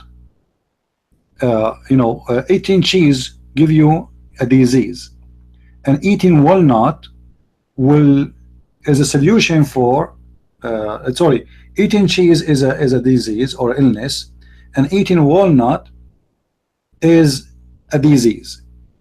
And if they both you eat them together, they will become medicine together. If you eat cheese alone, it's a disease, it's an illness. You will get sick. And if you eat walnut alone, it's an illness. But if you eat both together they became medicine. Drinking milk is from the pure belief and faith. Okay. 10 things will make a human being have a short memory. What it is? Let us see what Muhammad will say. 10 things will give the man, or the short memory. Eating cheese. Look like Muhammad, he hated cheese. And وأكل سؤر الفارة, whatever the fara, the mice left, and eating apples and sour, which means sour like fruit. والجلجلان, I'm not sure really what الجلجلان mean. I have to check it out. I never used this word before. I'll check it out later. And والحجامة على النقرة, in like in the old day they used to do what they call it hijama. It's the same as like you put a cup in your skin with fire, but old days they do it in different way, similar way, but they use fire to heal themselves. So if you eat a cheese, Allah will make you, or sorry, that will cause you to have a short memory. If you eat apples or sour fruits. Okay, let's continue.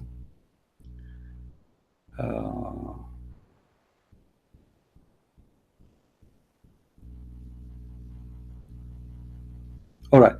Eat honey.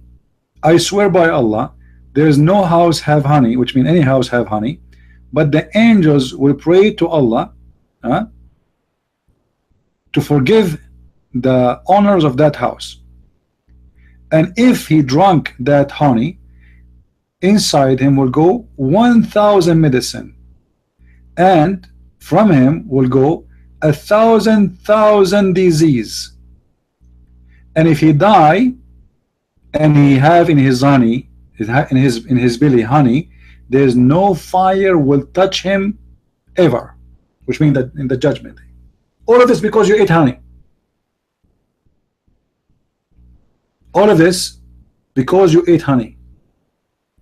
Eat honey will give you, right when you eat it, 1,000 medicine, and 1,000, which means 1 million, 1,000 disease will get out. Okay, how it is a medicine, 1,000 medicine, and the diseases are kicked out is 1,000, which means 1 million. And all of this because you drank honey. And if you drank honey and you die and there is honey in your belly, you will not go to hellfire. It's Muhammad. And all of this is signed up under the medicine of the Prophet. طب النبي صلى الله عليه وسلم عقيدة.com. I will post the link. So Nightmare can go and search for those hadith, and maybe he can find me some week of them. Right, Nightmare? Stupid people. So when they want, they accept the hadith they want, and they accept the scholar they want. The scholar they want. If the scholar is not suitable for that moment only, you see, the scholar they choose is the scholar who fit for that moment. He is not a scholar in other moment. Tomorrow, those scholars will not be accepted. Actually, right now they are accepted. Ibn Kathir is accepted for interpretation of the Quran. Do you want me to show you Ibn Kathir saying that Sulaiman, he left his ring with his wife and this is why he lost his kingdom? He will say, no, I don't accept that. Ibn Kathir is stupid now. But a second ago he said Ibn Kathir is qualified to explain the Quran.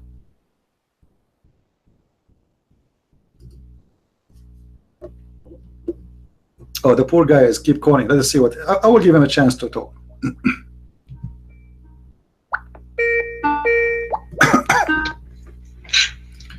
Yeah, Abdul. Okay, well, you run away like a bitch, you coward. Okay, you are using a dirty language. Your prophet is the bitch. This is what, when you say that word to me, I will say it back to your prophet. Learn how to speak as a man and behave yourself. I never call you such a word. I never use such a thing. You are filthy, a scumbag like your prophet. And you know what? I don't want you to call me ever again. You are a bitch, and you are a Moroccan, and you know what Morocco is full of. It's #1 business in Morocco. And you are calling us such a name. Shame on you.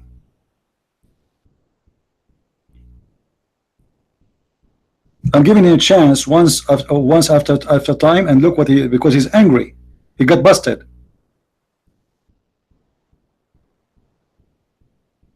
This is what your prophet said, you scumbag. If you hear a rooster, that's mean the rooster he saw an angel.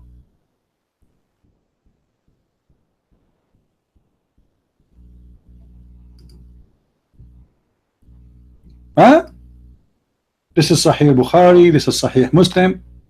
If you raise your head before the Imam, Allah will make your head will make your face a face of a donkey.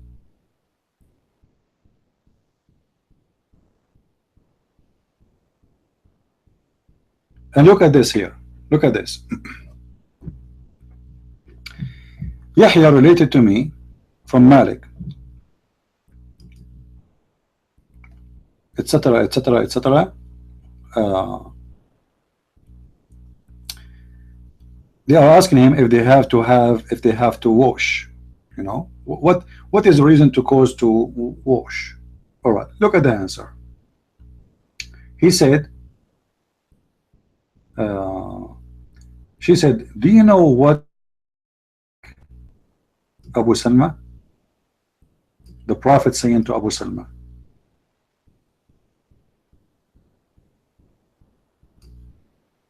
Okay, you are like a chick. When it's here, the cocks crowing, and so crows with them. When the circumcised part passes the circumcised part, ghusl is a must. What does that mean? You are the same as a rooster. When you hear other roosters, they are screaming, here he scream. But the guy, he did not insult Muhammad. He's just asking him when I should do wash. That's all. Their prophet is a scumbag. He's making fun of people and insulting people. And now he is a smart person saying, when the circumcised part past the circumcised part, then you have to wash. Which means we have two circumcised parts. The Muslim woman, she is circumcised, and the Muslim man is circumcised. So when you pass that part, you have to wash.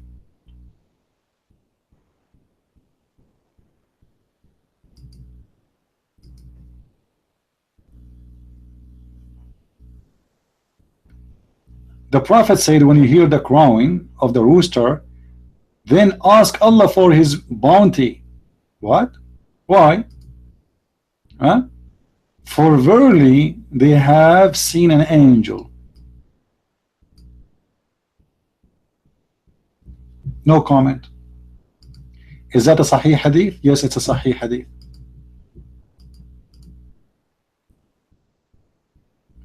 Read with me, guys. Does it say Sahih? Does it say Sahih? Sahih. I'm not saying that.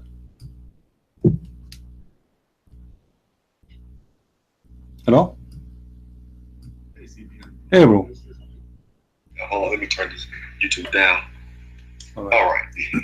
Yeah, I've been listening to the last few exchanges. I want to say something here, okay? I think it needs to be said. I want to say this tonight, man. When you appeal to scholarship of another person to defend your position, you have to be ready to defend that person as a scholar. You know, we're talking about sacred stuff, hadith. This is scripture. You know, Quran verses, hadith. You know, 1,000-year-old tafsir. Well, maybe not quite 1,000 years, but yeah, close to that. Several hundred years old. You know, tafsir, scripture. People actually die over this stuff. You know, it's set rule, it makes law in lots of places. People actually die over this stuff. And that's not to mention the effect it has on eternal salvation and things like that. I can joke about it, but it's really serious business. So if you read something and you try to make the point that it's not what it means at face value, and to support that position, you're not going to depend on your own personal scholarship. You're going to refer to another person. Well, first off, your opponent has the right to call that person's scholarship into question, because you're not relying on your own understanding, your own observation. You're trying to use that person as source material. So you got to be willing to defend that person, and you got to be ready to defend that person, because you're using his scholarship to formulate the opinion. So you just have to be ready for that. So if you're gonna, shotgun a bunch of names, this person, that person, that person, and that person, you got to be willing to defend all those people. You see this guy. He mentioned to me before a guy. His name is Ibn al-Qayyim. Today he is mentioning to me Ibn al-Jawzi. And if I quote for him what both of them they are saying, he will not accept. He paused for me Ibn Kathir. If I show him what Ibn Kathir is saying, he will accept. So he only wants that opinion of that day at that moment of that scholar. This scholar tomorrow is dumb, is stupid, So either this scholar is qualified to explain or he's not.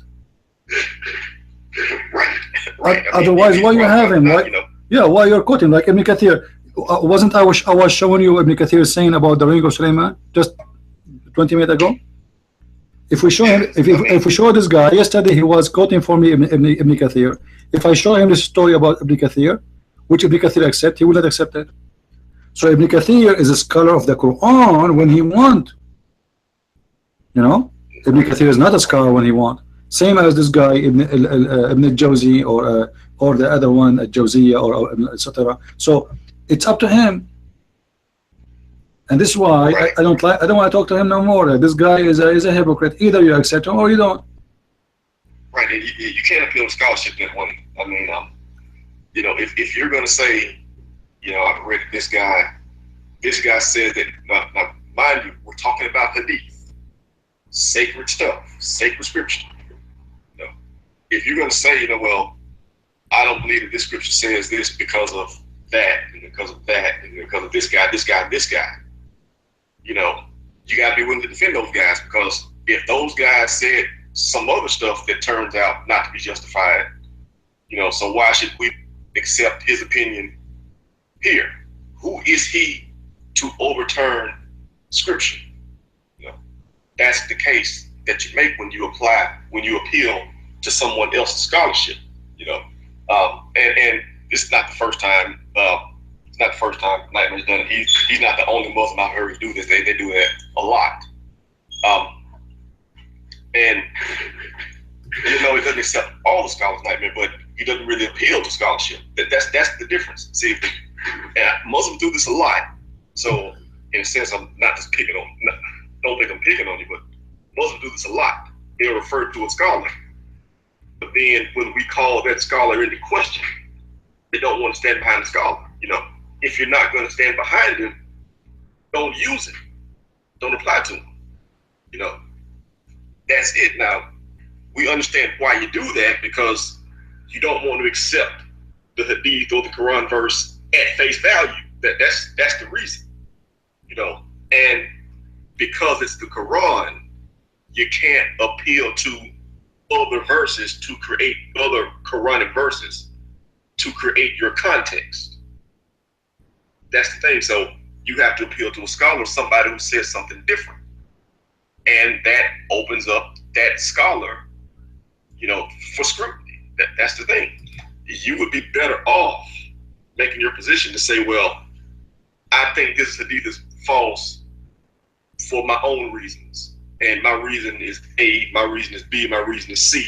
And appeal to yourself. Trust your own head and be willing to defend your own belief without having to rely on anybody else. Yeah. Now, mind you, you got to make a good case because we're talking about sacred stuff, scripture, Quranic verses. You know, hadith. People die over this stuff. People kill and die over this stuff. So you got to be willing to make a good case and defend it to us and to your fellow Muslims, because there are other Muslims out here that kill Muslims for their misinterpretations. It's serious stuff here. You know, all the names he mentioned to me. As an example, he mentioned Ibn Taymiyyah, he mentioned Ibn Jawzi. Then they agree that Allah is a physical being. Allah have hands, Allah have fingers, Allah have 5 fingers, Allah have an ass, Allah sit, Allah have a chair, Allah have size, etc., etc. If I quote for him any of those, he will reject them. All the names he mentioned to me before, just 3 days ago, it's recorded. Ibn Taymiyyah, you know, he said Ibn Taymiyyah, he said, he quoted from Ibn Taymiyyah. So if I show him what Ibn Taymiyyah said, he will not accept it. And this is why this is the sign of the hypocrisy. Either he is a scholar or he's not, because he cannot be a scholar in one statement and the rest he is not. So either you agree with him, for he is a scholar and you consider him a specialist and he know what he's talking about, or he is not. So all what I'm asking for, do you accept? So actually, in the hadith I was quoting, there's some of them they are called weak and some of them they are strong. However, the same scholar who say this hadith is weak, in different book he says strong. Imagine this, how stupid he is. When they want, they say it's weak. The same scholar, he says strong. The same as we are showing you. Muhammad, he said if you eat this food is a medicine for 330 drugs. Then he say another hadith says if you eat this food is a medicine of 70. But the same food. They are the same as their prophet, liars. And the Muslim, they understand that very well. So they quote for you a scholar which fit with the topic at the moment. So this guy, what he did, he went in Google and he searched weak hadith, etc. And he got a web page saying this is scholar and this is scholar and this is scholar refuses hadith. That's why he is like he was fast to tell me, because it says in the website in the front of him. But he did not even read any of their books.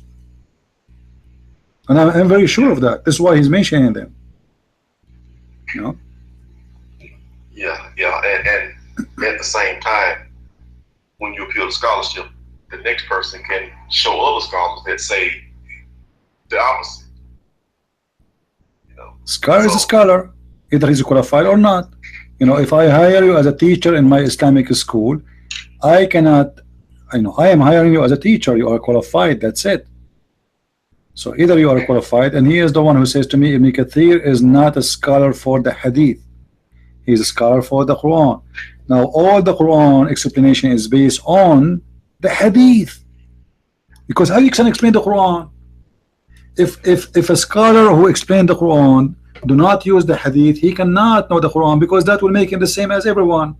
The Quran in front of us, we are using the same language, we speak the same language. So how Ibn Kathir will explain? Impossible. It's a lie. He have to use the hadith to give interpretation for the Quran. Is it yeah.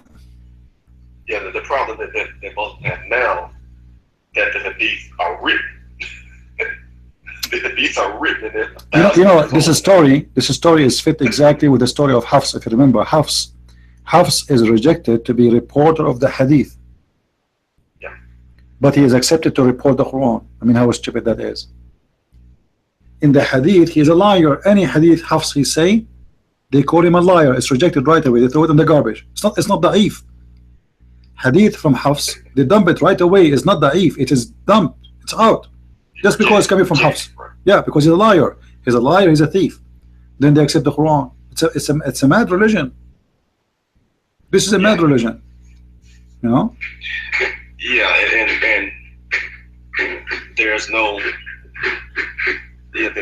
no point in.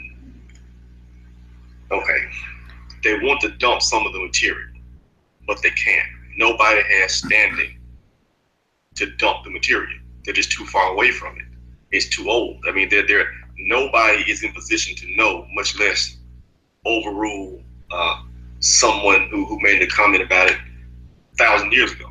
You know, people who are 1,000 years closer to the actual time in question. You know, you're going to overrule Bukhari. Now, I would assume, I never read about Bukhari, I would assume that he himself was a scholar. Sahih Muslim, he himself was a scholar.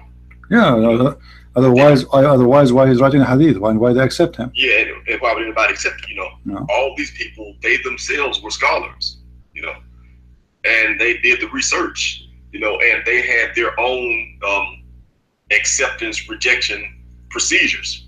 No, Bukhari said he rejected, it was a lot. Was it 70,000 or something? Yeah, he rejected a lot more hadith than he took. Yeah, he's filtering all the hadith. Yeah. Yeah, you know, so that they're already filtered, so that they're already rejected. You know, these are the ones that he thought held up. You know, and to come along later and to point to a guy who's, you know, 700 years after him, 1,000 years after Muhammad, you know, that's already shaky in and of itself. You know, and then you want to point to a guy and to not be able to defend that guy. You know, and you just can't do it like that.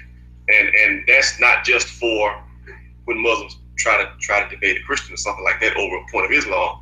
They should actually use that method when they formulate their own opinions, their own beliefs in their faith. You know, because again, I mean, from your point of view, if you profess to be a Muslim, you know, this is about your eternal soul. You know, and you can't allow yourself to be deceived over stuff like this. You know, to contrast that, even when you take a Christian making a point about his opinion of Islam, he may say, point to a Quran verse, and then he'll point to hadith, this hadith, that hadith, you know, and back it up using hadith to support an opinion derived from another hadith, and using the Quran to back that up, a case based on scripture without appeal to scholarship. You know, that is actually the way you should do stuff like that. Trying to use scholarship to overturn that without being able to defend the scholar. You know, that's just not the way to do it. It's not gonna convince anybody who understands it. And in a sense, it's only preaching to the choir. The only people that would accept that is somebody who wants to accept it. You know, they are Muslim. They themselves are embarrassed, and they themselves are looking for a permission slip. You know, to believe what they want to believe. So. Either you accept or you reject. As simple as that. Either he's a scholar or he's not. Imagine I say to you, like they say, this is the same they do with Sahih Muslim. You know, Sahih Muslim today, they say to you there is some hadith is weak. But this is Sahih Muslim, and this is Sahih Bukhari is considered like 99.9999% all of it Sahih, and if there is one is not Sahih, is going to be like less ranked but still accepted. You know. Yeah. But now anything they don't like, they say to you it's weak. It doesn't matter what it is. And then they will give you a scholar who disagree with this hadith. You know. Yeah, but inconsistent though. See, right? You know, this hadith they say is weak. The next hadith they accept it fine. Actually, there's hadith. There's the same hadith. You will find it in this. You know, like you'll find the same hadith in the book of the Tirmidhi. In the Muslim website, they added there the word Sahih. Then in different hadith book, it says weak. The same story, the same hadith. The same person, the same name, the same title, the same description. You know? Yeah. So because it's based on how they want and what they want. Anyone, anything will make Muhammad look stupid right away without even reading it. They will say it's weak. And even the weak one is accepted in Islam. And I can go right now. It will take me 2 seconds to search for you and find you tons of things. This guy, the one who named his name, he said is stupid. which even Muslims are angry from it. Muslims themselves are angry from this guy. But this nightmare, he liked what he said about the verse, the story of the donkey. That's it. He said, I refuse the story of the donkey. I curse the one who made the story of the donkey. But this guy, he have tons of stories, you know, himself, he is fabricating too. You know, the feet of Allah is under the chair. Okay, Muslims, if you ask, and he described him as a real physical feet. If we ask this guy, do you believe Allah have a physical feet? He would say no. This guy, he don't know. Like I'm telling you, I mean, this guy is a shame. He is 50 years old, but he do not know a very simple thing, which every Muslim should know, if Allah is a spirit or not. 50 years, he come to my chat room, and then he learned from me that his God is a spirit. This is how dumb he is. And this is telling you, they don't read the Muslim scholars' books. He is just reading in the internet a website about a search he just made right now about the hadith we mentioned. So he get excited because in the front of him it says this scholar and this scholar and this scholar disagree. So let me call Christian Prince and tell him, okay, do you know Al-Zawzi? Do you know etc.? Do you know Al-Asqalani? Do you know Ibn Hayyan? They said it's weak. There's many scholars, they say it's strong. And do you agree with those scholars? Do you accept them? No, he don't want to accept them. Why?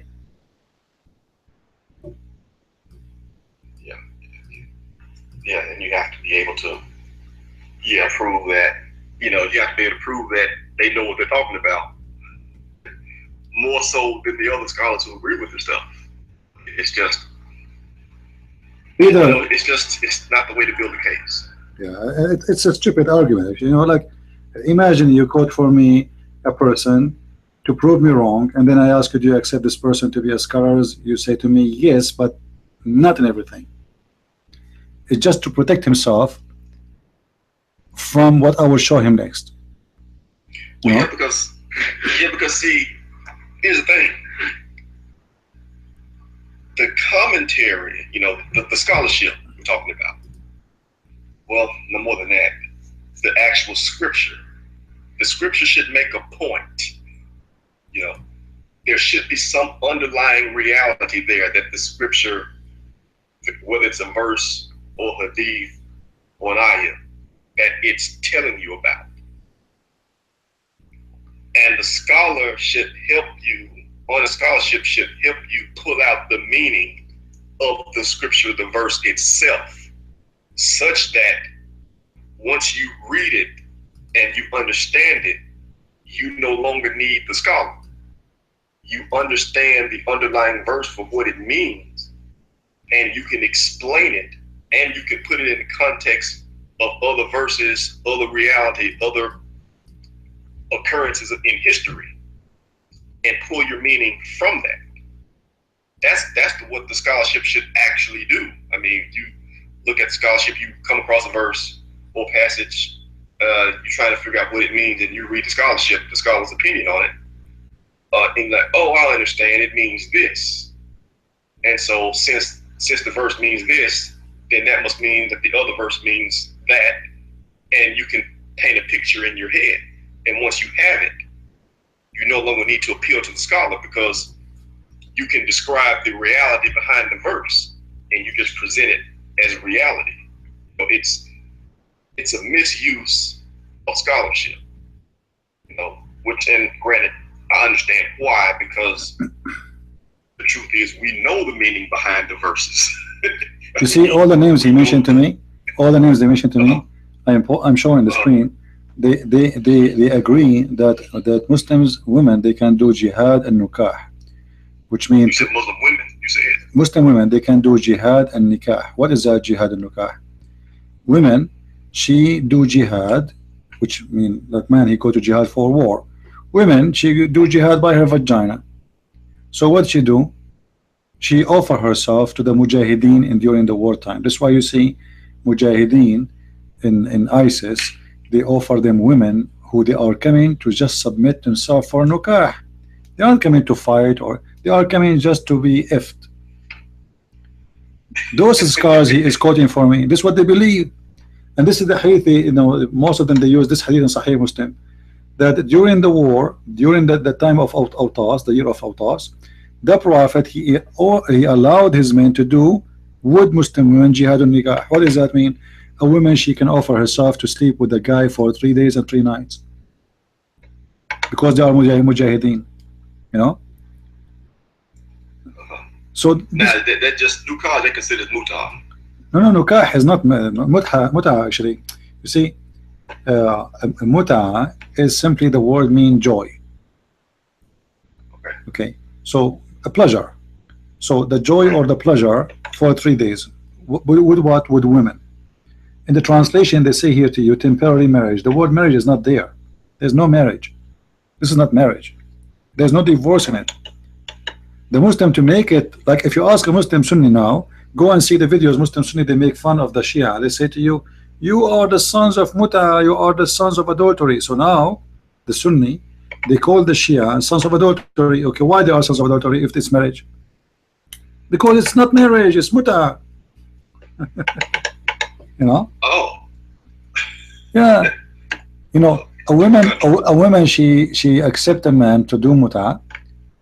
The muta have a conditions. Number one is the preset date, and then the preset agreement about money, and then when and both of them they agree, and then there's a guy, he says, you with the amount of etc. money. She says, I accept your offer with the amount of etc. of money for the etc. each of date. So when the date and the time is up, there's no divorce. Marriage have to come with divorce. With the muta, there's no divorce. If you say to a woman, I want to sleep with you for 3 days, starting from 6 o'clock right now, 6 o'clock after 3 days, the muta is over. There's no divorce. That's it. She became totally stranger from you. You have no right to kiss her one more kiss, supposedly. This is how strict Islam is. And this is what the hadith in front of us. The Prophet, he allowed us to do muta for 3 days, 3 nights. And then they said later he forbid us to do that. Why? Why he allowed them to do for 3 days? Those are men. They can go later and they can have sex with their wives. Why they are doing temporarily?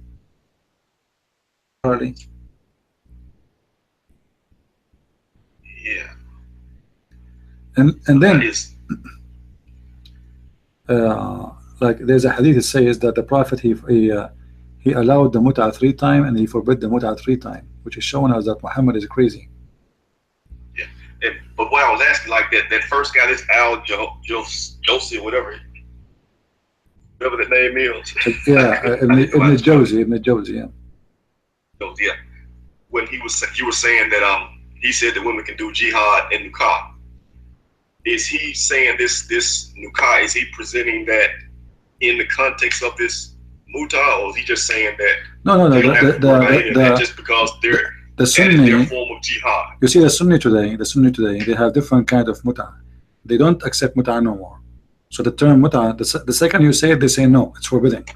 All right? Okay. But the fact, what they do, like there's an article made by a Muslim scholar. He's a Palestinian. He made a study, and there's many scholars who they are very high in Saudi Arabia agree with him that this was the jihad and nikah, the woman she offered herself for sex during the time of war, so she can support the Muslim men, and the Muslim men they relax.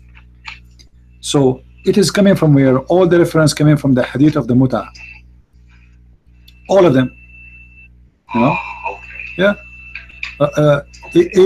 So they are saying that the Muslim, they have something that's called measurement of case, which means today we have a case of war. We measure it to the case of the time of the Prophet, and then we can approve or disapprove. The Prophet, he approved it in certain time, so we can approve it now. But what they do, they don't give it the same name.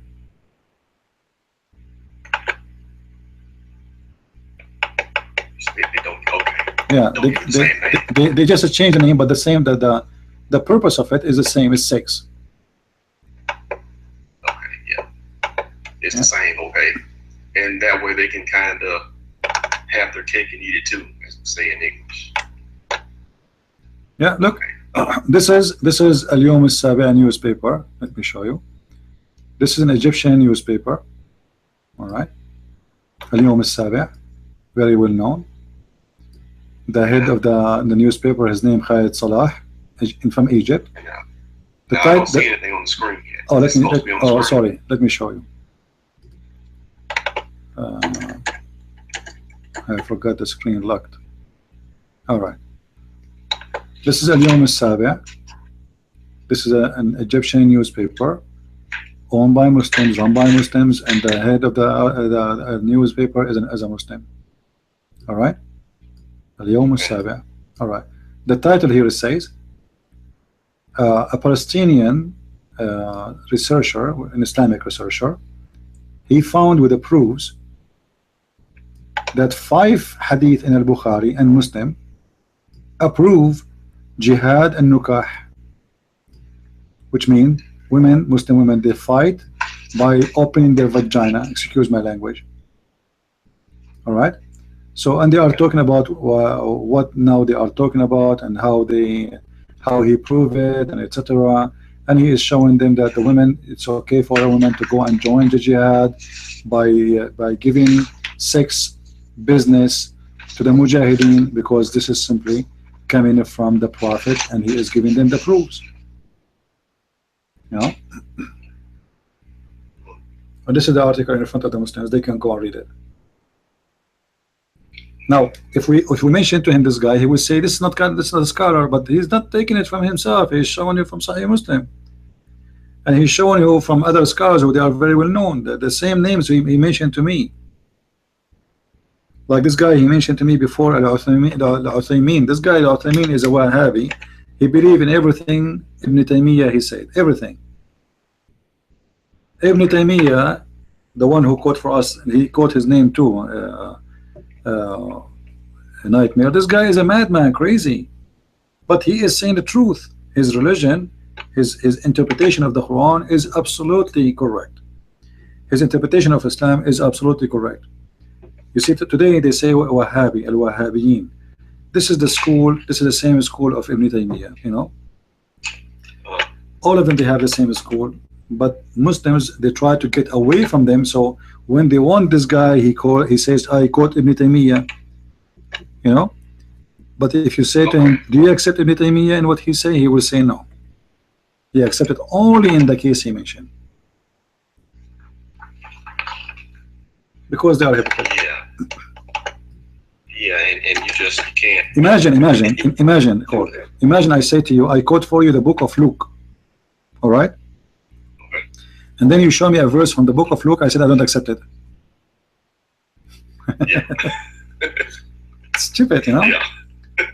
The same writer, the same book, the same person. Either he's qualified to be someone to quote from him, or he's not qualified. That's it. Yeah, he is or he's not. He is or he isn't. You know how a Muslim will find his way in this mass of madness, of weak and strong. If every scholar have his own weak and strong hadith, if the scholars don't agree about each other, I can now go and find any chapter in the Quran, and you will find everyone give us a different story. Like we showed you the story of Venus, right? In this website, the story of Venus is different from the other website.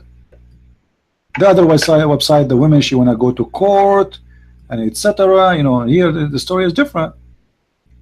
Every scholar, he have different story. Which story is the correct one? How a Muslim he know which one is better?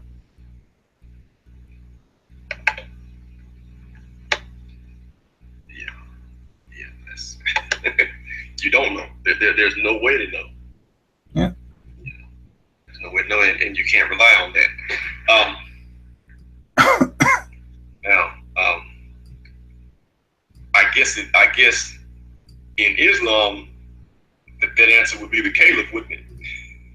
If they had one. Allah knows best. Say what? Allah knows best about anything.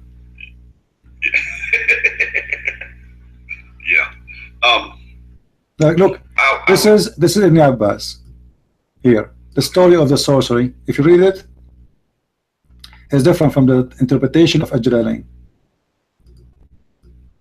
Just to change the interpretation, the story is different.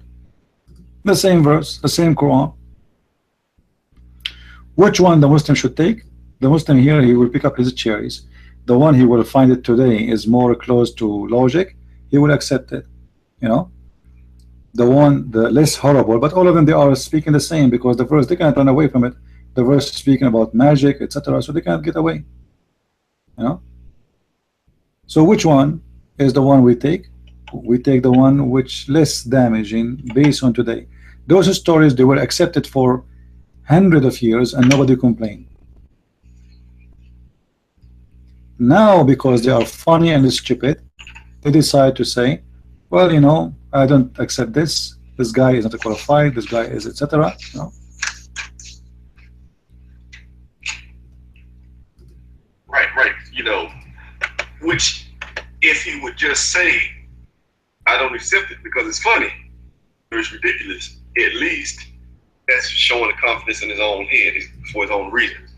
You know, but to say, I don't accept this because, you know, even whoever, you know, says that it's false. You know, well, who is even whoever, you know? What else did he say?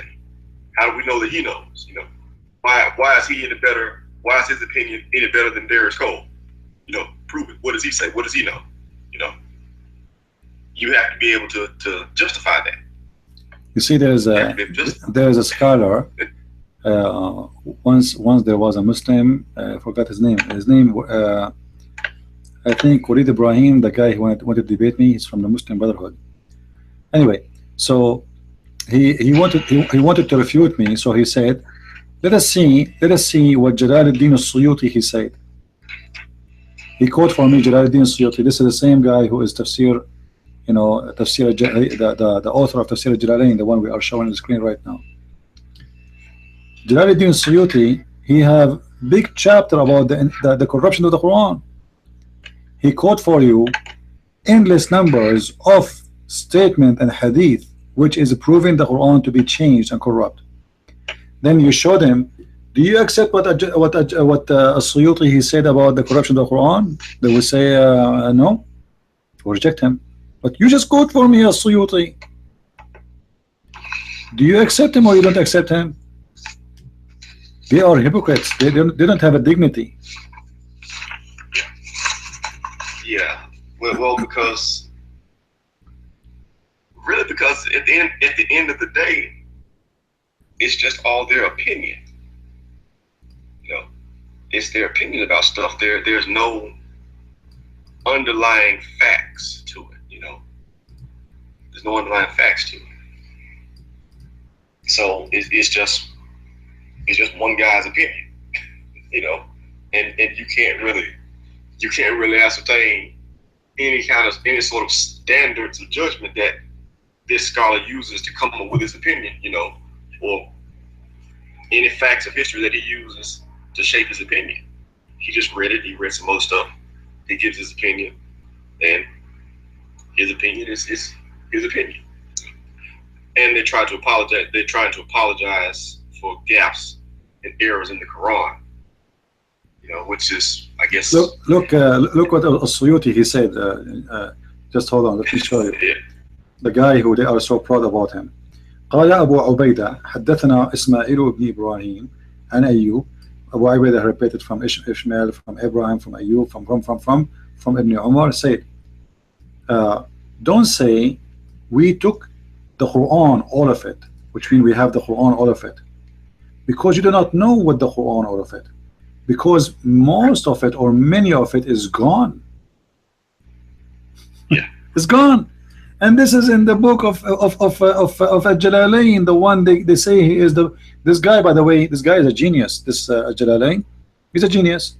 You know, I have to admit, this guy, he announced to be a teacher in Islamic, you know, let's say university or school at the age of 15. Imagine, he have a very amazing memory. But the problem with this guy is he is too much honest. Oh, he actually is. He actually is a genius, or was a genius. He is a genius when it's come to memory. He have a very good memory. Like he's like a copy machine. He reads something, he copy it. You know. So Okay, yeah. he's a copy machine. He's a photocopy. He reads something, it's in his head. So this guy, he got them busted, and he mentioned things which is really scary for the Muslims, but nobody can dare that says that this guy is not a scholar. This guy, you have tons of books. You know, actually, I believe he is having the biggest library of a book written by him ever. Even he have two books about, I don't know what to say, about like the F thing, you know, how to F a how to F a woman. Okay. Yeah, but this is all is about tahrif al-Quran, the corruption of the Quran. And look, it says it's been reported by Ibn Maryam and etc. and etc. and etc. and Urwa ibn Zubair and Aisha, that Aisha, she said that the chapter of Ahzab, it used to be read during the time of the Prophet, 200 verses, and when Uthman, he wrote the book, nothing left but what we have now, and we do not know what the number she's talking about. So she is saying that Al-Ahzab chapter 17 was equal to 200 verses. Who is the one saying that? Aisha. Who is the one who was giving the reference? As-Suyuti. And where As-Suyuti, he get the reference from other, for sure, from other reference too. You know, all those stories here, like you know, they are endless. If you show it to a Muslim, he will say, I don't agree. The Quran preserved, the Quran, etc. The Quran, you know. It's not a preserved. Yeah, but they have to they have to believe that. You know? Yeah. You can't really prove it though, but Well, this understand why they say this is their scholar in front of their eyes saying what they are saying. I'm just reading for them what it says. Do we have any Muslim on a call? somebody trying to go.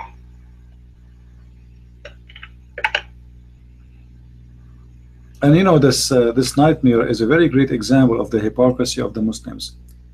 They only want to accept what only fit with them from that scholar only. And I believe that his behavior was very stupid. It's not smart. Either you accept him. What about why he don't go and search for a scholar he agree with him? Because he knew all Muslim scholars are stupid, and they will say something stupid. It doesn't matter really what they do, they will do, and they will say something stupid. So he don't want to accept.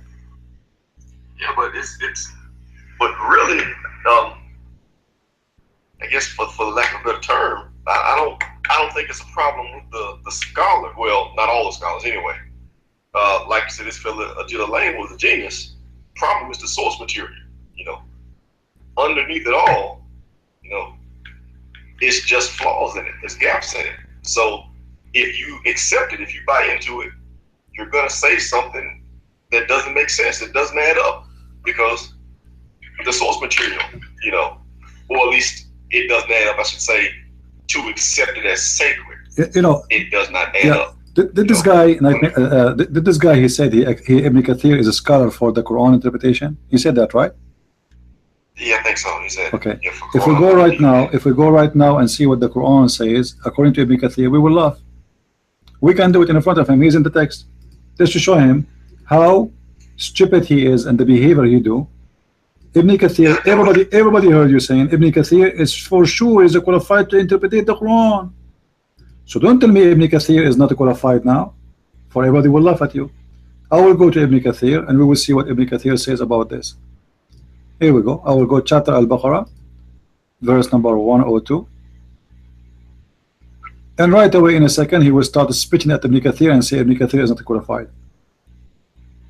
Yeah, but see, could you go to anybody's interpretation of the Quran and they not say something stupid? I know, but I mean, this is the one he chose. You know, this is the one he chose, so he cannot get away with it. I'm just going by his choice, where he chose this. So if this is what he like, okay, you know, we will do your wish. This is what you like, yeah. So if we go right now, I will go right now to Ibn Kathir, 2, 1, 2, 4, 1, okay. 19. All right, here we go. All right. I will show on the screen to everybody. This is Ibn Kathir. We are not choosing our cherries. And everybody heard this nightmare saying Ibn Kathir is a qualified to give interpretation for the Quran. All right, let us see what Ibn Kathir says. As you see, this is Ibn Kathir in front of your eyes, and this is the Muslim website, QuranX.com. All right. We will go to Ibn Kathir down until we arrive. Here we go. This is the story of Ibn Kathir. There it is. This is the story of Ibn Kathir, according to Ibn Kathir, about Solomon and what happened to him. All right. Now, if you read the story, you will see how stupid this story is.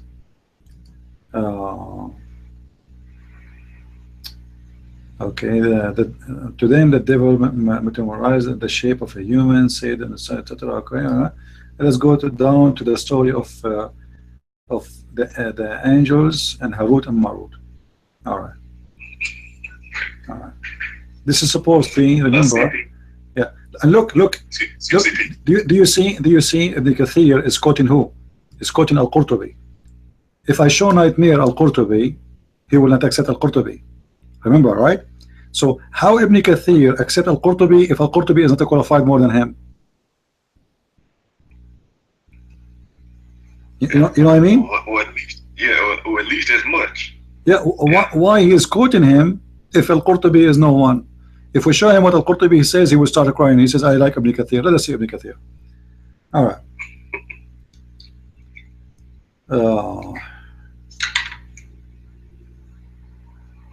Yeah, but another question, though, if you take a hadith or something like that, and Ibn Kathir accepts it, how can somebody know now, any scholar now, not know, how can he know that the hadith is false, but Ibn Kathir did not know? Yeah. How can you do that? On what grounds? What new information do they have to tell them that it's false? That didn't exist, 1,000 years ago. Let's see here. Look at this.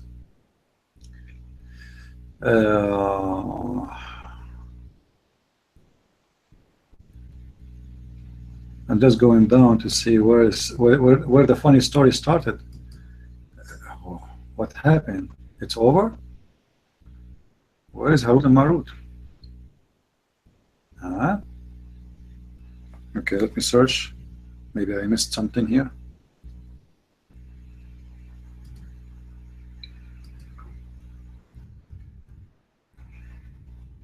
Where is the ring? You see, in English, the story is gone. Where is the story of the ring? Well, you just said it's gone. Does it say this is 299? Okay, but we are in 102 now. Yeah, we go like the story here, the story of Ibn Kathir. All right. This is Ibn Kathir. This is the same verse. I just showed everybody how the guy came, the shaitan, the genie, he came and he took the ring of the women. And look how many pages here, and look how it became one page in English. Let us go. Hold on. Maybe this page will. Maybe there is next. Let us see. Maybe I missed something. No, it doesn't make sense. I don't see the word ring at all. I'm searching for the word ring. It should appear. You know what I mean? Ring. I don't see ring. Okay, let's see the word Solomon.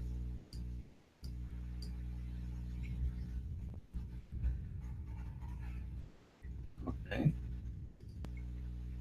Prophet Solomon, the devil, you to ascend to heaven and his dog. Okay, angel, sorcerer. Okay.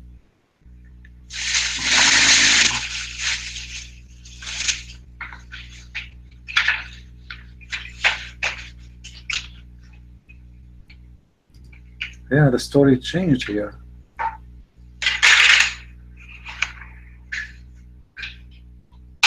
Where is when the genie he come to the wife of Sulaiman and he take her ring? I don't see it.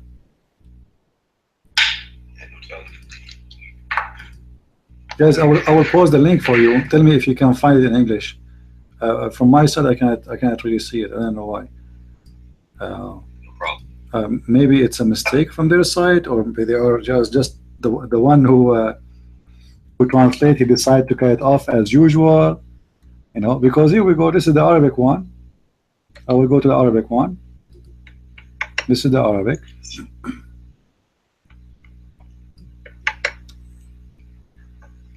It says here how they buried the books under the chair of Suleiman, etc. Where is all of this? I don't see it in English.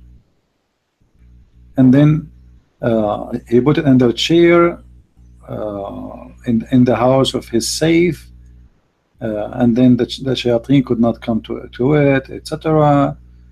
And then only the human being, they were able to get into it, and they wrote in this books all kind of. And then when the shaitans they heard that Suleiman he died, they wrote many kind of magic, etc. All of this I cannot find it in the English one.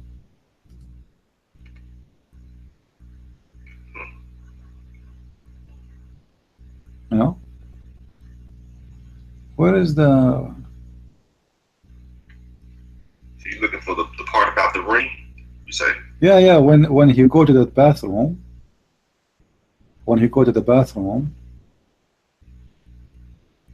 and then Shaitan come and take the ring of his wife.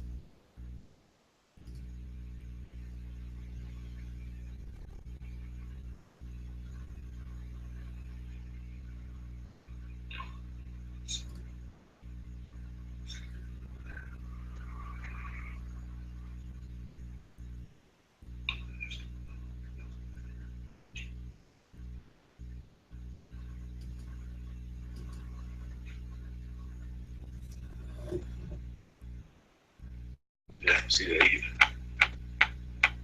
Okay, do you remember the story of Az-Zuhra? Do you remember the story of Venus? The story of Venus. Venus? Oh yeah. Yeah, forget about the ring now. It is in the book of Ibn Kathir in front of me. Here we go. When they came down to the earth, Az-Zuhra, which is a very beautiful woman, she appeared to them, and she came so she came to them, and she approached them, and then they asked her if she can sleep with them. She said, I swear by Allah, I'm not going to speak to you about this unless you commit shirk. You became like you worship somebody beside Allah. They said, we swear by Allah, we cannot do that. Look, they are good believers. They want to have sex with a woman. It's not there, but they are good believers still. So she left them.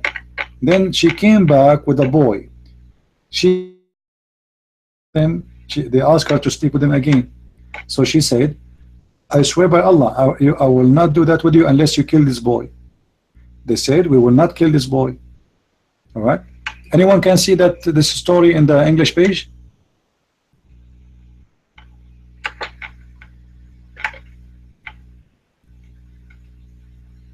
Let's see here. Story. Maybe it's in the coming. Maybe it's in the coming pages. Let us see. Hold on. Let us go to page. It says there's a difference of opinion here. 104, 103. I think we clicked it on 103 already, right? Yeah. But we are looking for supposedly 102. The story is starting 102, 103, 104. Okay, this is 104.5. Okay. It doesn't show. That's it. Look how short it is. Where is the story of Az-Zuhra? Where is the story in Arabic? Where are all those stories? I don't see that. We are now in 104, 105. We go 106. I don't see the story about this woman Az-Zuhra who came to them. Anyone can find it?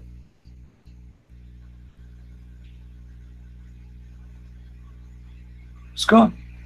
Here we go. No, I'm seeing that. Let me give you the link for what I'm here we go. It's in front of you.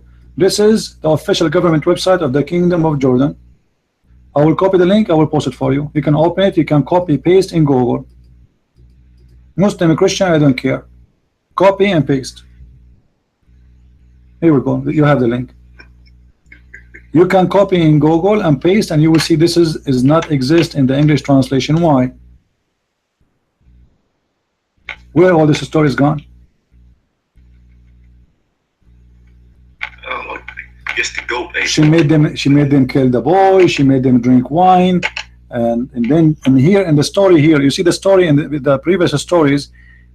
She did not let them sleep with her, right? She ran away, right? Here in the story of Ibn Kathir, they had sex with her, and they killed the boy. And when they wake up, the women, she said, "I swear by Allah, you did not leave anything except what you like, what you want, and you got, and you did everything when you were drunk, which means you did everything with me is unlawful when you are drunk. Now, so choose between the punishment of now or the punishment of after judgment." And then the story continue. Where is the story?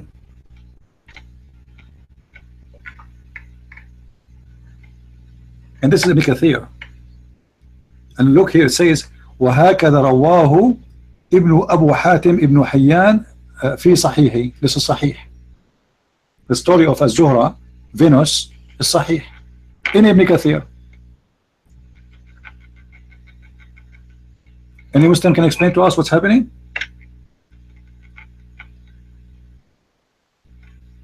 And notice with me, Cole. You see, we are just in verse number 102. Do you see it? 102. Do you see how many pages explanation is? Look how many. 1, 2, 3, 4, 5, 6, 7, 8, 9, 10.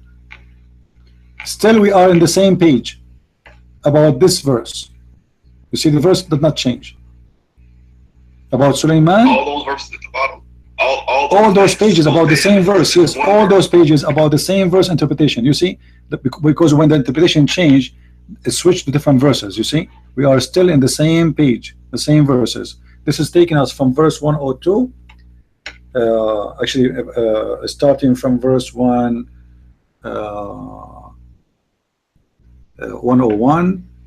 99, 100, 101, 102.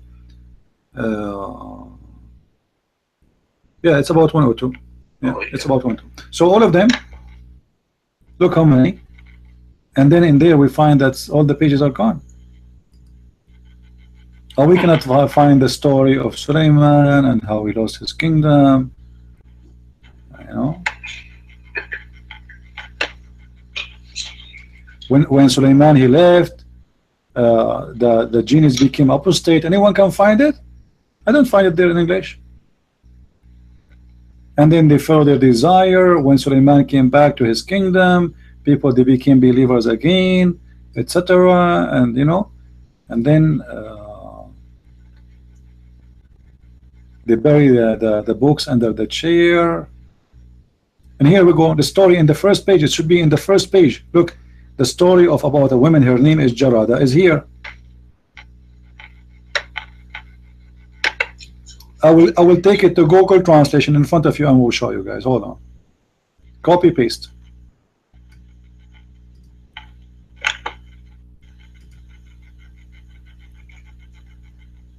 All right. Let us go to Google translation. Some of these pages will translate it for you. And I mentioned that many times. You know, the Ibn Kathir in English have nothing to do with Ibn Kathir in Arabic. Google translate. I mean Arabic, but still it's coming. Look, I will paste the text as it is. I will copy in front of everybody. Copy. This is Google translation. Paste. Let us see the English. Where we can find this story in English in the English page. Anybody can find it for me? Let me know.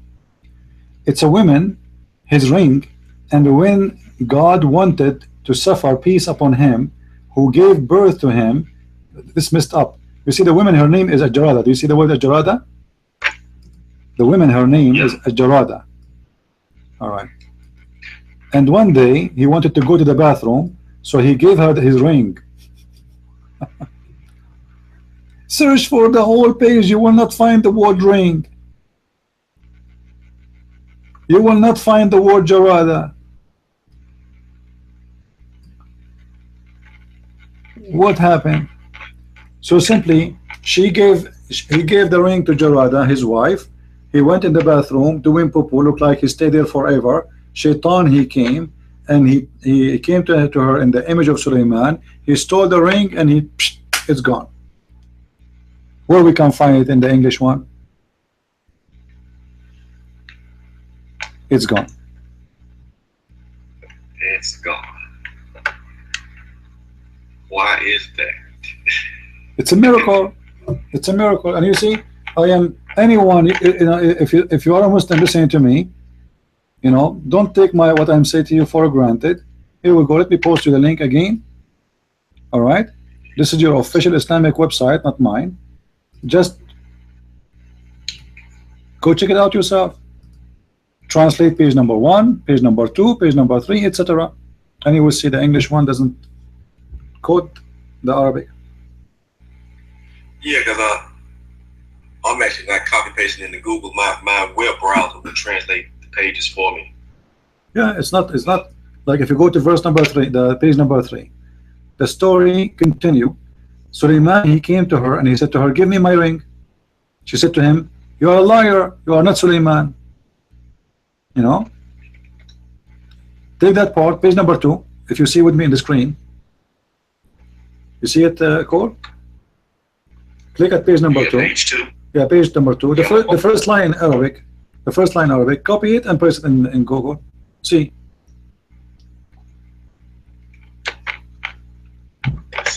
Where we can find this. That's why I was looking in the English one for the word ring, because this is the easiest way to find where the ring story is located. We cannot find the ring.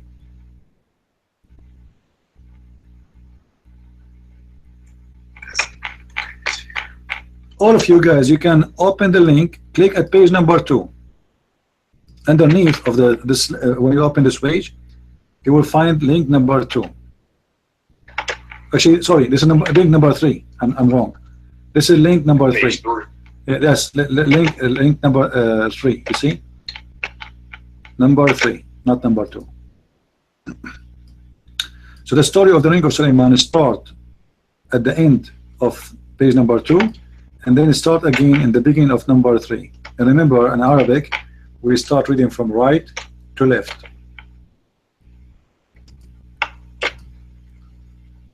So in number 3, this is the one I highlighted. Any Muslim can tell us why we cannot find it in the English book?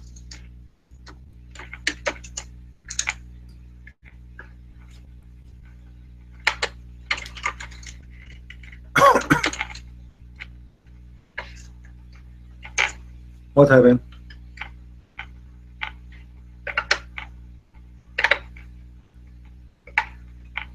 Hello? Yeah.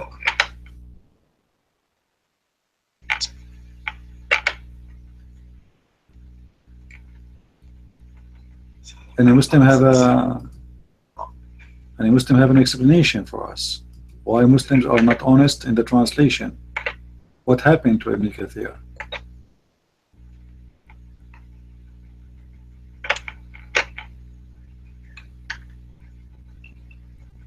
Look here, it says, and when they got those books, which was under the throne of Suleiman, all right,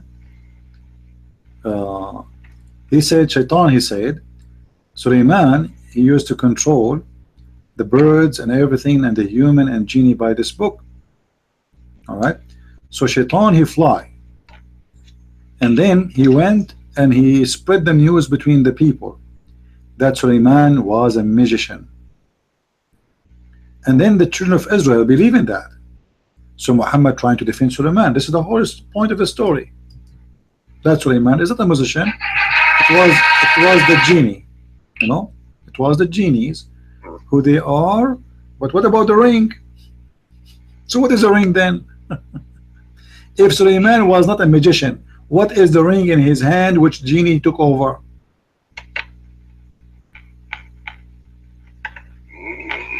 Any Muslim can explain it.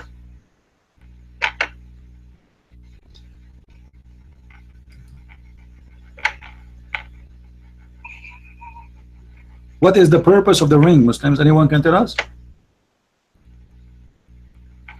And look there, it says, and then they made a book with the files like chapters of magic, and they made it in a book.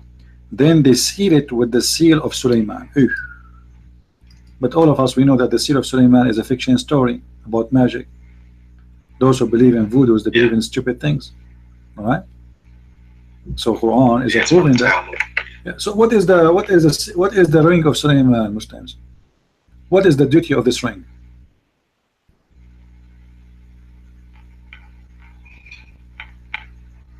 Any Abdul?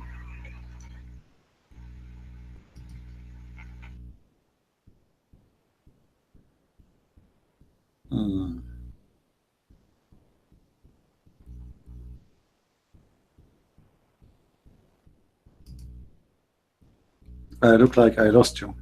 It's all right.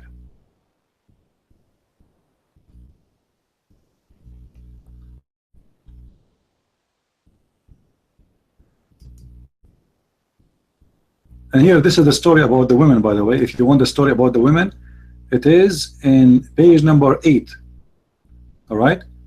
The story about the women, her name is Zuhra, which means Venus, is in page number 8. You see it? So the same link, click at page number 8, you will go to the story where it is in red. That is the story of the women, her name is Zuhra. All of this does not exist in the English book.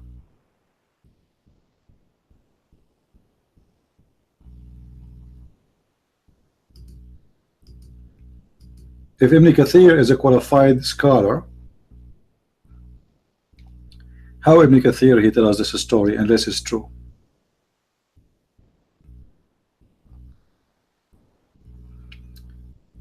And here, the same story we read for you before.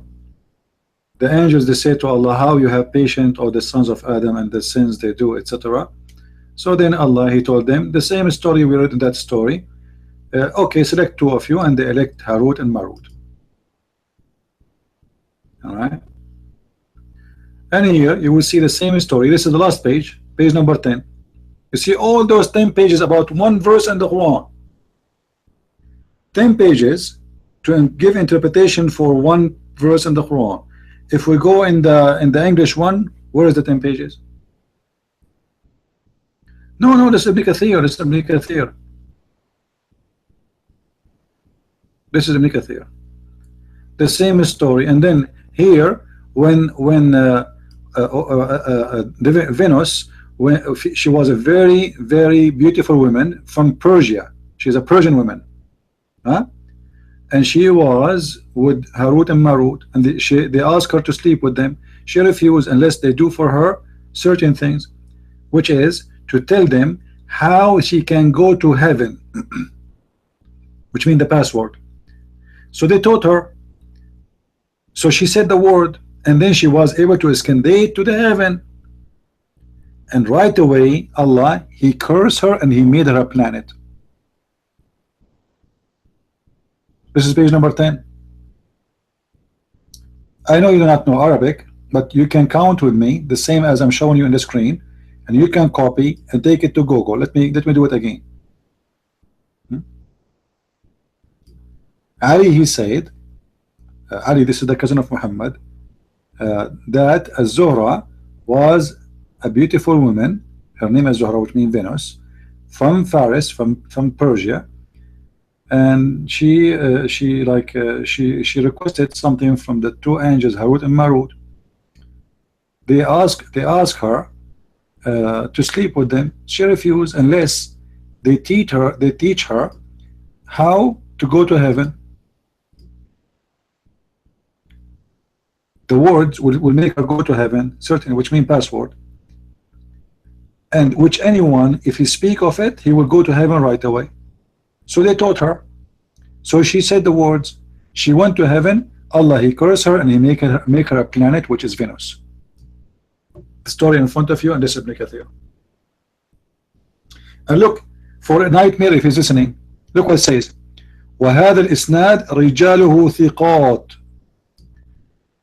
The hadith, this hadith, the men of it is trustworthy, but it's strange. It is trustworthy. They are not da'if, they are not liars, they are trustworthy, but it's strange.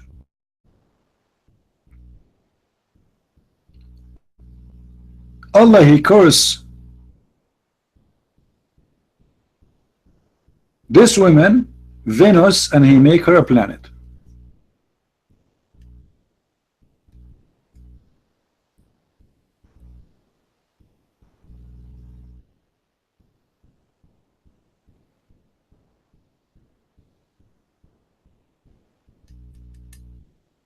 Any Abdul?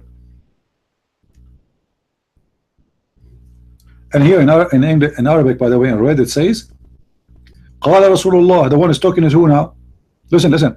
Who is the one is talking? Rasulullah said, the Prophet of Allah said, Allah, he curse Az-Zuhra, which means that woman, for she is the one who mislead Harut and Marut. Let me see if I can find this hadith in the Muslim website in English. Maybe, we never know.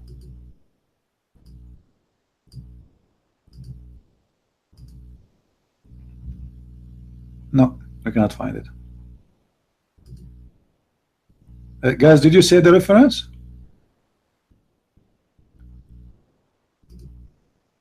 Did you say the reference?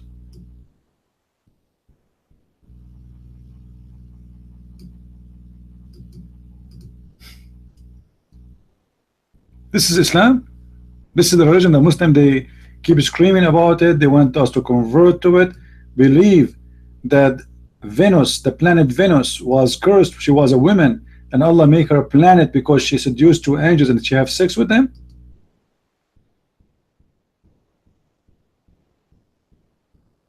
All Ibn Kathir, the English one is nothing. If I show you the books of Ibn Kathir, if I show you the books of Ibn Kathir, you will not believe it. I have a, I have an old books. I have them since. You know what? I don't know if I can open the camera. Maybe one day I should. Maybe one day I should. But I don't have them here in the same room. It's like, because the internet is a lot easier to find anything. I'm not using really the books. Because now they have them published in Arabic, and that is a lot faster. Like, you search two words and you find, as long as you can memorize. Like if you memorize one sentence of the page, you will find the page. Just search for it exactly as it is. That's why I'm not using the books. But I have all the books here, all the books of Ibn Kathir, with no exception. And you will see how big they are. But if you go and buy the English one, as you've seen, they are gone. The termite ate them. Yeah, but we do not know what happened to Harut and Marut. I mean, what is the end of the story? Harut and Marut, they are angels. What happened to them?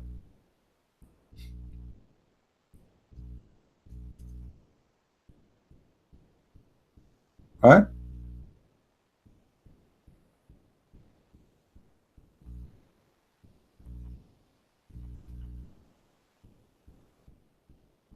And Abdul? Anyway, guys, I think we have enough for today. I hope you have a good time with us. It's getting late here. We are here for many hours already. We are here for 5 and almost 6 hours. So I want to say really thank you for being here. And maybe next time, maybe tomorrow. You know what? I'm thinking tomorrow to take it off, to rest my throat. What do you think, guys? Is that okay? Can we take it off tomorrow? What do you think? Or maybe we can make it but short. tomorrow, maybe for like short time, just to rest my throat. I will see, because I wanted to do it every day, really, because I believe this is a very important mission to do. And the more we learn and teach people, and I hope people they are taking reference, the more we will have a better fighters against this cult in the cyber world. You know what I mean? We need a lot of fighters, and I'm not talking about fighters by guns. You know what I'm talking about. So we need really people who they are educated, armed, and they knew. And the only way to fight this cult is to know. They can, Muslims, they are trained, but their training is stupid. However, if you don't have anything in your hand, still they can win because you have nothing.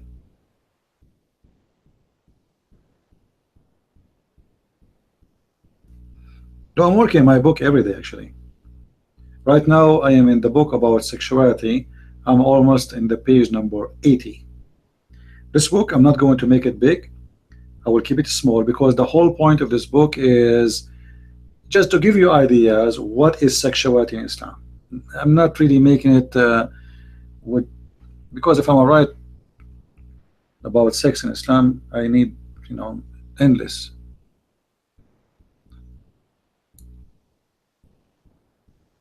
Yeah, part, here we go. This is the link. But remember, all those 10 pages you see here in front of you in the screen are for the same verse interpretation, with chapter number 2, verse number 102. This is why when you click at number 1, number 2, number 3 in the page there, in those pages, and down, the verse in the top doesn't change, because it's an interpretation for the same verse.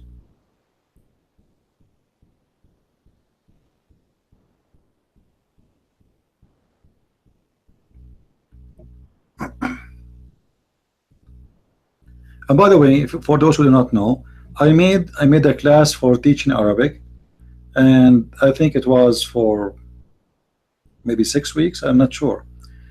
Only few people they came and joined. I mean, I don't know what to do. It's for free. You see, I do everything I can. I don't ask people for money. I'm trying to teach people. I'm trying to help them. And teaching Arabic is not really fun for me. I mean, it's not my really favorite subject.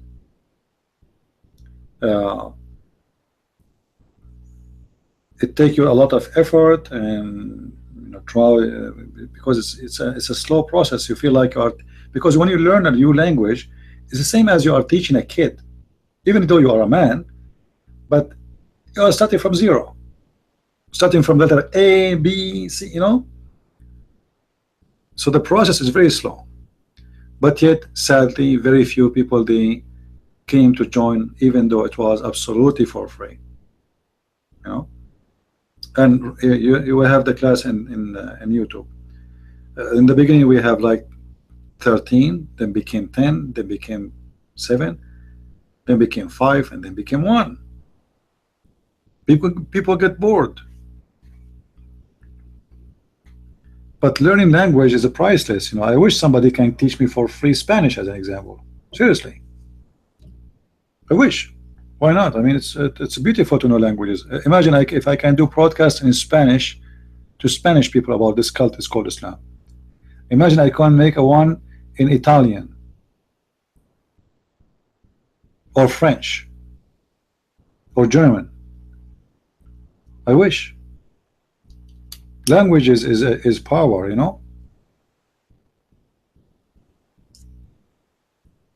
And by the way, if you know Arabic by itself, it's a career. I got offer to work for as a translator many times.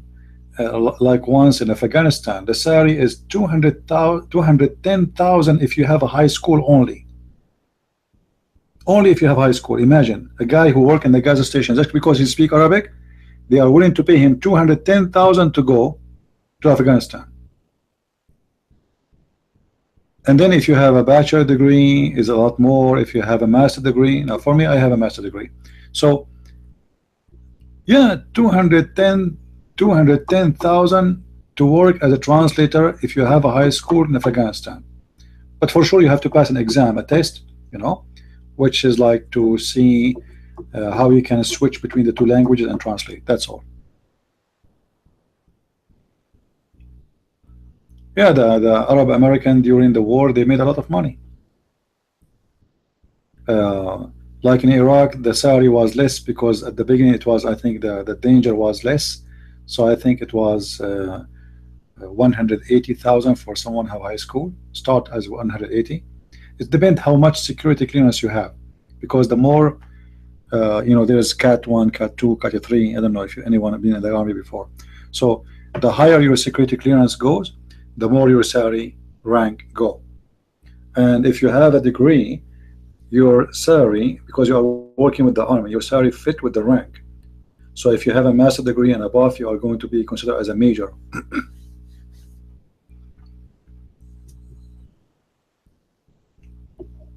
Yeah, actually until now they have jobs for Arabic translators. Those jobs will never be ended. They need in the FBI, they need in the CIA, they need in the army, they need them badly.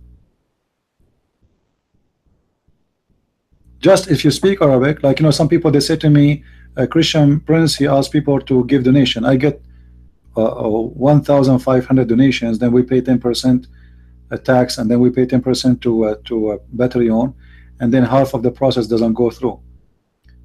The time I'm spending with you, 2 hours translating, I will make tons of money just for translation. Especially if you are born native Arabic speaker, not someone born from an Arabic family, but your Arabic is broken. You know, if you are born in the Middle East and you speak the native language, you are hired. They make security clearance for you. For me, I have absolutely very clean security clearance. I don't even have a ticket. You believe it? I don't even have a driving ticket. Actually, once in the army, my boss, he said to me, "Hey, you know what? I check your file. It's too much fishy." I said, "Why?" He said, "You don't even have a driving ticket. Have one. It's too much clean. It's not good." Like, what? You never have a ticket? You know. Anyway, speaking languages for sure is priceless. And the reason for me I can get those Abdul busted because I speak Arabic. If I don't speak Arabic, I will be the same as James White or David Wood or etc. Just copy paste from what they see in the internet translated by Muslims in English.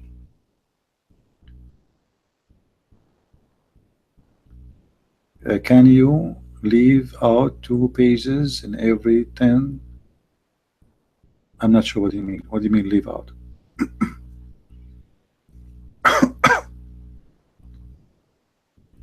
No, we stopped doing the, you know, you can search for Arab for Christ account. Arab for Christ, number 4. Arab. Let me find it for you. Hold on. I told you we started, and then people start because it's for free. You know, I believe the reason it was because it's for free. If I charge people, they will come, because you know what happened when you give them for free, they don't feel they are losing something. You know what I mean? Like if you pay for a movie ticket and then you don't go, you feel bad because you paid for it. But it's free. I mean, you know, what a big deal. Why I am going to be sorry for not coming? It's for free, and I think this is maybe was my mistake because I made it for free. But I was trying to help people and, you know, do good for them, but obviously didn't see it this way. This is the page of Arab for Christ. Let me show it to you. However, you can still learn Arabic, by the way, even though I'm not doing it no more because it's recorded. If you are serious about learning, this is the link.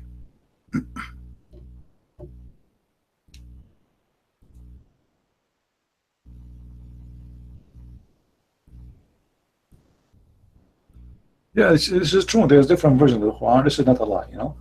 But however, this is the most popular version Muslims they use, which is printed by the Saudi.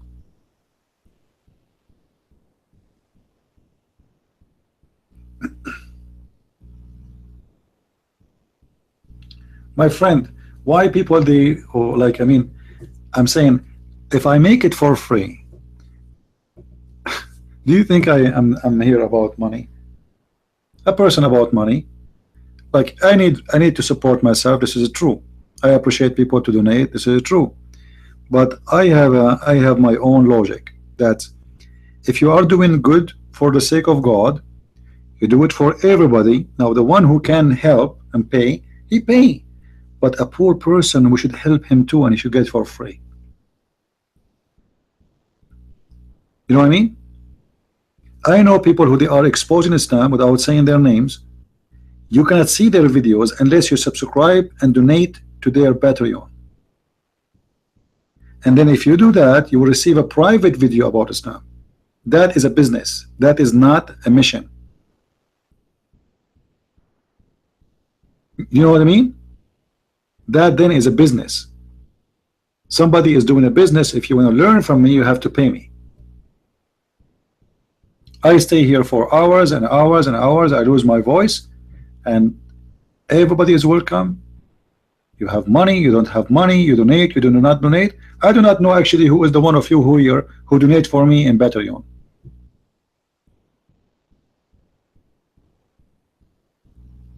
There's only few names because they text me. I learned about them, that this guy and this guy, but it doesn't make any difference for me. You donate or not, I will help you, I will take care of you, and I'm here for everybody. And my Lord, the Messiah, he loved the poor, and he loved even if, I mean, rich or poor will not make any difference unless you are rich but you love yourself, then that will be bad. So we are not doing a business here. We are here trying our best to share education and teach everybody so everybody can get his answers. And as you see, you know, if you try to do it by yourself, it is mission impossible, because even like I know many people they speak Arabic. Many people speak Arabic, even relatives. They have no idea what I'm saying, even though they speak Arabic. Why? Because everybody have his interest in life. You know what I mean? If somebody is interested in cars, you ask him about cars, he tell you a lot of information. Like he's like a Wikipedia about car. Was because he is interested in cars. So speaking the language is the key to open doors, but that alone is not enough. You have to work hard. Like until now, I read to educate myself because learning is endless. You know, what I know is very little compared what there is. You know, there is a lot of knowledge there, and what I know is very limited.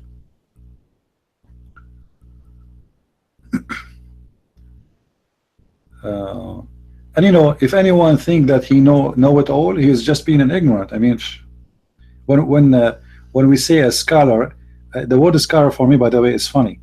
Like if somebody says a Christian prince is a scholar in Islam, I laugh. Why? Because maybe I am a scholar compared to the dumb Muslims. All right, and I am a scholar compared to the Muslim scholars, maybe because they are dumb too. But scholars about Islam is something impossible. Why? Because there's hundreds of thousands of books, which mean to be a scholar in Islam, you have to read them all, and you have to know them all, and based on all, you are a scholar. Otherwise, you are not really a scholar.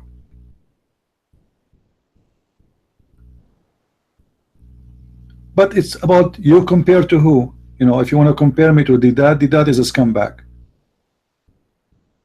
If you want to compare me to let us say Jalalain, he is this guy, his head is a library. I cannot even get close to him, but yet I can beat him in a debate. Even though he's a scholar, he have a lot more knowledge. You know, I cannot compare myself to him with knowledge, but I can beat him. Why? Because what I have of knowledge is enough to condemn Islam. I do not need to know everything to get Islam busted. You know the facts about it. You know, focus in the facts.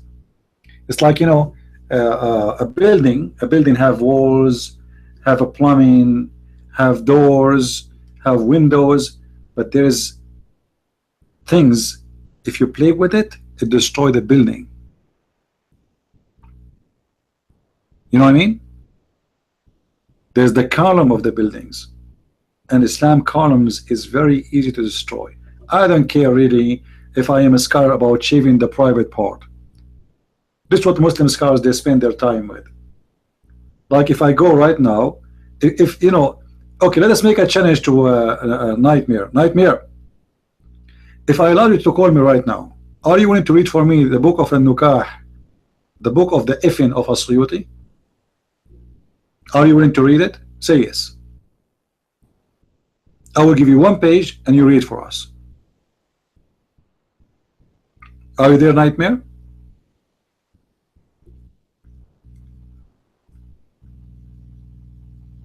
You are just saying that As-Suyuti is a very big scholar, right? Let us see what As-Suyuti says. You will hide between, not only between your tail, you will push your head inside your butt because of the shame of As-Suyuti.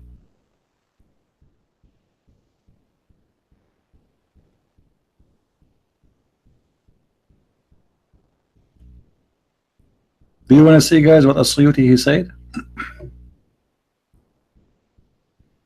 Hold on.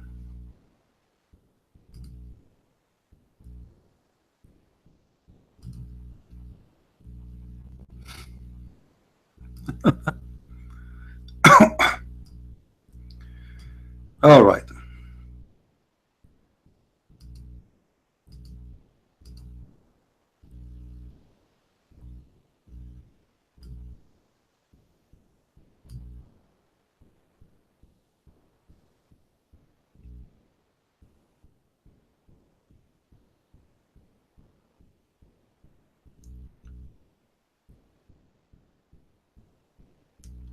Nightmare, I want you to translate this for me in the text in the chat before you call me. I just want to see how much honest you are.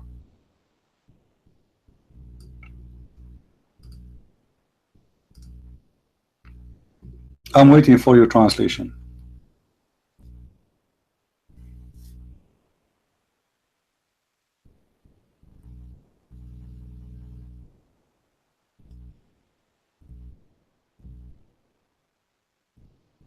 Are you there, Nightmare? I'm waiting for your translation. It take you 1 minute to translate, and you can call me then.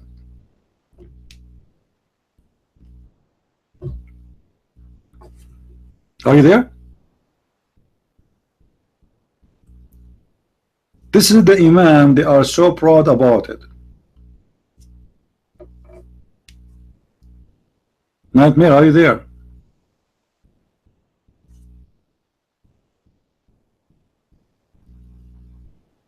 Translate.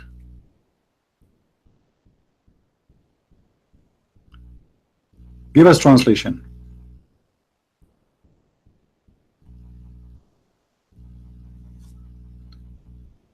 Give us translation and I will call you. You don't need to call me. I will call you. Me, myself. What it says. Okay, what it says, translate. Translate in text to be sure you are honest. You wanna really talk to me. Translate. What is that? This is just the beginning of the book. We did not even start yet.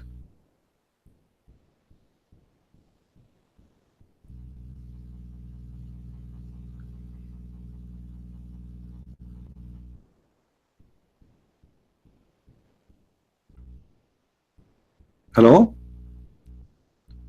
Should I do it? He will not do it. Are you there, Nightmare?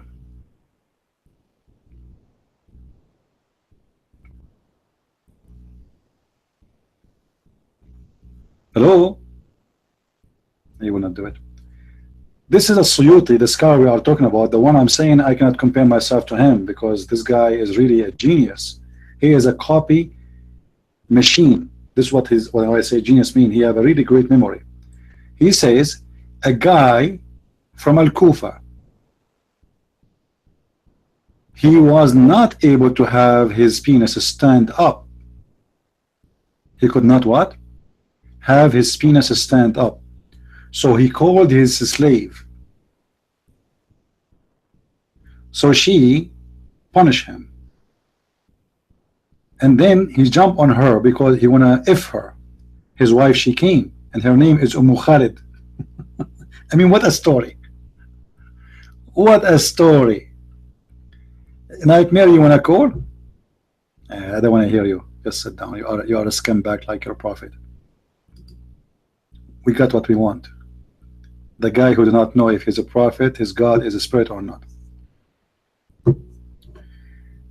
What is known about Nukah? Guys, you see, the Muslim, they say to us that the word Nukah, a nightmare is there, he is watching with me, and I changed the cover to say this is a lie. What is known about Nukah is the following. The Muslim, they say to us Nukah mean what? Marriage, remember, right? Look what it says. What is known about Nukah, that a woman, she lay down on her back, and then she lift up her legs up to her chest, and then the man, he will sit between her tight, ready by his knees, and then he will start shaking her on her in her belly, and he will not hang her very much like straight hugs, and he kiss her, and he grab her, and he he put his fingers in places, and he suck her tongues, and he bite her lips, and he put his penis inside her, and then he take it off until the head of his penis show again, and then he will not stop doing that by pushing and taking and molesting and shaking and lifting up and down until he finish. And usually this is called Naykul Ada, which means F by habit. Any Muslim is willing to say this is not true? Nightmare, am I reading Islamic books or I'm reading my book? Are you there? I did not even start. This is the beginning of the book. So now I'm writing a book about sex. Imagine if I will write everything in this book. It's disgusting, crazy, and it's endless.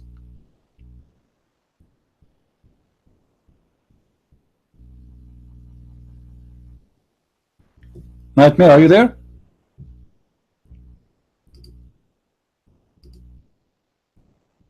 Hello?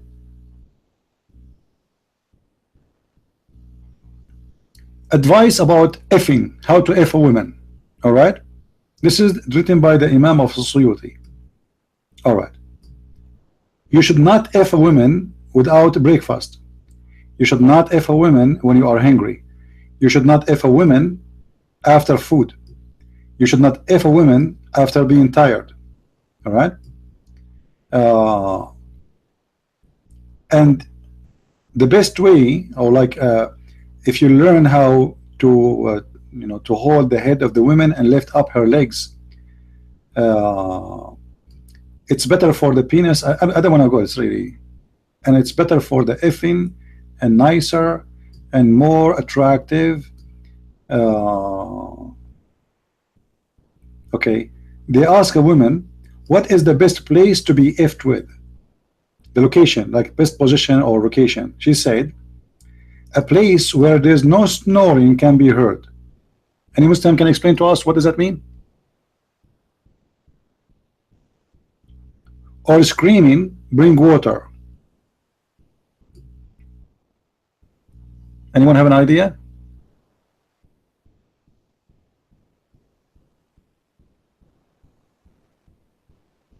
This guy until now he did not know the title of the book. First of all, Is my translation is accurate or not?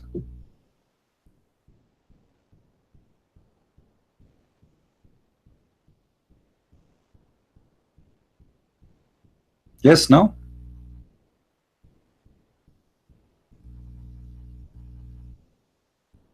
And by the way, I downloaded the book from the internet. I mean, I don't have really the physical book of it. This is a book I downloaded from the internet, from the Muslim website. Let us continue.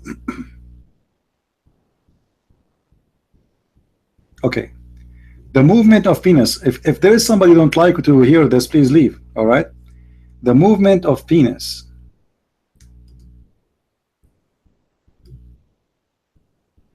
in the vagina.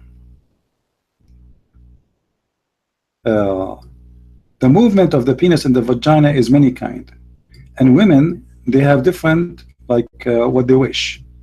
So some of them, the one she like that the penis will goes at the like up of the vagina, and some of them they like it in the side, and some of them like it like coming up and down, or the upside of the vagina, and this is called al-hatical. All right. And then the rest is just description about how to do it. So what do you think, Nightmare?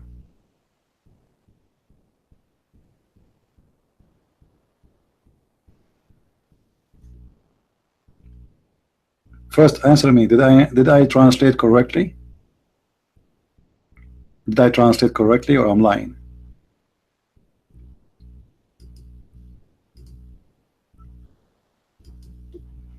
Just to show you how dumb this man is. All what you need to do, I'm showing him the text in Arabic. He can type it in Google and he can find the book. That's how dumb he is. All right. What is the kind of effing?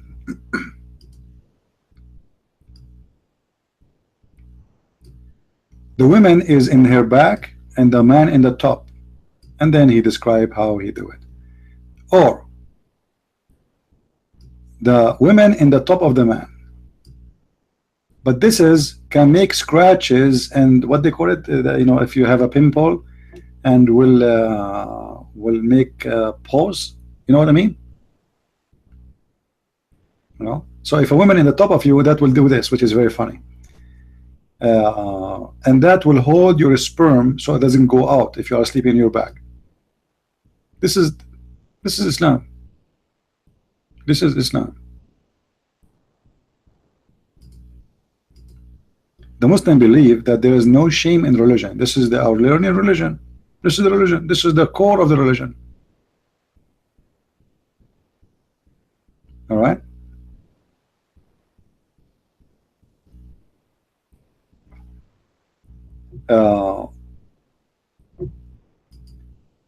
As much the women her front is big, is better for long penis for her son. So if a woman she have a big breast, her son will have a longer one. And some of the men, they have breast the same as a woman. If he do, he is more strong than the women. And some they say, or generally they say, that to have a male boy is coming from the from the left balls. Should I go more? Should I go more, or enough? Enough. No. Yeah, Gaviri, we are done for today, you know. So maybe if we have tomorrow. Remember, every day we are here for 4:30. Tomorrow I will try to be here, but for a short time, not long. You know, just because usually Sunday we stay long too. So Saturday will be maybe for an hour, something like that. But just to show you, you know, give you an example how Islamic world is perverted, and the Muslims have no shame. And imagine, they publish their books, you can download them from their website, and they have no shame about it. And this is a scholar who is one of the most famous scholars in the world. All right. Tomorrow, ask me. You came late. I mean, we are here for long. Why you not ask me before? All right. Anyway, guys, I want to say thank you for being here. May the Lord bless you all.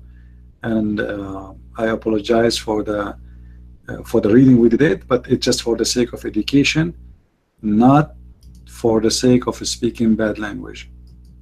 The purpose is teaching people about this cult, how filthy it is. And by the way, sexual books in Islamic countries is the most #1 sale. There's a guy, he published a new book last year. I think he's a poor guy. He's not too much educated, but about sex according to the Sharia law. This guy became a millionaire, you know, because those people, they have a crazy hunger for sex. Like this guy, Nightmare, he's from Morocco. There's a man and a woman. The woman, she is 65 years old or 67, and the man, he's 72, I think. Both, they've been raped.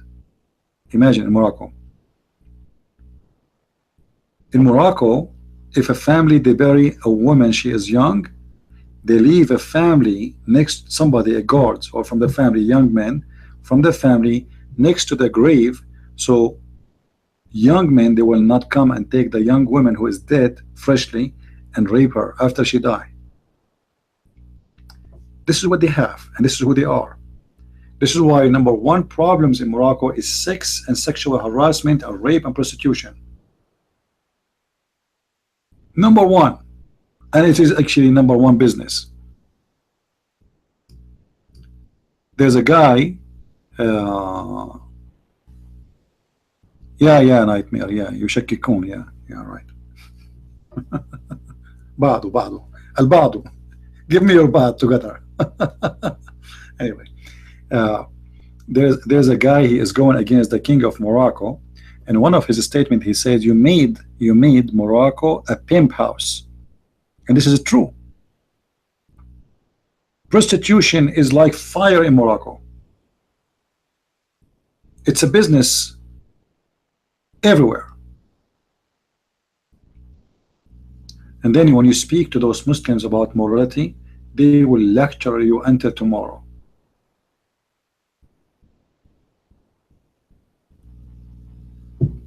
This book is not written by As-Suyuti. Yeah, keep it dreaming. Yeah, guys, this book is not written by As-Suyuti. Nightmare. Before I finish,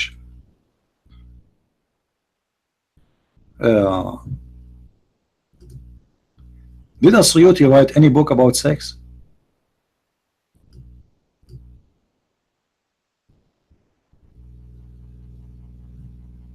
Did As-Suyuti write any book about sex?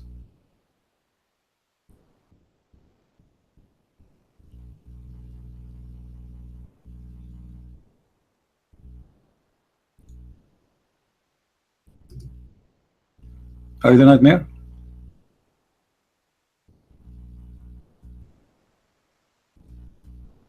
Yes or no?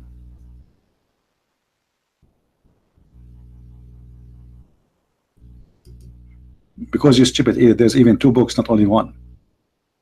He wrote 2 books specifically about sex. And because the Muslims, they try to be like, they say there's no way As-Suyuti, he will write this. This is cannot be him. It is the book of As-Suyuti, published, printed by Muslims in their libraries. Let us go. The first page. Here we go. Nawadir al-Aik. I don't know. I don't want to translate the title because it's dirty too. تأليف الإمام الحافظ جلال الدين عبد الرحمن ابن أبي بكر السيوطي. The author, the Imam, the Hafiz, the one who, you know, جلال الدين عبد الرحمن ابن أبي بكر السيوطي, the one who passed away 19 911, sorry, 911 Hijrah, which means after Muhammad. All right, and this is the one, Tahqiq wa Ta'liq, the one who like present the book, and this is the publisher. You know, you cannot publish a book in the name of somebody, the people will sue you. This is the publisher, Al-Kitab al-Arabi, the Arabian book, Damascus, mailbox 348325, copyrighted to the Arabic publisher publishing agencies, Damascus, mailbox, etc. And here the start, Bismillahir Rahmanir Rahim, Allahumma salli ala, etc. Blah blah blah blah blah blah. You know, but it's not written by him because they are ashamed of this garbage. You know, and this is their favorite scholar. What happened? I lost my voice.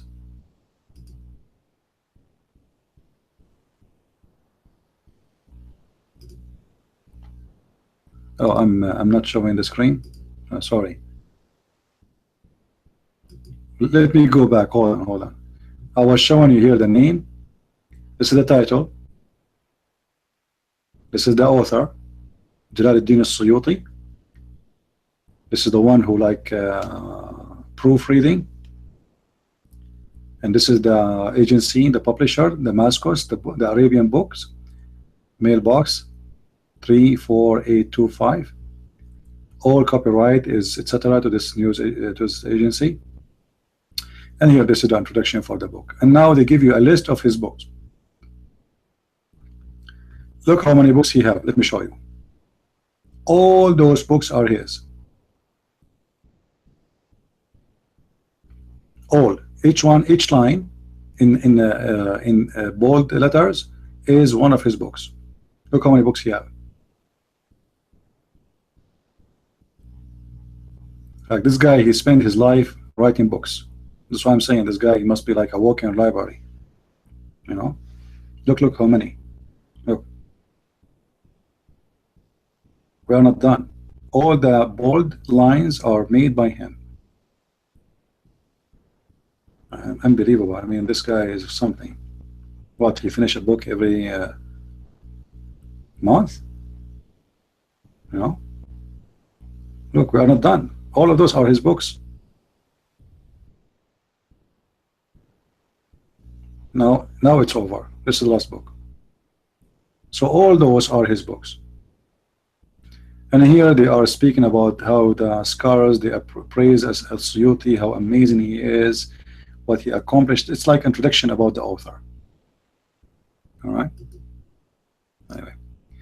Anyway, guys, I want to say thank you again. Tomorrow we will see you at 4:30, but it's going to be short, not like today. And then we see you again on Sunday, and again every 4:30 p.m. every day. Don't forget to subscribe to my Facebook, because you can be informed about when we have a special occasion or debate or even a title, or even we start broadcasting. However, it is 4:30, as I said, every day. Just take a note of that. And this is my page in Facebook. Feel free to subscribe. Let us put it there. Here we go. All right. And we have another page, but I don't have it in here in the screen. With this, I want to say thank you. May the Lord bless you, and see you tomorrow soon again. Christ is Lord. Islam is false, and see you soon. Bye-bye.